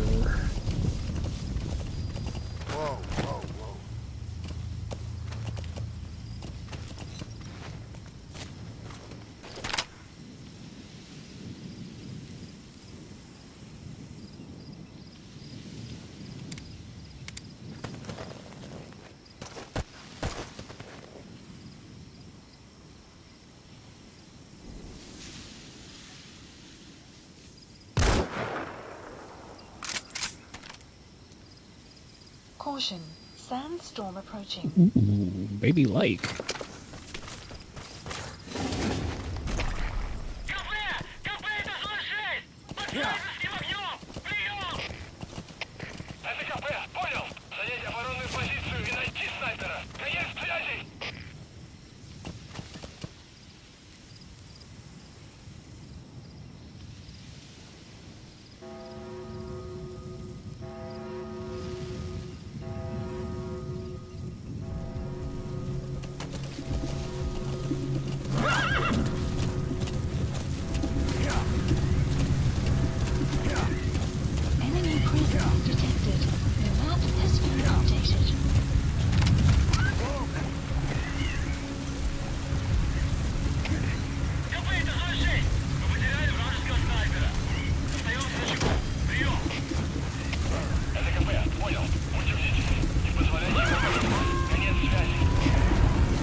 updated.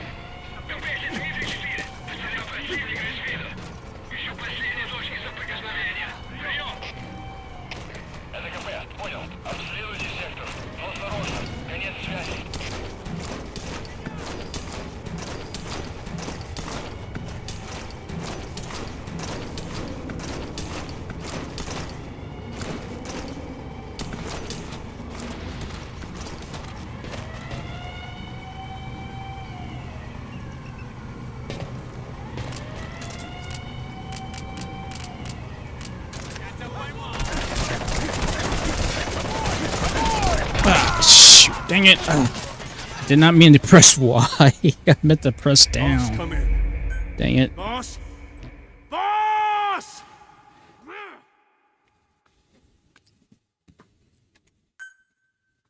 We have a fix on the target's location. We just have to figure out how to get close and pull him out.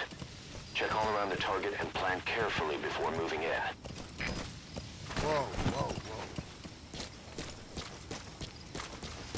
Alright, last attempt. Enemy presence detected. The map has been updated.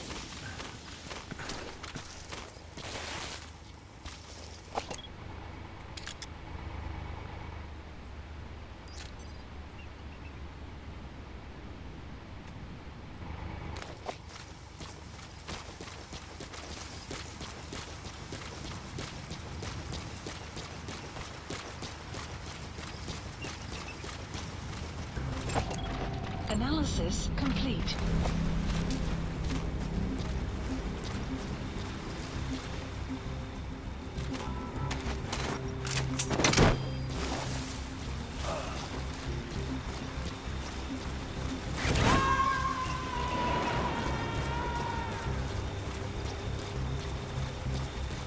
You gotta extract him.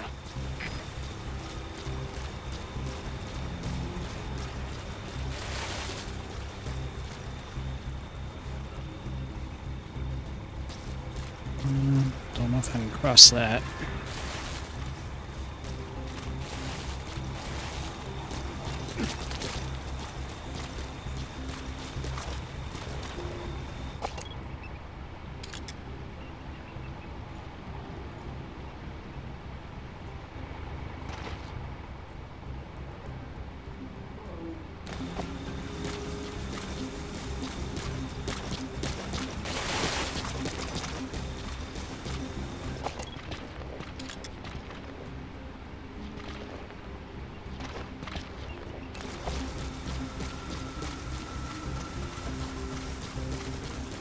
Enemy presence detected.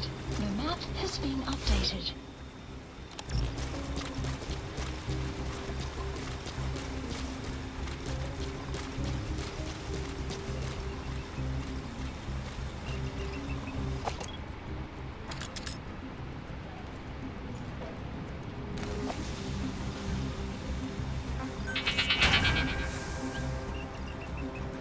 Okay, nothing's around me.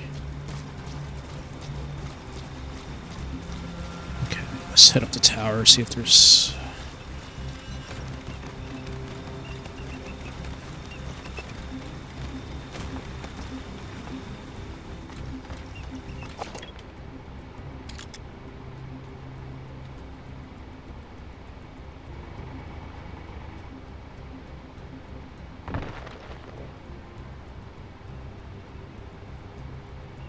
Still don't see anything around me.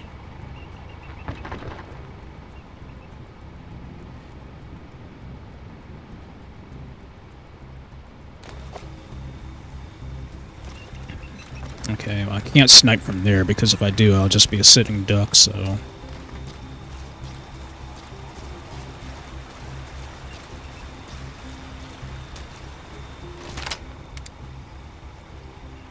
Take out that light.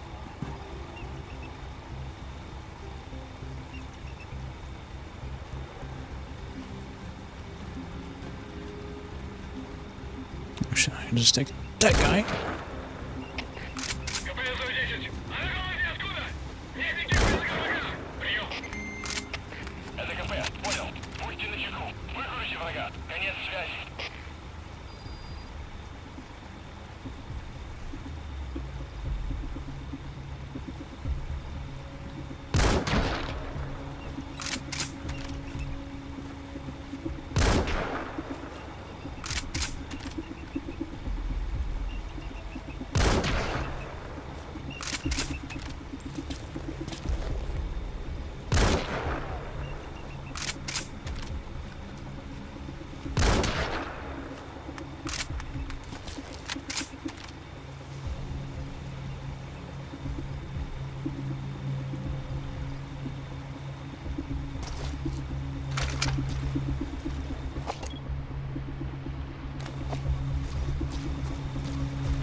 container is filled with raw materials.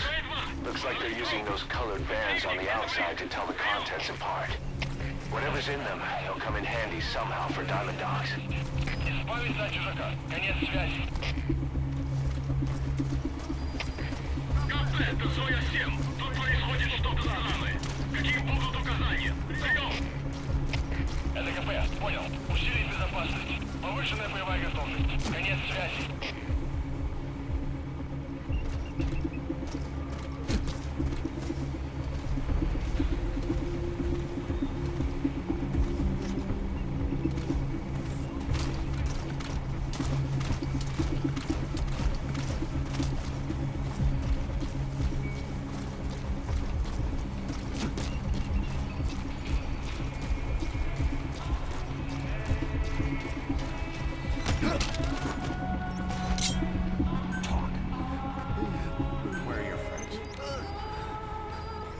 The map has been updated.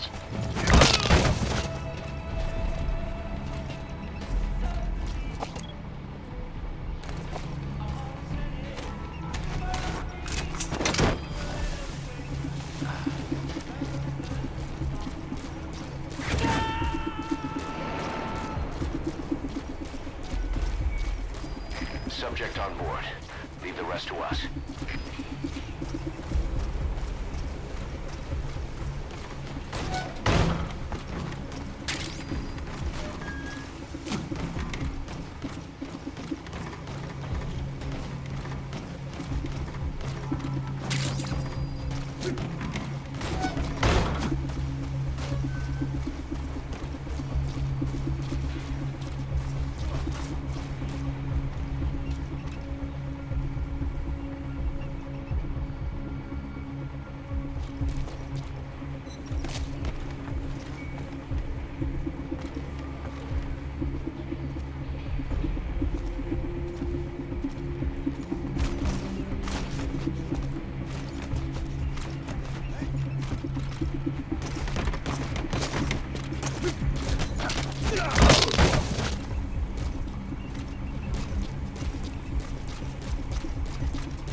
Good old iron sights.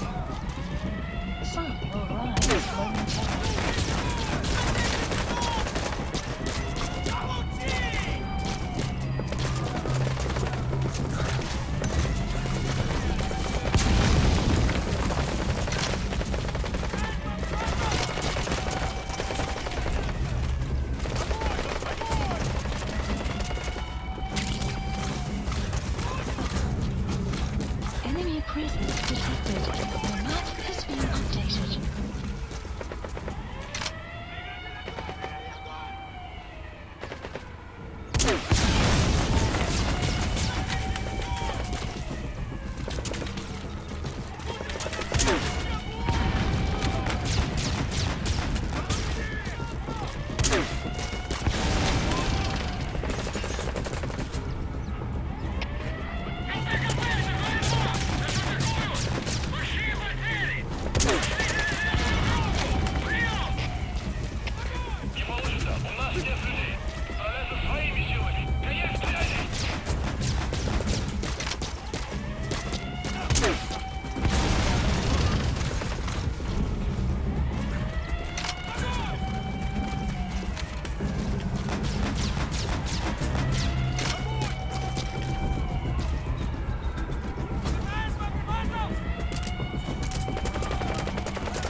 Enemy presence detected. The map has been updated. Потерял противника из вида.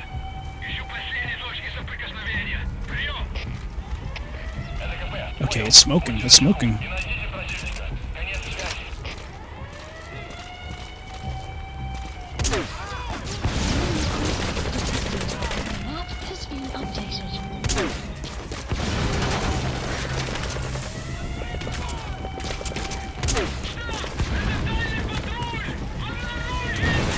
Got it. Nice. Ooh, baby. КП! КП, это 46! Очень большие потери! Требуется немедленная помощь! Прием!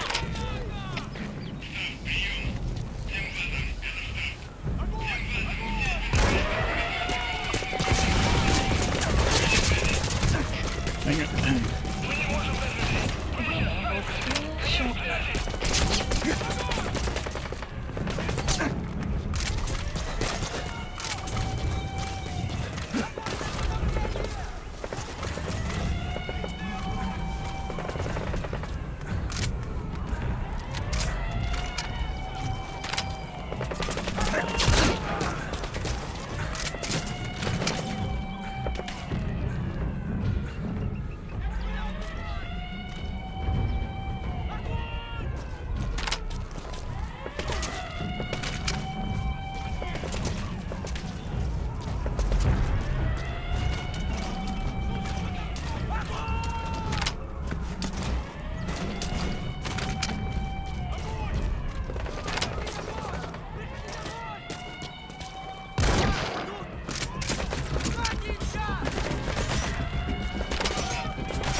Okay, that was a little close.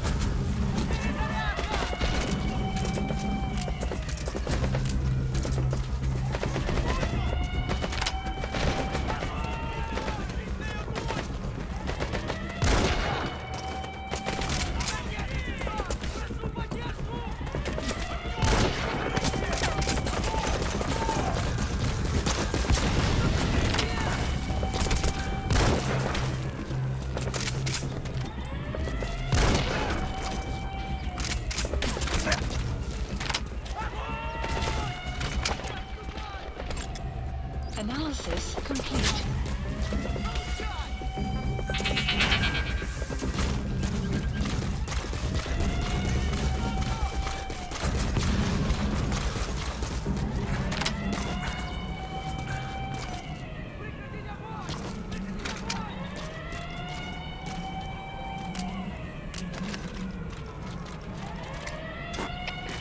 КП-9! Потерял!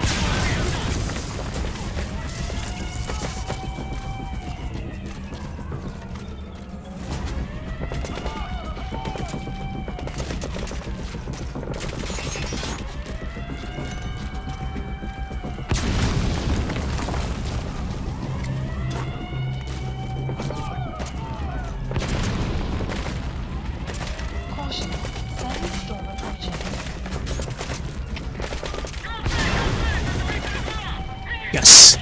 You destroyed their anti-air radar? It wasn't one of the targets, but that's put a hole in their air surveillance. The chopper won't be able to get in close. Nice. You can designate a landing zone near the outpost.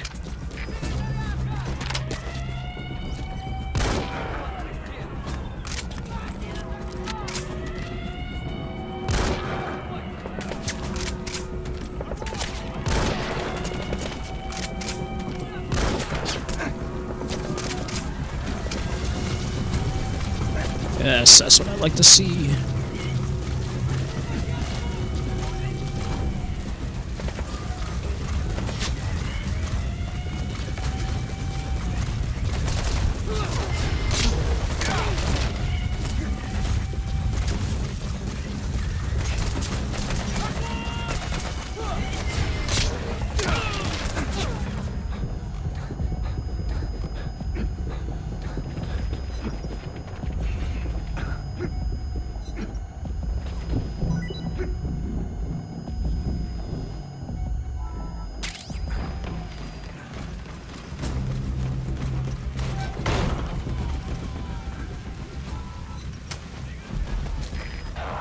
Badly wounded. We can rule out a full extraction. We'll just have to do it by chopper. Call the chopper from your iDroid, boss. Then carry the target to it.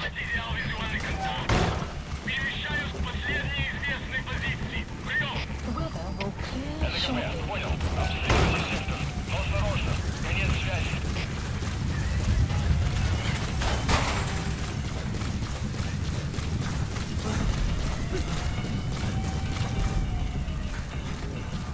Okay, well.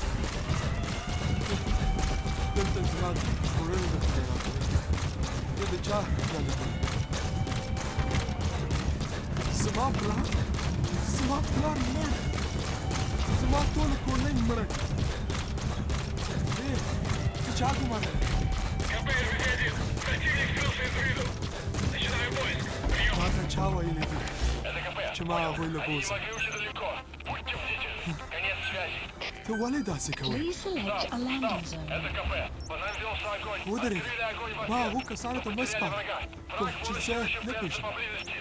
Support helicopter requested. Extraction arrived at Mother Base.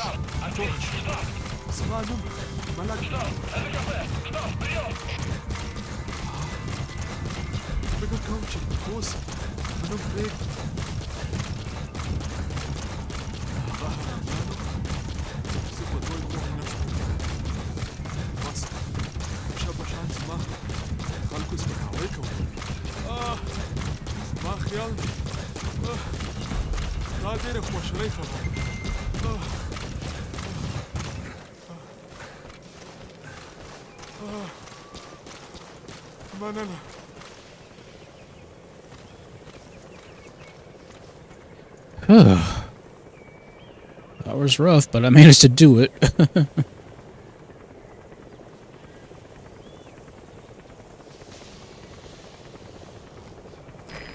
is B-Quad. Arriving shortly at LZ.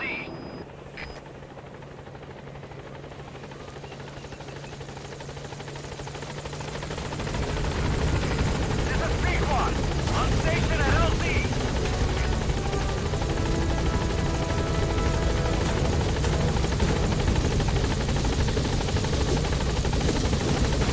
Target extracted. Exfiltrate the hot zone, boss. Mission info provided. Getting out.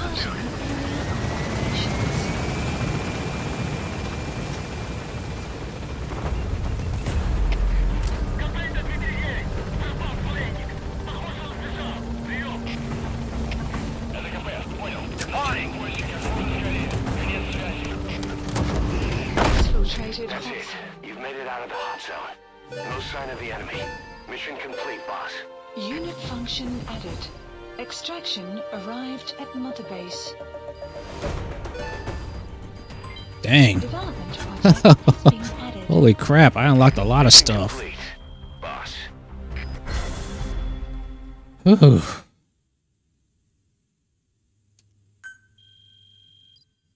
Nice, okay, that gave me a lot of GMP.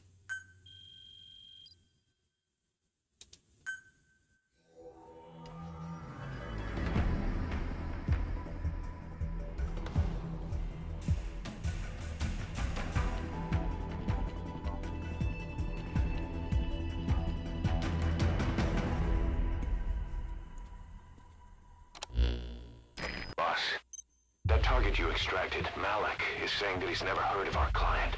What's more, he says his village was destroyed long before he was ever taken prisoner. Apparently it fell victim to some sort of disease, then was completely burned to the ground. Malik was out on a mission at the time, and that's the reason why he alone survived.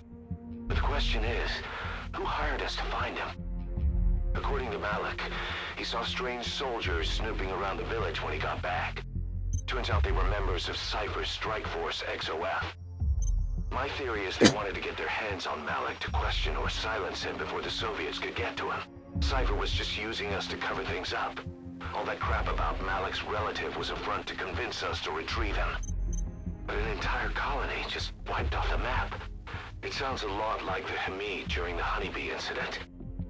All I know, boss, is there's no way in hell I'm handing Malik over to Cypher. I decided to bring him back to Mother Base instead. He's one of us now. We told the client through a cutout that the target was killed. For some reason, though, they still paid us everything we were owed. Cypher's obviously up to something, and this is probably just another preemptive cleanup operation to them. But to Malik, he lost his village, his family, everything, and he wants his revenge. In other words, he's one of us. Yes, combat unit. Boss, we're finally ready to put together a combat unit. Staff assigned to the unit will be dispatched as mercenaries to conflict zones. That should guarantee us a stable source of income. MERT deployment allows you to send combat unit staff on relatively easy missions suited to the unit's level. There's little risk, but the rewards are low too. However, there are also contracts known as dispatch missions that offer a higher risk and reward. Give your orders to undertake these missions using your iDroid.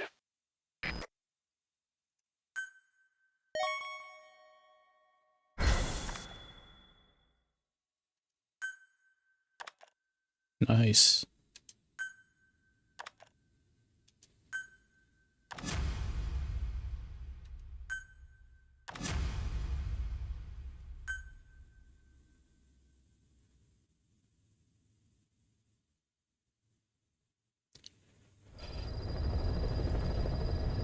Oh, jeez, what a mission.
Select unit.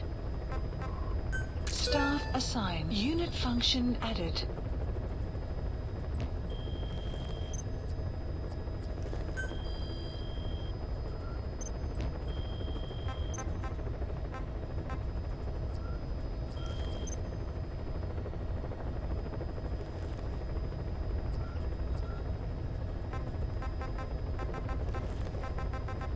Please select a landing heading to Mother Base. Alright, got back to Mother Base really quick, and then...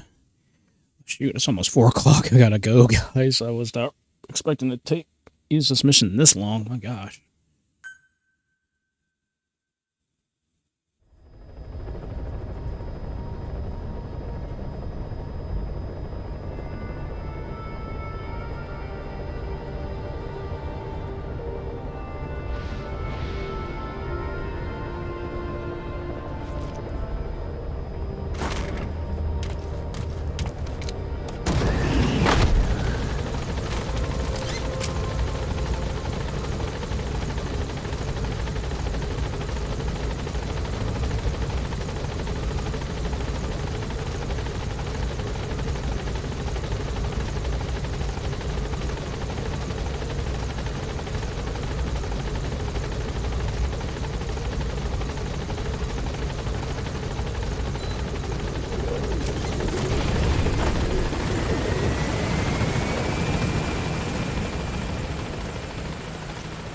Welcome home, boss.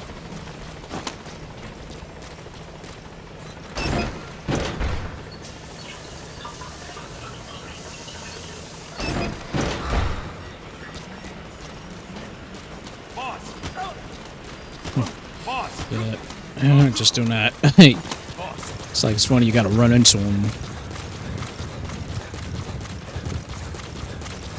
So, geez, so a lot of stuff just got developed not too long ago.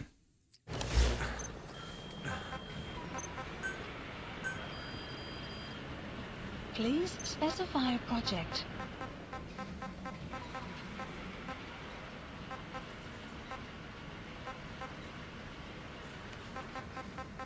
It's like, okay, now I can actually get some good, some better stuff now.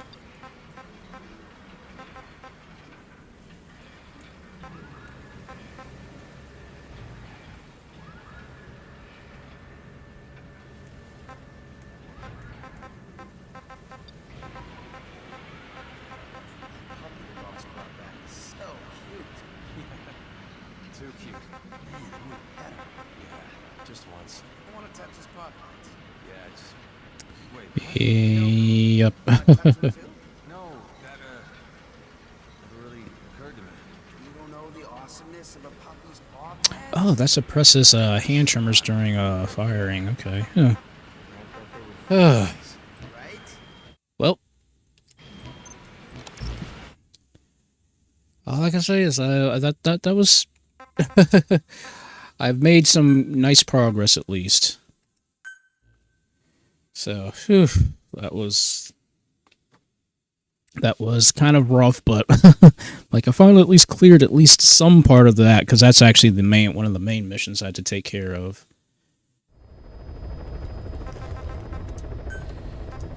So yeah, one more percentage point acquired. So, man.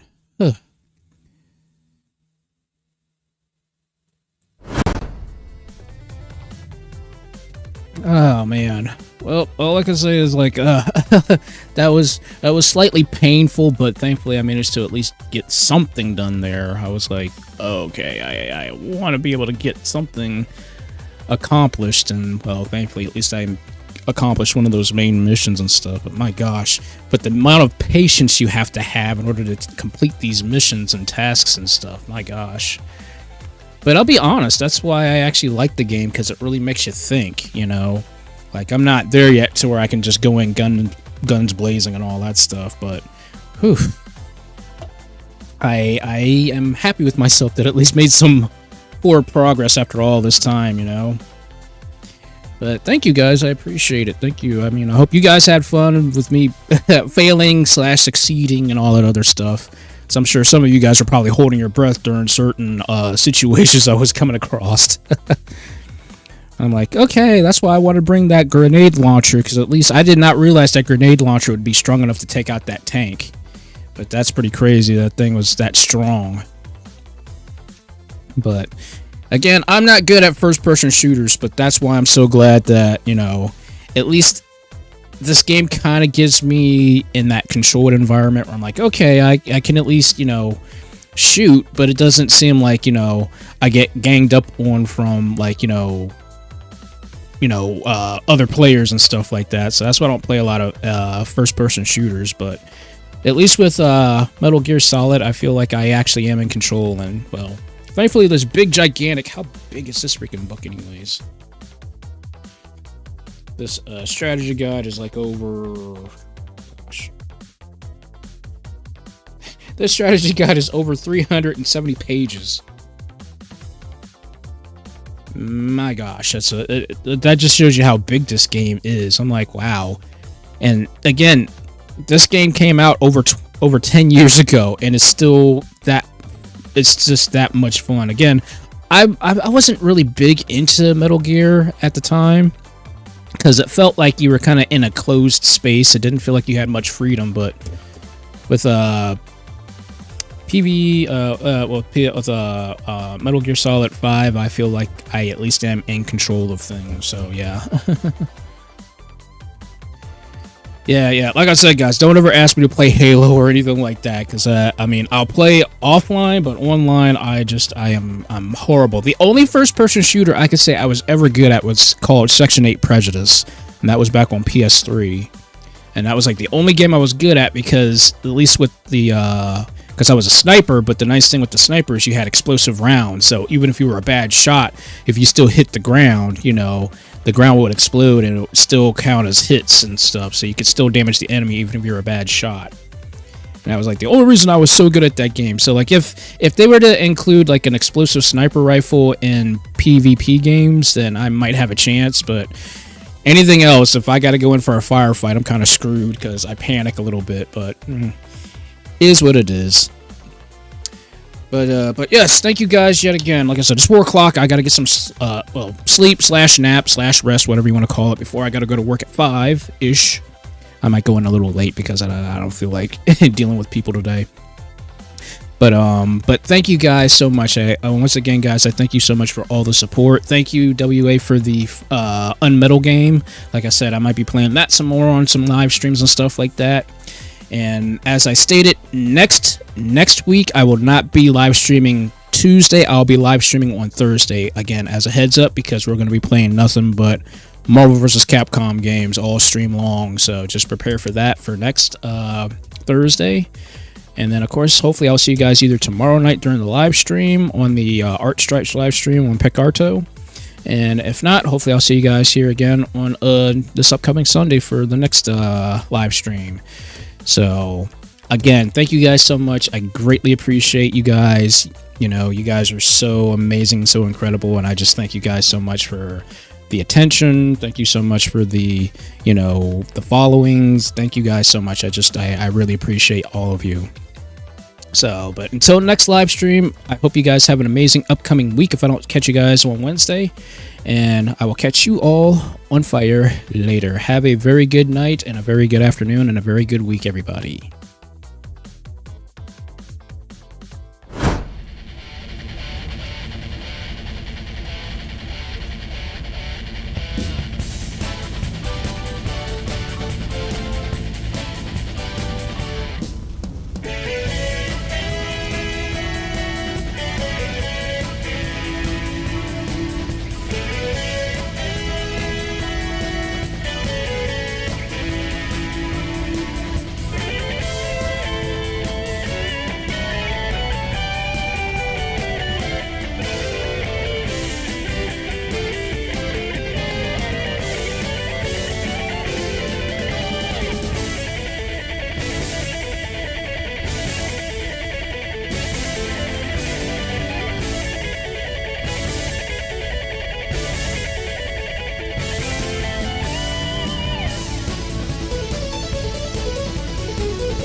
So much for watching, you wonderful, amazing, incredible, cool cats.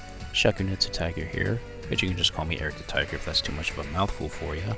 And if you notice, we've got 2 new characters here, which are your now new channel mascots. Over to my left, you have the slightly angry, but overall awesome cat, known as Sizzle Circuit. And over to my right, you have the lovely, relaxing, chill Circuit. And if you guys are interested in some more stuff, please make sure you hit that like, share, and subscribe button at the very bottom of your screen. Thank you so much, and I'll catch you on fire later.